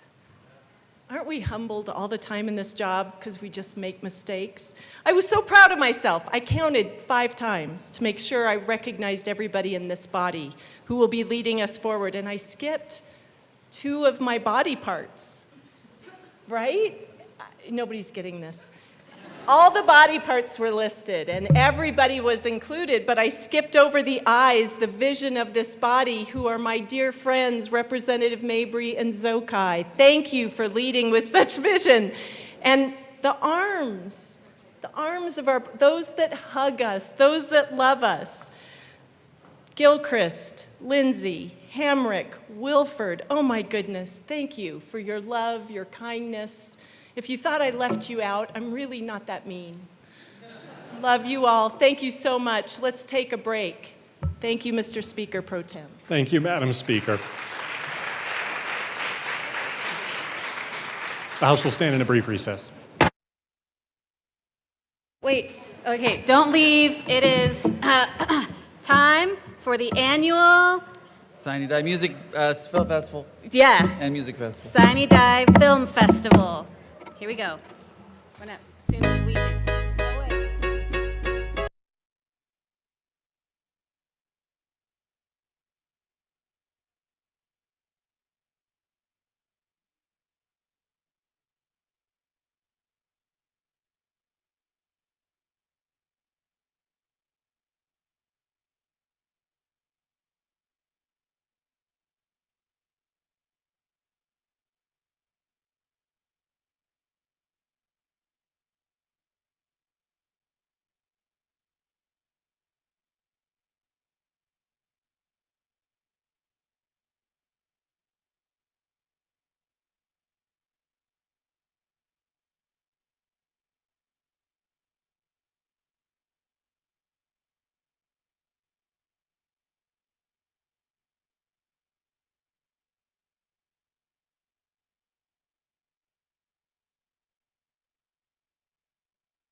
The House will come back to order. It is the final countdown. One last round of applause for the outstanding entertainment. Thank you, Representatives Titone and Garcia, and to all of the willing and unwilling participants in your spectacular movies. Members, we do have consideration of Senate amendments to House bills. We are also waiting on the Senate. They're slow as usual. So as I said earlier, we will have some stop and go this afternoon. Mr. Schiebel, let's start with conference committee reports. First report of First Conference Committee on House Bill 1206. This report amends the re-revised bill to the President of the Senate and the Speaker of the House. Conference committee report will be printed in the Journal. Message from the Senate. Madam Speaker, the Message Senate. from the Senate will be printed in the Journal. Message from the Reviser. We herewith transmit. Message from the Reviser will be printed in the Journal. Excellent. Members, please take your seats. Madam Majority Leader. Madam Speaker, I move to proceed out of order for consideration of Senate amendments to House bills. Seeing no objection, we will proceed out of order for consideration of Senate amendments to House bills. Mr. Schiebel, please read the title to House Bill 1141. House Bill 1141 by Representative Bacon, also Senators Kolker and Marchman, concerning civil rights violations involving discriminatory practices in public schools. Assistant Majority Leader Bacon. Yeah, so it's just a bill. Yes, it's only a bill. And it was sitting here on Capitol Hill. Come on, Schoolhouse Rock. It's a long, long way from committee to committee. It's a long, long wait because the state ain't got no pennies. Okay. Members, we just forgot something. This bill was a strike below in the House, and we needed to strike a sentence in regards to notice to school districts. And with that, I ask to concur. But first, I'm going to move. Yes. Okay. Yes. Thank you, Madam Speaker. I move that the House concur with Senate amendments to House Bill 1141. Seeing no further discussion, the motion before us is to concur with Senate amendments to House Bill 1141. Mr. Schiebel, please open the machine, and members proceed to vote. Representative Bottoms, how do you vote? No. Representative Bottoms votes no.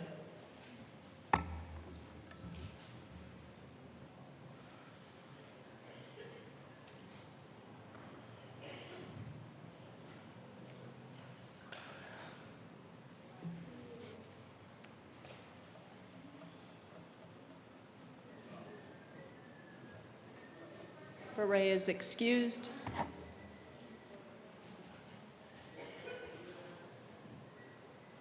Please close the machine.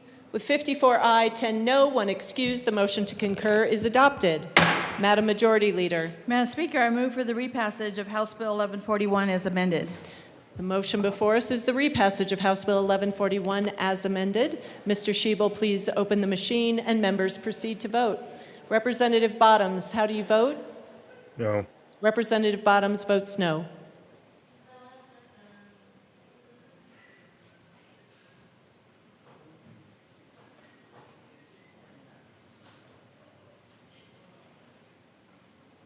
Please close the machine.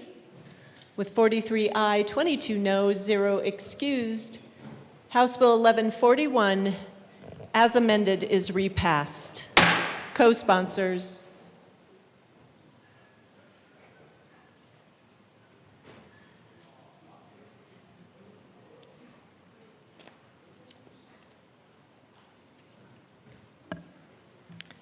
Please close the machine.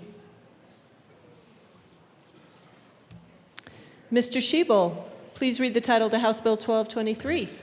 House Bill 1223 by Representatives Woodrow and Basenecker, also Senators Ball and Roberts, concerning modifying certain tax expenditures and in connection therewith making an appropriation. Representative Woodrow. Thank you, Madam Speaker. And for my last motion at the well, I move that the House concur in Senate amendments to House Bill 1223. Please proceed. So, colleagues, the Senate made some amendments. They added new tax relief provisions targeted to support, surprise, surprise, the restaurant industry amidst the challenges they face, such as rising costs for food, and to smooth the transition from the repeal of the vendor fee. The provisions are paid out of the new revenue created from the downloadable software repeal, and they reduce the size of the EFAC, mostly just for years 27 and tax year 28. The more expensive offset is the sales tax retention measures. It expires after 2 years, and the EFAC will be increased to measure it with that amount. Mr. Speaker Pro Tem. Thank you, Madam Speaker. It's an honor to serve with you. It is an honor to serve with you. There were also some technical changes that were made at the request of the Department of Revenue to support making this more administrable. There was some technical changes made to the Housing Development Grant Fund sales tax diversion to reflect the impact of the sales tax revenue from those additional measures and to preserve the prior law. And then there was some changes made in relation to the negotiable license agreements, definitions there that worked for folks in the chamber. And so we respectfully ask for your yes vote. Seeing no further discussion, the motion before us is to concur with Senate amendments to House Bill 1223. Mr. Schiebel, please open the machine, and members proceed to vote. Representative Bottoms, how do you vote? No. Representative Bottoms votes no.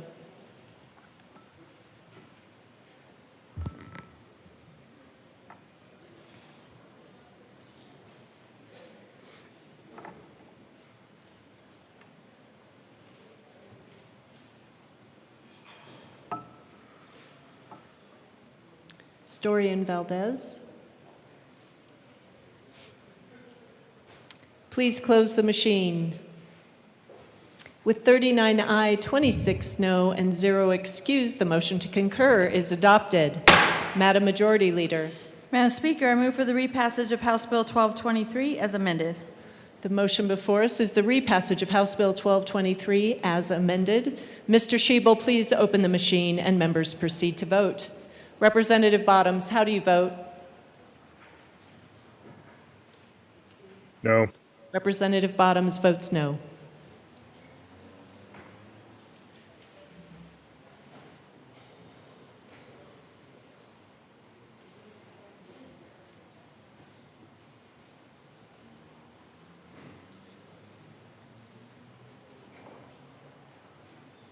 Please close the machine.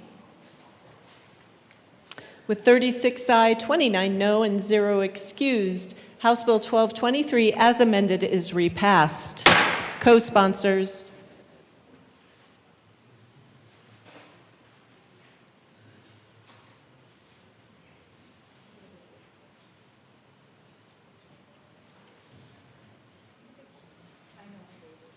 Please close the machine.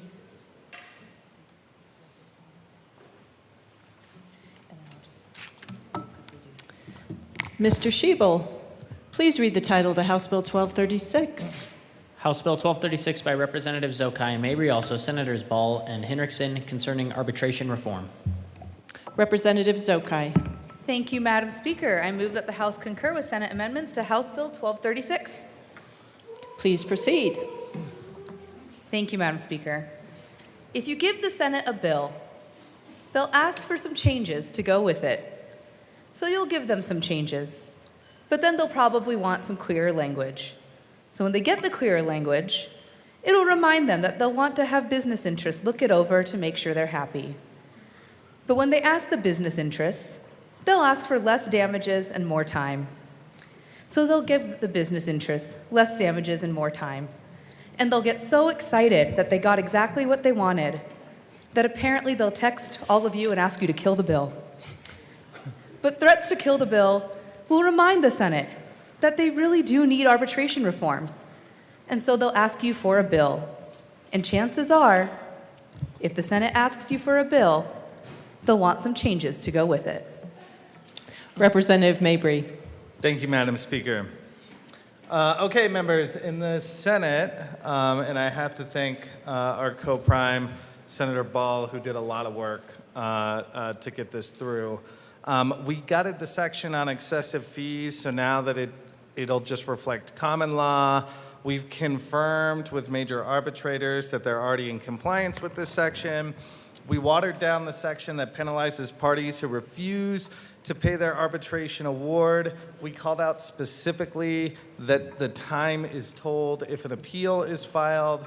We also heard concerns that Section 3, which covered bias, would have resulted in lawsuits challenging arbitrators' rulings. We removed that part of the section to focus only on arbitrators who refuse to hear certain claims or who have different rules depending on who brings the case. All in all, members, this is a small and modest bill.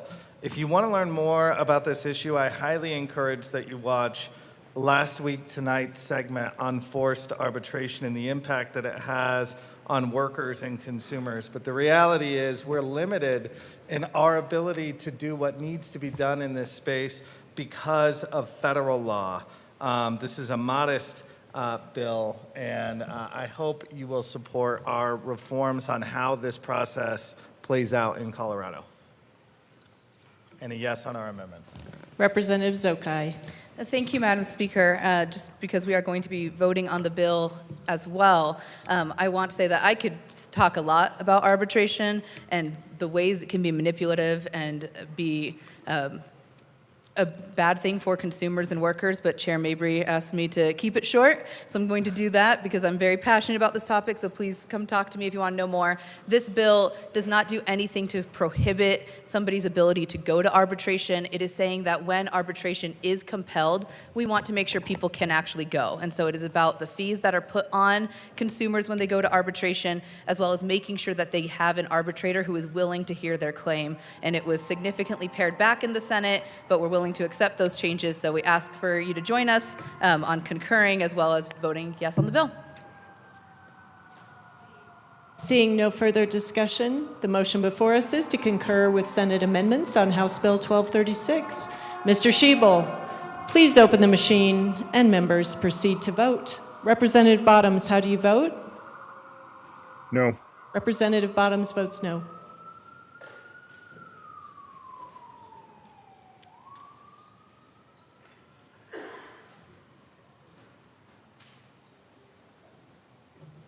Bacon.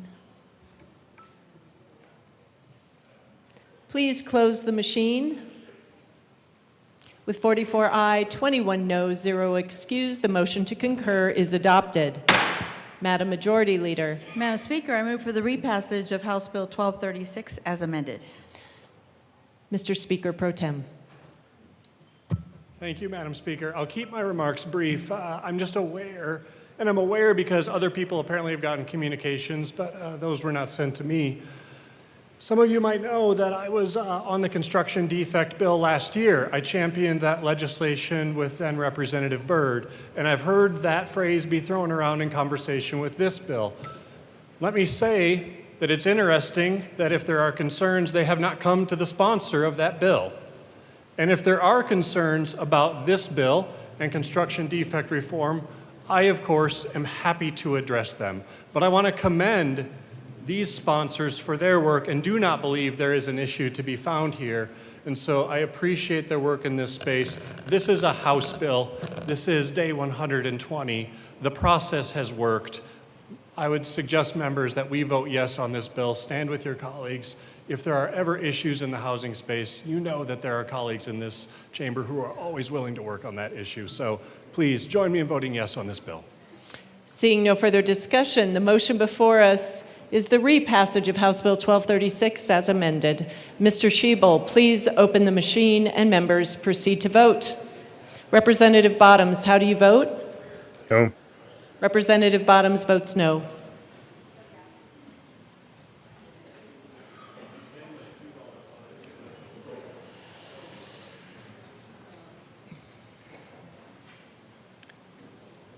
Ferre, Goldstein, Ricks, Valdez.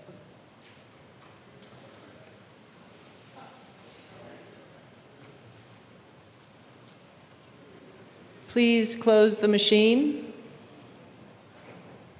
With 33 aye, 32 no, House Bill, and 0 excused, House Bill 1236 as amended is repassed. Co-sponsors.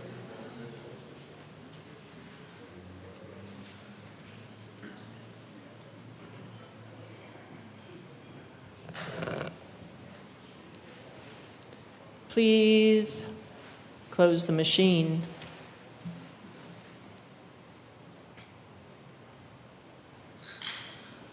Mr. Shebel, please read the title to House Bill 1255.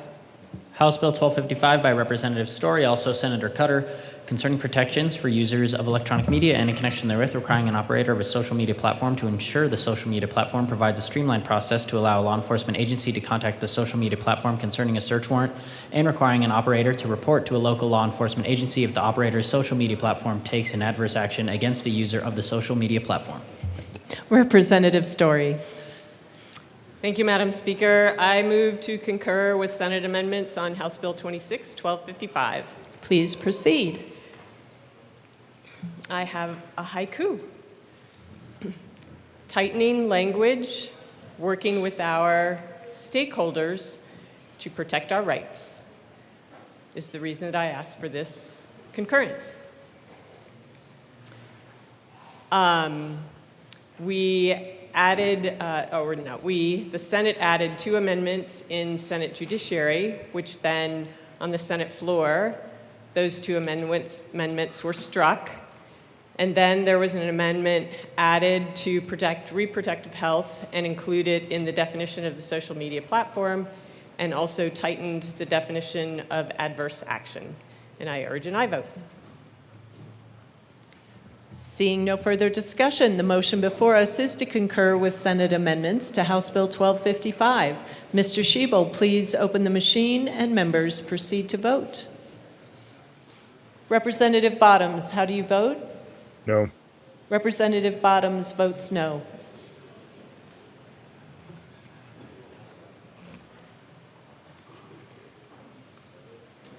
Please close the machine.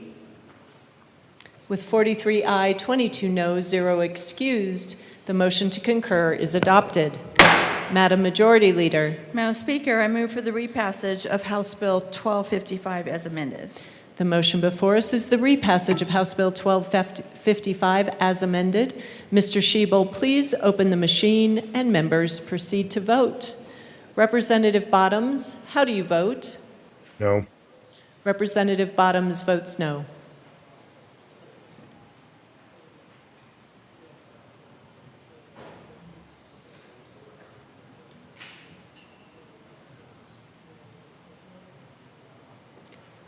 Camacho, Carter, Duran, Garcia, Phillips, Smith, and Valdez.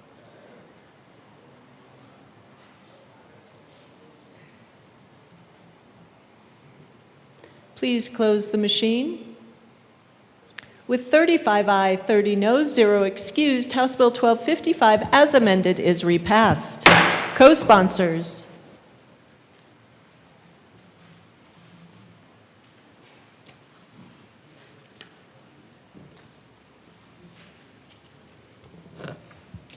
Please close the machine.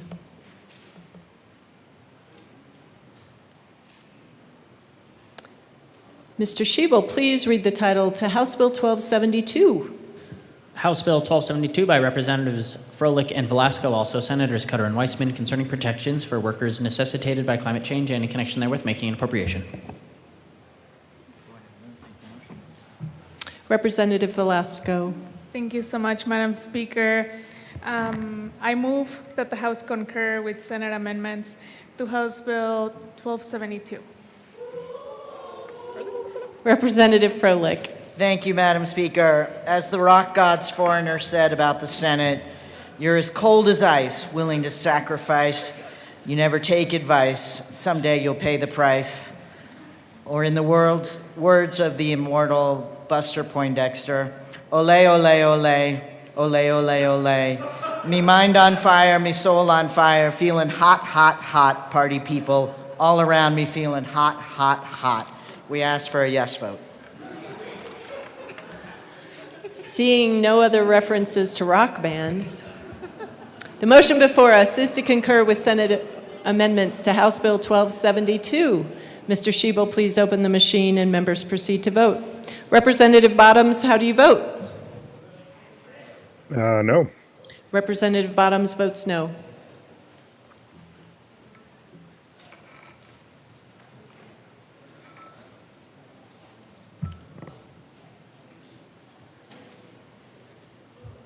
Please close the machine. With 43 aye, 22 noes, 0 excused, the motion to concur is adopted. Co-sponsors. Oh, sorry. I'm trying to get us to the punchline sooner. Madam Majority Leader. Thank you, Madam Speaker. I move for the repassage of House Bill 1272 as amended. Thank you. The motion before us is the repassage of House Bill 1272 as amended.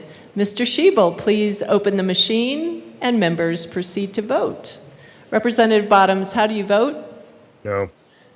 Representative Bottoms votes no.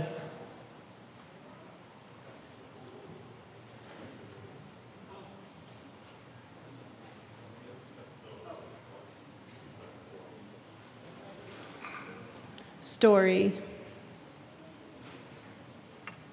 Please close the machine.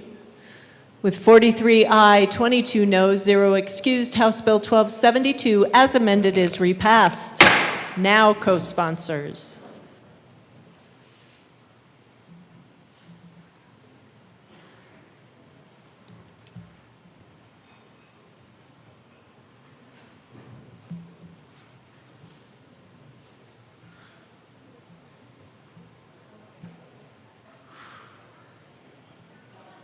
Please close the machine.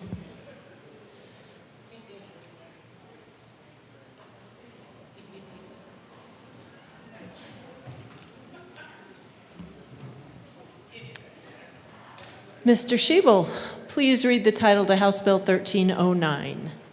House Bill 1309 by Representatives Froelich and Story, also Senator Wallace, concerning measures related to forms of abuse in cases regarding a separation of a relationship. Representative Story.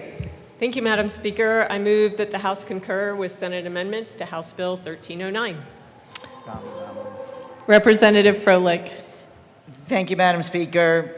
Family court is just terrifically sad, so a yes to concurrence would not be bad. Any further discussion? Seeing none, the motion before us is to concur with Senate amendments to House Bill 1309.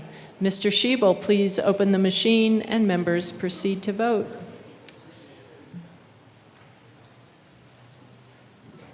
No. Representative Bottoms, how do you vote? No.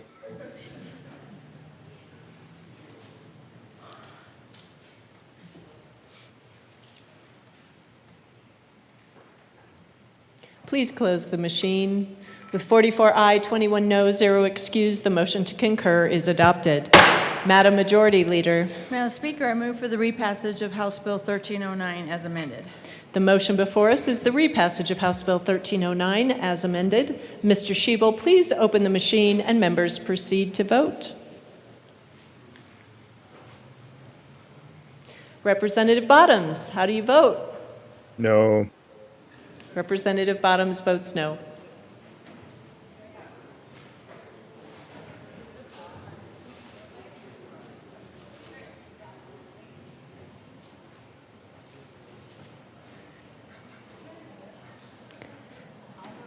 Madam Majority Leader. Soper. Please close the machine. With 43 aye, 22 no, 0 excused, House Bill 1309 as amended is repassed. Co-sponsors.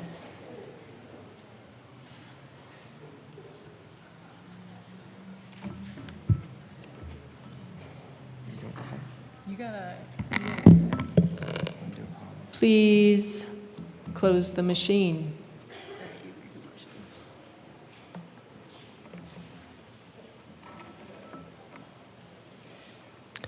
Mr. Shebel, please read the title to House Bill 1325.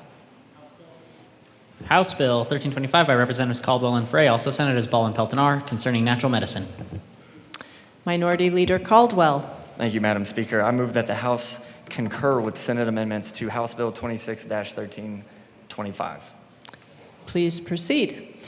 Thank you, Madam Speaker. Members, so I know we always like to joke and talk about the infinite wisdom of the Senate with their amendments. A big part of these amendments that the Senate put on, I was supposed to put on second reading, and I missed it on the committee report. So, yeah, I certainly agree with them. There were 3 amendments. One of them clarifies ibogaine can be used in properly regulated administration sessions. One of them tightens the natural medicine market by defining administration sessions to include on-site purchases. And the third one's a cleanup. Representative Frey. Thank you, Madam Chair. It serves me right to be absent when we were on seconds for this bill, so I move to concur as well. And I have a poem. Who would have thought our vets could be healed by a tree bark? Our simple trip down memory lane can be healing on ibogaine. Please vote yes. Seeing no further discussion, the motion before us is to concur with Senate amendments to House Bill 1325. Mr. Shebel, please open the machine and members proceed to vote. Representative Bottoms, how do you vote? No. Representative Bottoms votes no.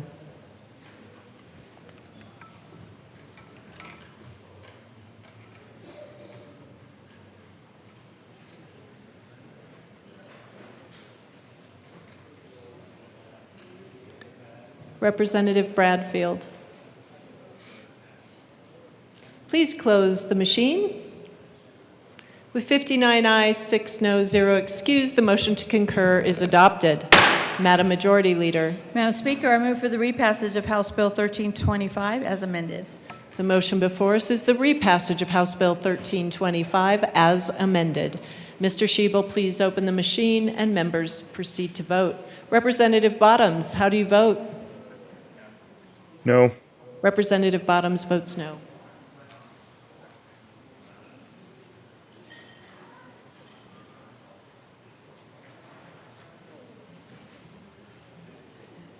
Please close the machine.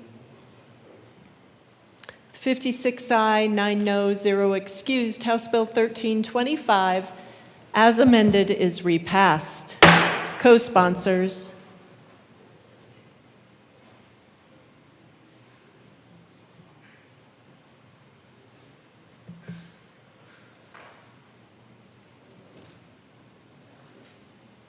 Please close the machine.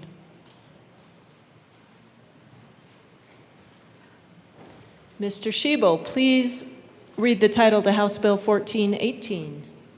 House Bill 1418 by Representatives Okai and Camacho, also Senators Mobley and Roberts, concerning the provision of services to young people and in connection therewith requiring certain social media platforms that provide online gaming services, products, and features to young people to impose a fee on each add-on transaction and remit the fee to the Youth Mental Health Services Access Enterprise, which enterprise is created in the bill, and to the Youth Programming and Protections Enterprise, which enterprise is also created in the bill, to be used to fund programs that provide services to young people and making an appropriation. Representative Zokai. Thank you, Madam Speaker. I move that the House concur with Senate amendments to House Bill 1418. Please proceed. Thank you, Madam Speaker. And I'm learning that a lot of y'all don't know children's stories. So the last one was if you give a mouse a cookie, this is the very hungry caterpillar. If you don't know that, I'm really judging you. In the light of the moon was a general assembly. One session morning, the sun came up and pop! Out of the State House came a bill to support kids' mental health. On Monday, the Senate made some changes, but they were still not happy. On Tuesday, the tech industry requested some tighter language, but they were still not happy. On Wednesday, they added an enterprise, but they were still not happy. On Thursday, they reduced the fiscal note, but they were still not happy.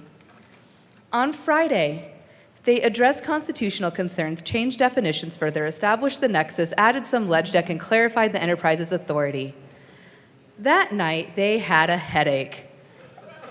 And then it was Monday again. The Senate stopped making changes, and after that, we all felt a lot better.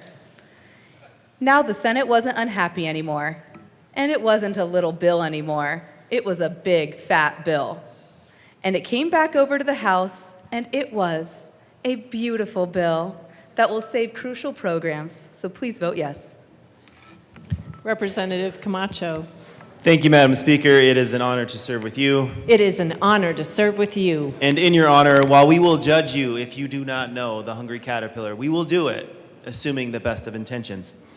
So with that, in the Senate, as my co-prime had mentioned, they introduced an amendment to make sure that there's no fiscal cost, and then also to clarify a technical amendment for internet service providers, so they were not also included in the bill. So for that, we ask for a yes vote.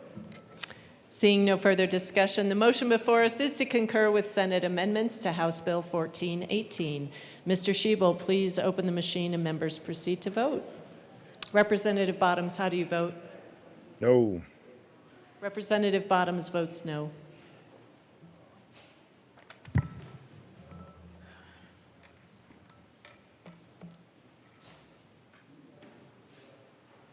Ricks.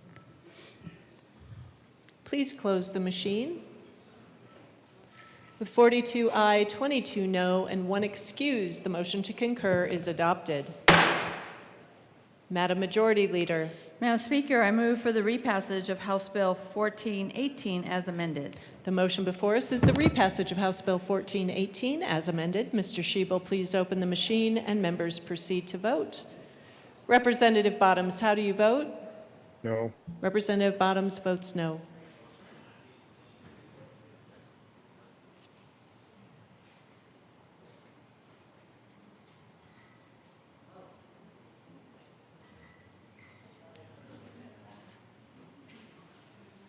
Please close the machine.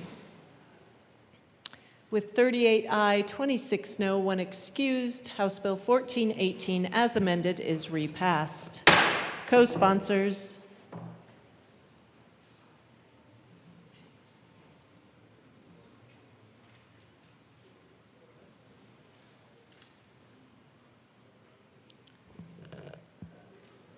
Please close the machine.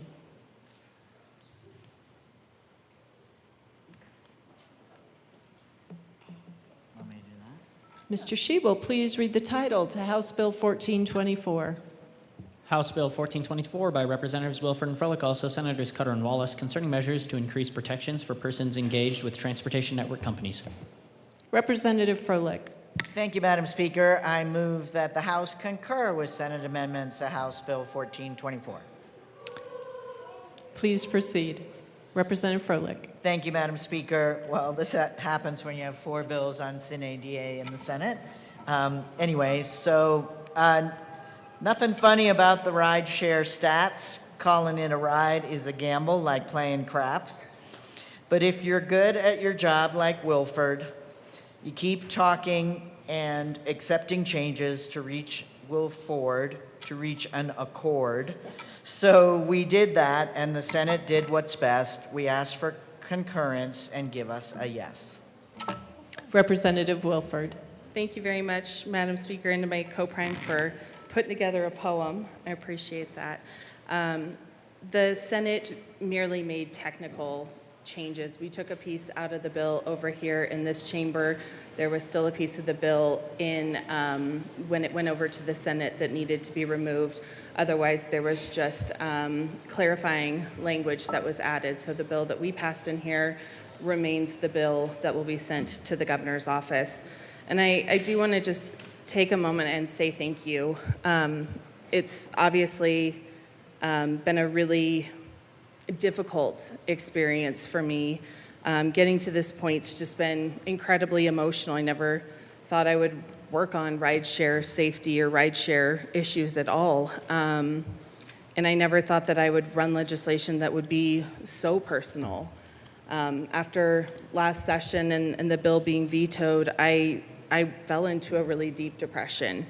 And I even considered not returning to this chamber this year because it's exhausting as a survivor to tell your story over and over again and be so vulnerable in a public position and try and figure out how to heal in a world that doesn't exact any justice for sex assault survivors. It's become such a norm that we hear about another sex assault and it's just another day. There's likely not going to be justice for me. There likely, won't be justice for the thousands of women who were drugged and raped by their husbands after attending rape college. I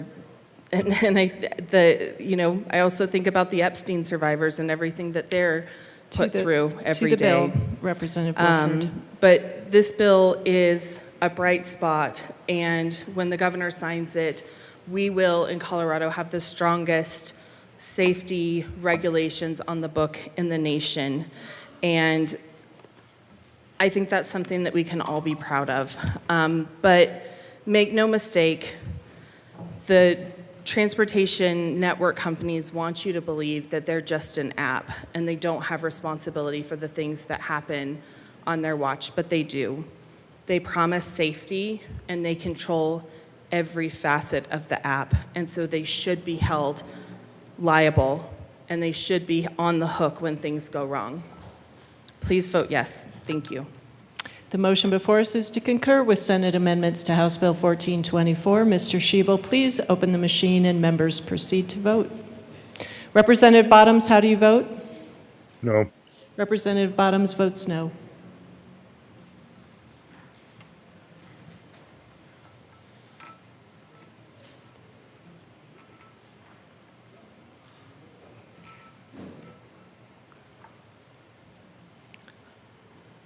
Representative Valdez is excused.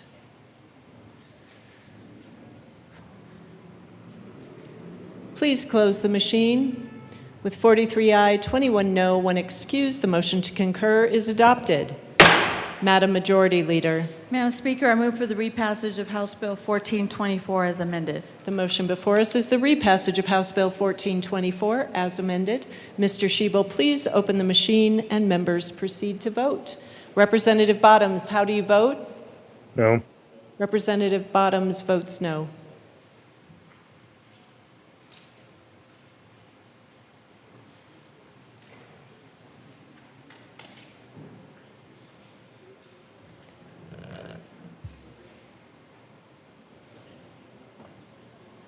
Phillips.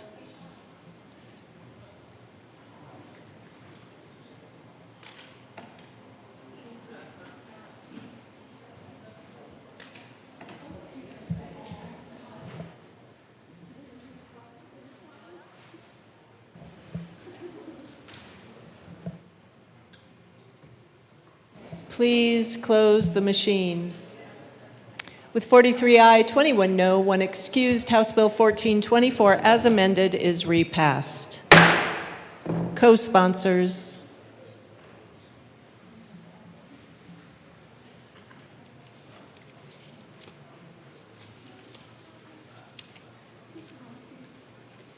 Please close the machine.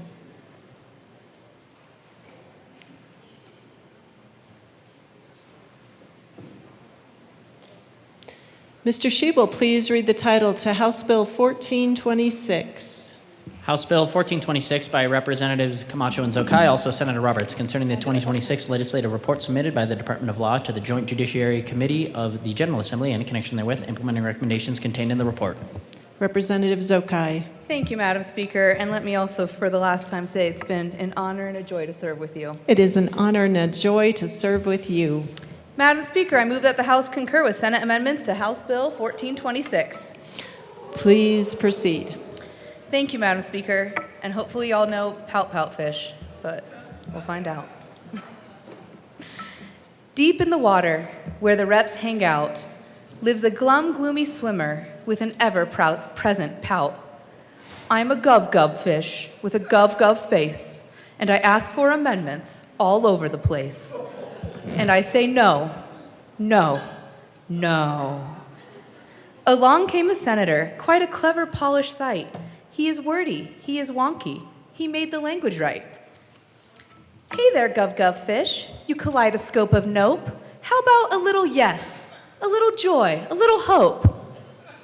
He put an amendment on the bill, and then he swam away. Gov Gov Fish was most astounded. Gov Gov Fish is just aghast. He is stone-faced like a statue. Then he blinks and speaks at last. My reps, says Gov Gov Fish. I should have known it all along. I thought that I should veto, but it turns out I was wrong. 'Cause I'm a Gov Gov Fish with a Gov Gov face, which should be for passing policy all over the place. So I'll say, fine, fine, fine. Representative Camacho. Madam Speaker, it is still an honor to serve with you, even if this is the last time. It is still an honor to serve with you, even if this is the last time. Colleagues, as my co-prime had artfully explained, in the Senate, one of the most contentious parts of the bill was in Section 1. So Section 1 was slightly narrowed, so the Attorney General's office can go into executive session with JBC for active litigation only, not potential litigation.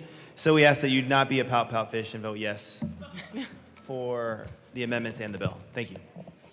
Seeing no further discussion, the motion before us is to concur with Senate amendments to House Bill 1426. Mr. Schiebel, please open the machine and members proceed to vote. Representative Bottoms, how do you vote? No. Representative Bottoms votes no.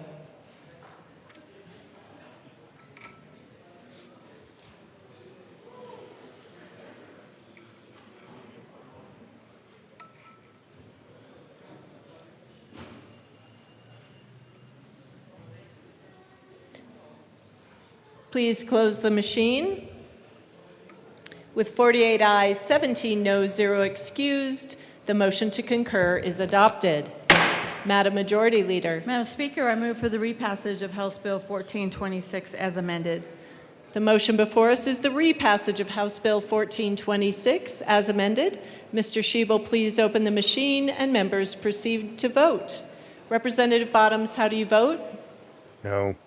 Representative Bottoms votes no.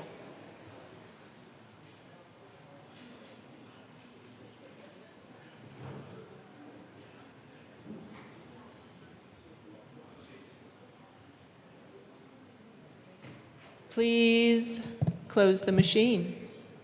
With 46 ayes, 19 noes, 0 excused, House Bill 1426 as amended is repassed. Co-sponsors.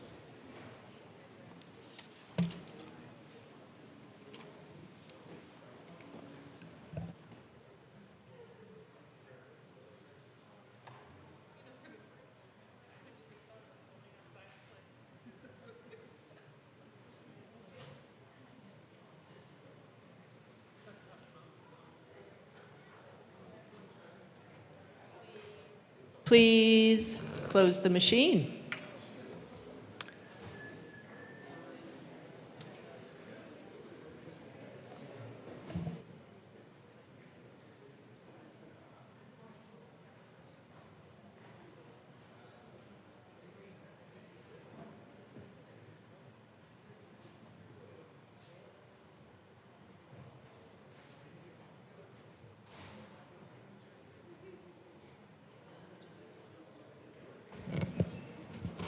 Members, we are in a holding pattern, and I'm sure you could all use a break. Please stay close, pay attention. We are waiting for the Senate to finish their work so that we can wrap up. We will stand in a brief recess.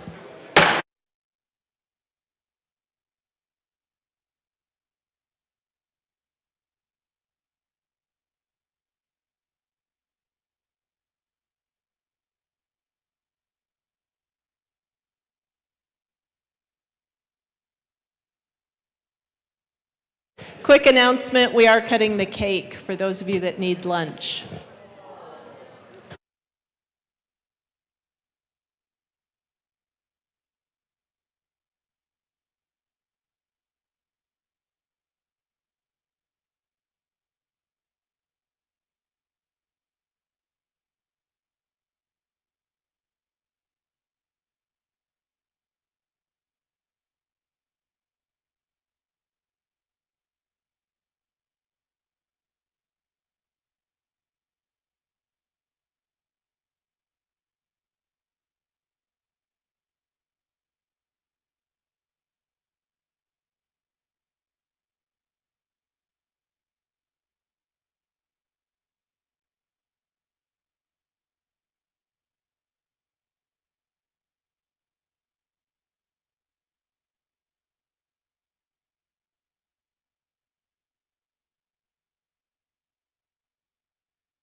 The House will come back to order.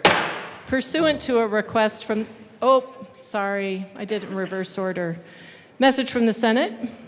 Madam Speaker, the Senate Message voted from the Senate to... will be printed in the journal. Message from the reviser. We herewith transmit. Message from the reviser will be printed in the journal. Pursuant to a request from the Senate, the following members are appointed as House conferees to the First Conference Committee on Senate Bill 193.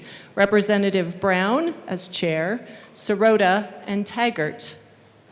Representative Brown. Thank you, Madam Speaker. The Conference Committee on Senate Bill 193 will meet at 5 p.m. in Senate Room 354. Yeah, see you there. Thank you. The House will stand in recess.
The House will come back to order. Madam Majority Leader. Madam Speaker, I move for the call of the House. Call of the House has been requested. I need 10 or more arms to sustain the call. 1, 2, 3, 4, 5, 6, 7, 8, 9, 10. Where's your arm, Caldwell? Will the sergeants please lock the doors? Mr. Schiebel, turn on those chimes. Members, push your buttons to indicate your presence. Mr. Schiebel, please call the names of those who are absent. Representatives Bacon, Basenecker, Bottoms, Bradfield, Brown, Camacho, Carter, Clifford, DeGraff is here, Carter, English, Foray, Garcia, Goldstein, Hamrick, Johnson, she's here, Joseph, Lukens, Mabry, Wynn, Ricks, Rutinell, Ryden, Sirota, Slaw, Stewart K, Stewart R, Story, Velasco, Weinberg. Weinberg is excused. Wilford, Woodrow, and Woog. That was good, George. That's good.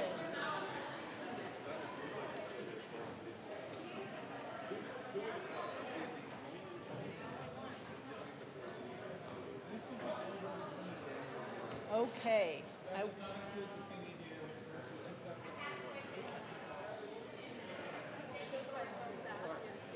Wait. Forever. We're adhering? I thought December. Well, I see. I got you. maybe I don't want to go. Yes. Yeah.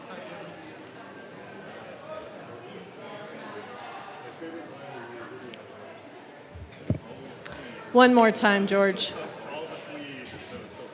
Representatives Bottoms, Camacho, English, Foray, Garcia, Hamrick, Joseph, Ricks, Ryden, Sirota, Stewart R, Story, Velasco, Wilford, and Woodrow.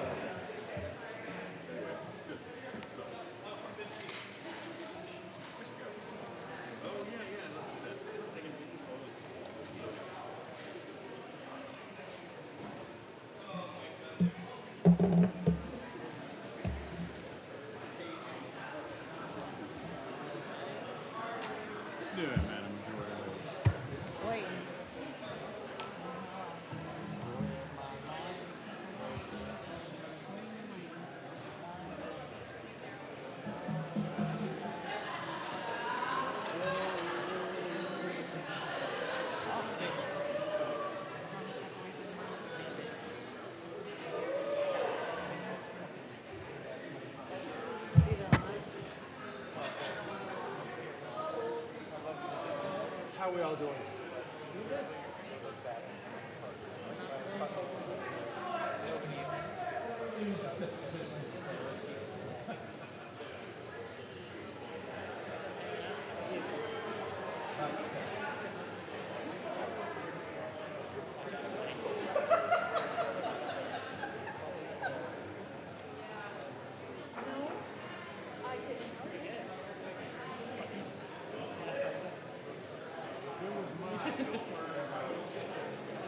get myself in trouble.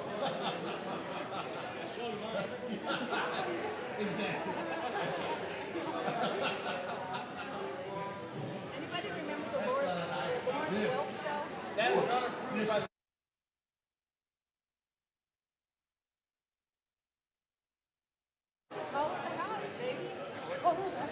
Representatives Bottoms, Camacho, English,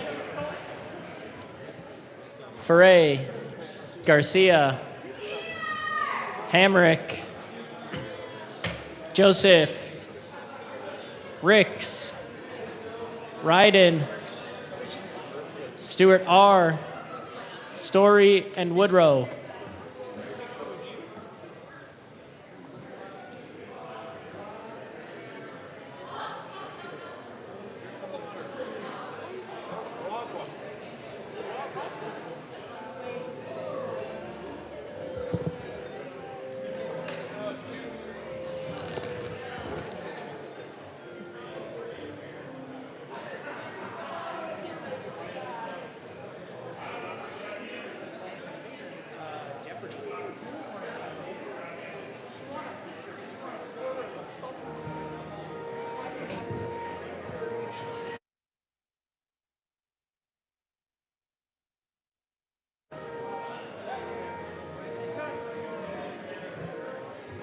Members, we can't play Jeopardy. We are.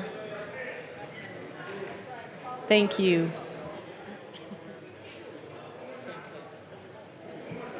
Members, please take your seats.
Madam Majority Leader.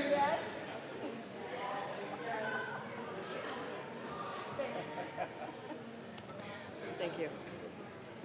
Thank you, Madam Majority Leader. Thank you, Madam Speaker. I move that the call be raised. It has been moved that the call be raised. All those in favor say aye. Aye. All opposed, no. The ayes have it. The call is raised. Okay, members. We are taking care of some business. Mr. Schiebel, Conference Committee reports. First report of First Conference Committee on Senate Bill 193. This report amends the re-engrossed bill to the President of the Senate and the Speaker of the House of Conference Committee Representatives. report will be printed in the journal. Message from the Senate. Madam Speaker, the Message Senate, from the Senate will be printed in the journal. Message from the reviser. we herewith transmit. Message from the reviser will be printed in the journal. Madam Majority Leader. Madam Speaker, I move to proceed out of order for consideration of conference committee reports. Seeing no objection, we will proceed out of order for consideration of conference committee reports.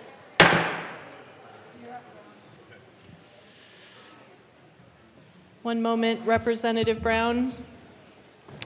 Mr. Schiebel, please read the first report of the first conference committee. No, just the title. Mr. Schiebel, please read the title to Senate Bill 193. Senate Bill 193 by Senators Mobley and Kirkmeyer, also Representatives Brown and Taggart, concerning local ordinances impacts on state employees. Representative Brown. Thank you, Madam Speaker. I move that the House adopt the first report of the First Conference Committee on... Representative Brown. No? Oh, I'm sorry. I withdraw my motion.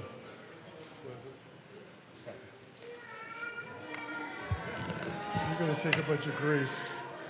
Representative Brown, please proceed. Thank you, Madam Speaker. I move that the Conference Committee for Senate Bill 26-193 be permitted to go beyond the scope of the differences between the two chambers. Please explain. The conversations that we've had indicate that we need to go beyond the scope in order to reach an agreement, and so we'd ask for an aye vote. Seeing no further discussion, the motion before us is to allow the Conference Committee for Senate Bill 193 to go beyond the scope of differences between the chambers. Mr. Schiebel, please open the machine and members proceed to vote. Representative English, how do you vote? Yes. Representative English votes yes. Representative Ricks, how do you vote? Yes. Representative Ricks votes yes. Representative Joseph, how do you vote?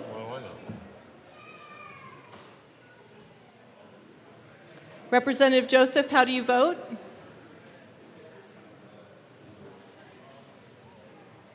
Representative Joseph, we cannot hear you.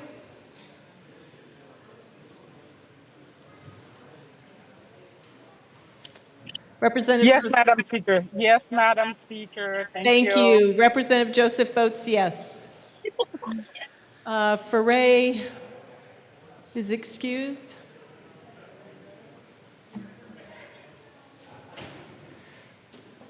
Please close the machine. With 52 aye, 9 no, 4 excused, the motion is adopted. No, we go first. And then they go first? Yeah, we go first. Representative Brown. Thank you, Madam Speaker. I move that the House adopt the first report of the First Conference Committee on Senate Bill 26-193. Please explain. Thank you, Madam Speaker. The members of the Conference Committee met. We discussed various things. The House, we were able to retain language related to state employer when there is a collective bargaining agreement in place regarding an employee's wages. And we moved out the effective date of the section related to the occupational tax. And we'd ask for an aye vote. Seeing no further discussion, the motion before us is to adopt the first report of the First Conference Committee for Senate Bill 193. Mr. Schiebel, please open the machine and members proceed to vote. Representative English, how do you vote?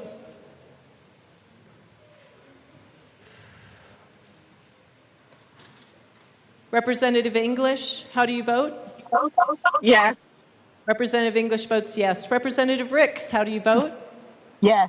Representative Ricks votes yes. Representative Joseph, how do you vote? Yes, Madam Speaker. Representative Joseph votes yes.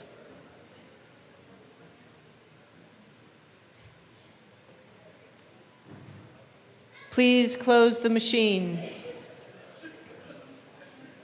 With 53 aye, 8 no, 4 excused, the first report of the First Conference Committee for Senate Bill 193 is adopted.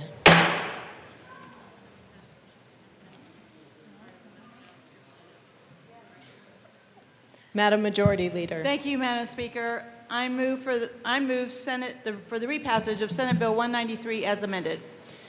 The motion before us is the repassage of Senate Bill 193 as amended. Mr. Schiebel, please open the machine and members proceed to vote. Representative English, how do you vote? Yes. Representative English votes yes. Representative Ricks, how do you vote? Yes. Representative Ricks votes yes. Representative Joseph, how do you vote? Yes. Representative Joseph votes yes.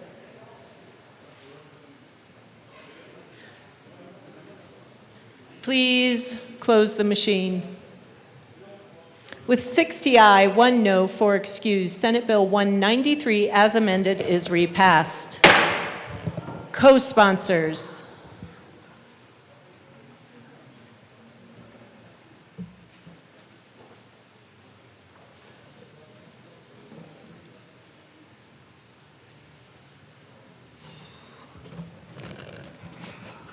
Please close the machine.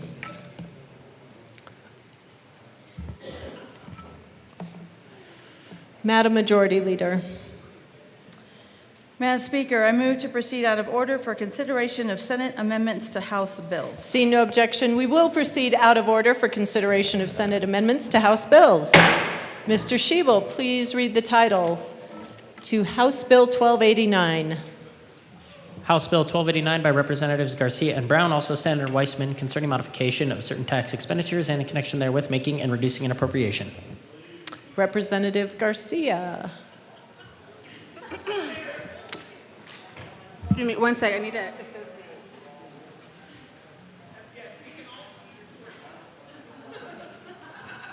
I have to be associated with? Yes. Representative Garcia. Sorry. I just want to state for the record, I am still wearing pants.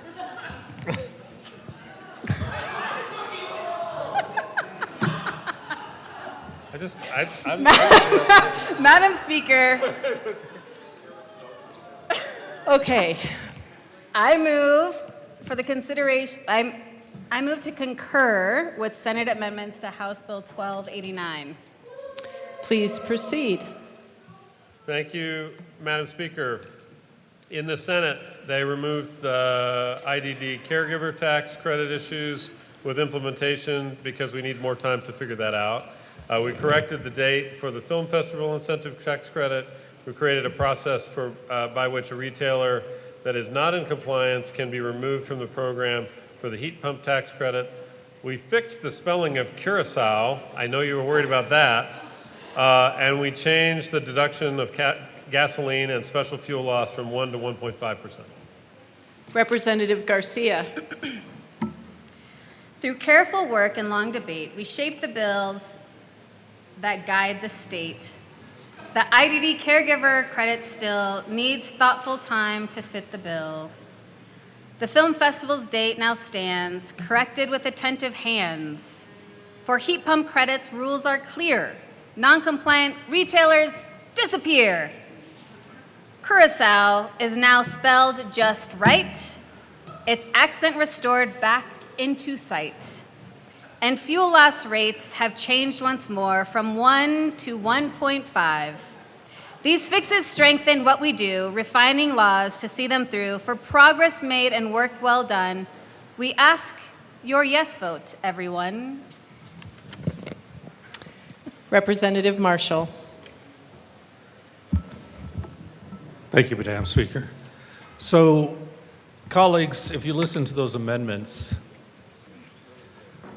they stripped the IDD amendment that was to try and give a little bit of a cushion to that community. That amendment was drawn up in a rush, first thing in the morning, and we knew it wasn't ready for prime time, but we got it on as a placeholder, and we were going to try and do it here. And I was said, well, let's just do it in the Senate. We'll do it in the Senate. It got to the Senate, and I had my aide watching nonstop because sure enough, they began stripping it without any notification it was going to be stripped. We could have revised it. We could have saved it, but we didn't. We did revise the film festival part to save it. So again, I feel a lot like Cassandra in this body constantly with the kind of priorities that I can point to. So I'm going to vote no. I realize it's going to pass, but it's hard conversations.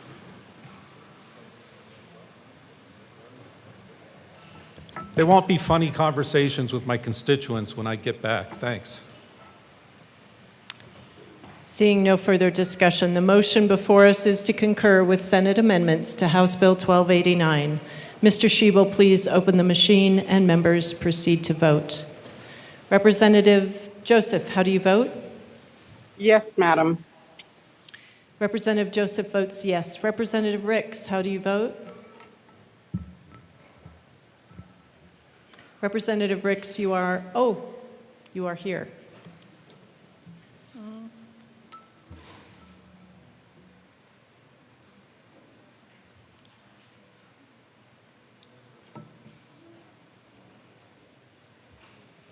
Please close the machine. With 36 aye, 26 no, and 3 excused, motion to concur is adopted. Madam Majority Leader. Madam Speaker, I move for the repassage of House Bill 1289 as amended. The motion before us is the repassage of House Bill 1289 as amended. Mr. Schiebel, please open the machine and members proceed to vote.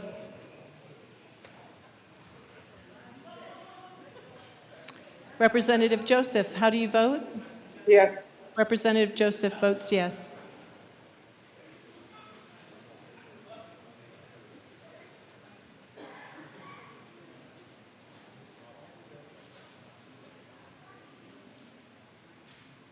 Please close the machine. With 37 aye, 25 no, and 3 excused, House Bill 1289 as amended is repassed. Co-sponsors.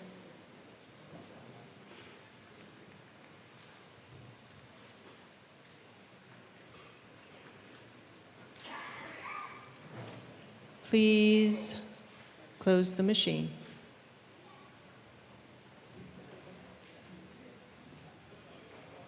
Mr. Schiebel, please read the title to House Bill 1430.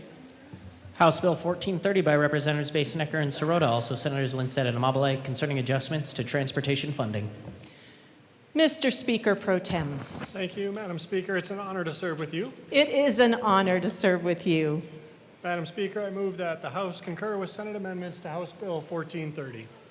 Please explain. The Senate amendments, we adopted 3 amendments through continued stakeholder work. One of them just flipped around who does an appointment on an interim committee that will be established. That is probably one of the more meaningful amendments that was adopted.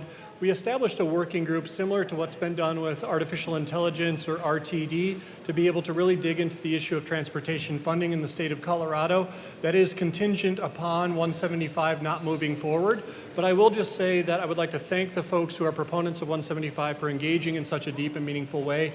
I do think we have a pathway to figure this out, and I'm hopeful for that.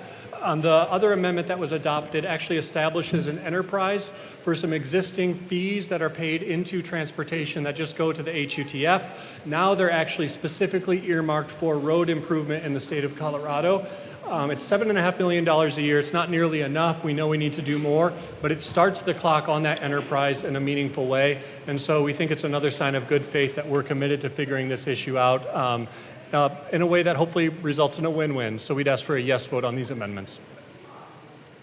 Seeing no further discussion, the motion before us is to concur with Senate amendments to House Bill 1430.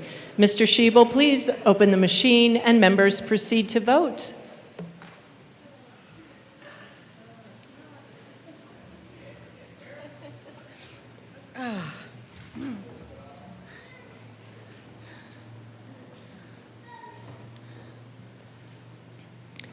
Madam Majority Leader, Leader, and Soper.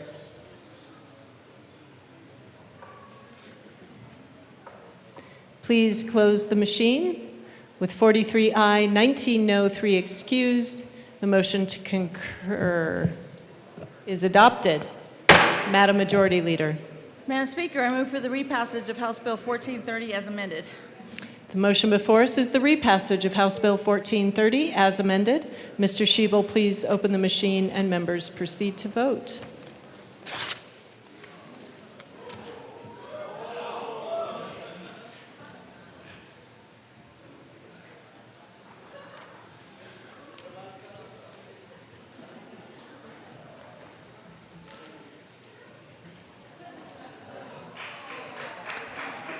AML Winter.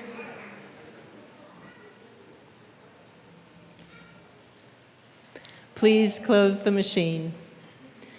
With 42 aye, 20 no, and 3 excused, House Bill 1430 as amended is repassed. Co-sponsors.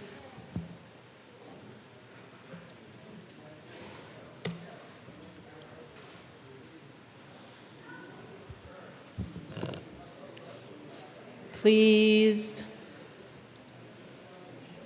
close the machine. Madam Majority Leader. Madam Speaker, I move to proceed out of order for consideration of adherence. Seeing no objection, we will proceed out of order for consideration of adherence. Mr. Schiebel, please read the title to House Bill 1206. House Bill 1206 by Representatives Joseph and Gonzalez, also Senators Lindsted and Benavidez, concerning improved funding to support affordable housing development. Madam Majority Leader. Madam Speaker, at the sponsor's request, I move to lay over House Bill 1206 to May 14th, 2026. House Bill 1206 will be laid over until tomorrow, May 14th.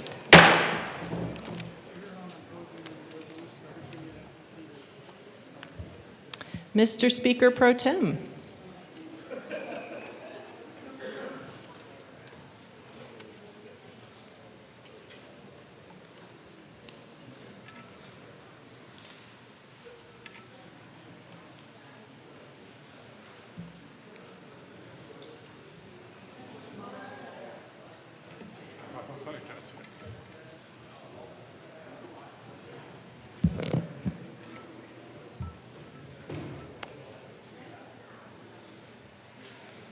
Majority Leader Duran.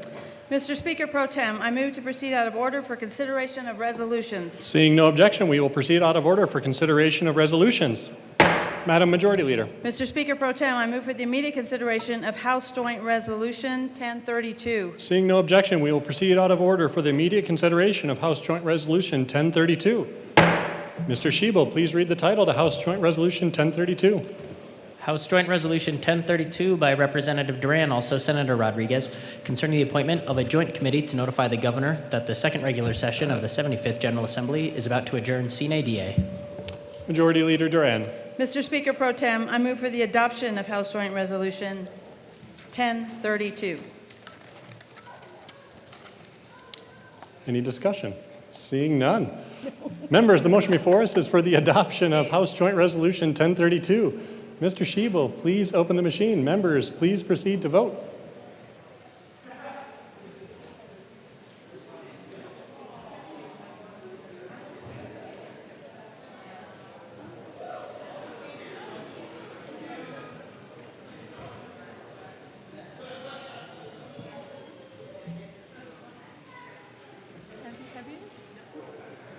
Please close the machine. With 62 aye votes, 0 no votes, and 3 excused, the resolution is adopted. Co-sponsors.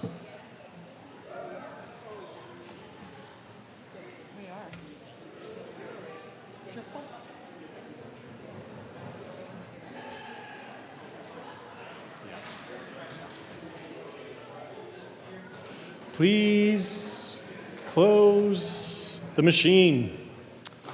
Speaker McCluskey, Majority Leader Duran, and Representative Soper will proceed to the governor's office and notify the governor that the House and Senate are about to adjourn sine die. The House will be in recess until the committee returns.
Good. If that's okay, Madam. The House will come back to order. For you, yes. Madam Thank you. Speaker. Thank you, Mr. Speaker Pro Tem. Members, what a joy it was to let Governor Polis know that we are done. And in our celebration, he said multiple times, the House is his favorite chamber. Yes. Swear by it, swear by it. Representative Soper. Thank you, Mr. Speaker Pro Tem. And members, we also received this award from the governor because we beat the Senate. The first time in forever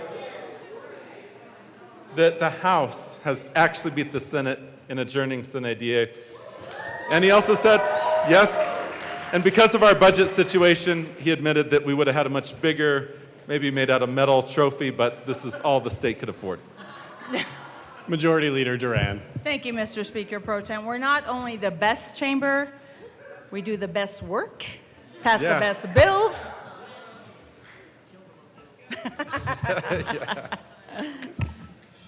What did I miss? Anything else? I think it was a party. Yeah. It was a party and a celebration. Yeah. Thank you. That's it. Thank you.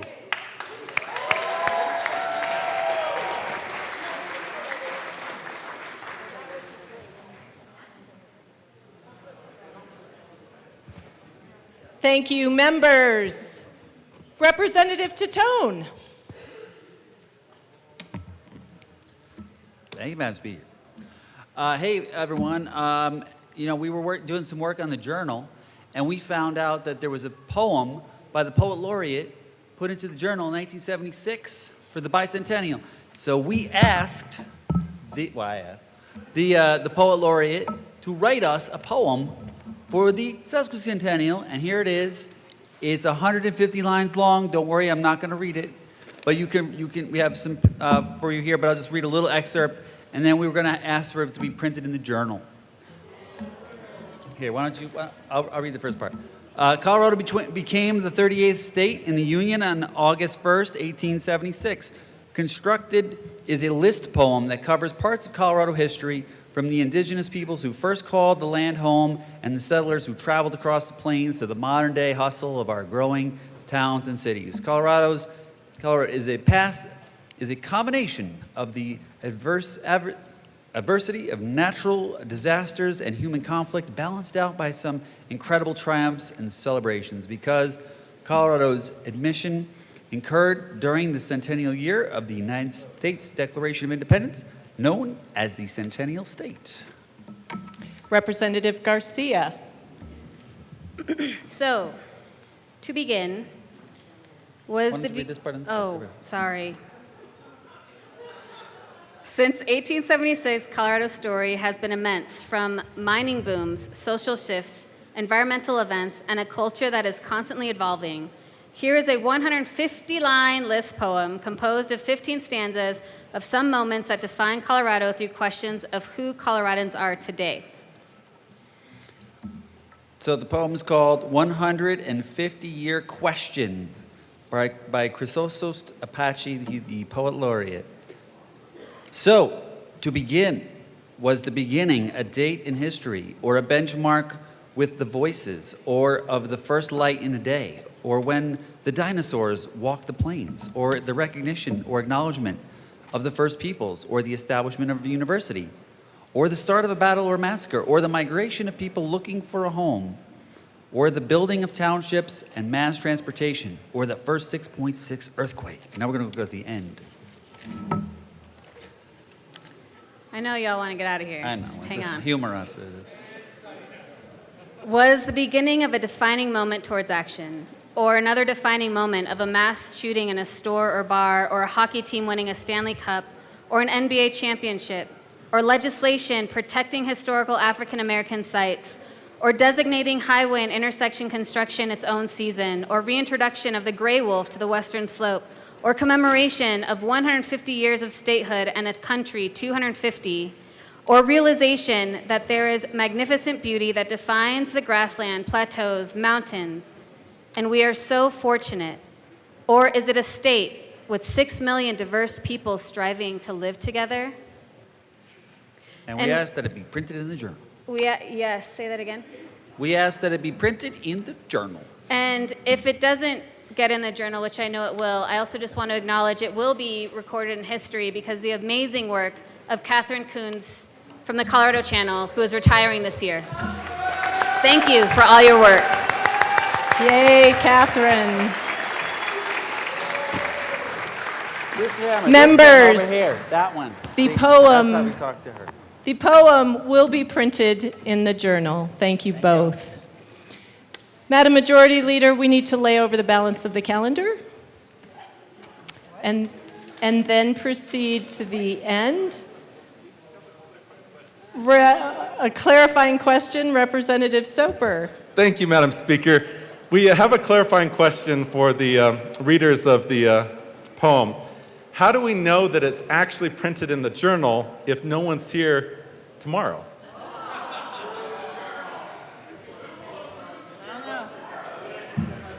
I don't know. Madam Majority Leader. Thank you, Madam Speaker. I move to lay over the balance of the calendar till tomorrow. The balance of the calendar will be laid over until tomorrow, May 14th.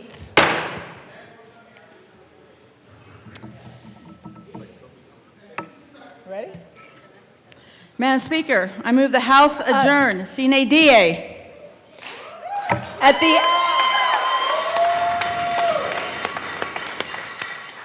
At the hour of 7:17 p.m., with both the House of Representatives and the Senate being in agreement, and on the motion of the Majority Leader Duran, the second regular session of the 75th General Assembly is declared adjourned, sine die. Woo!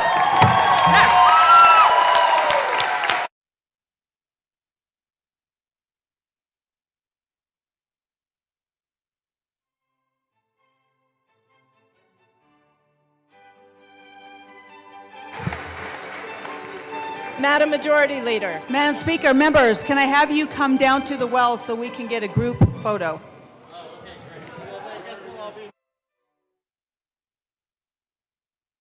Representative Goldstein. And the winner is Speaker Pro Tem Andy Basenecker.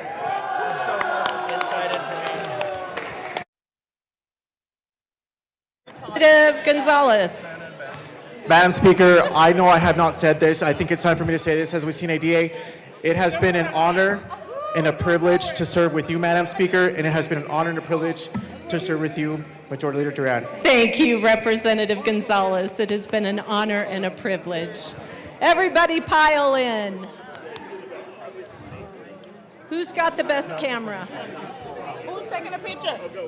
Okay, come on. Who's taking it? Oh. Carter, turn around. Come on, people.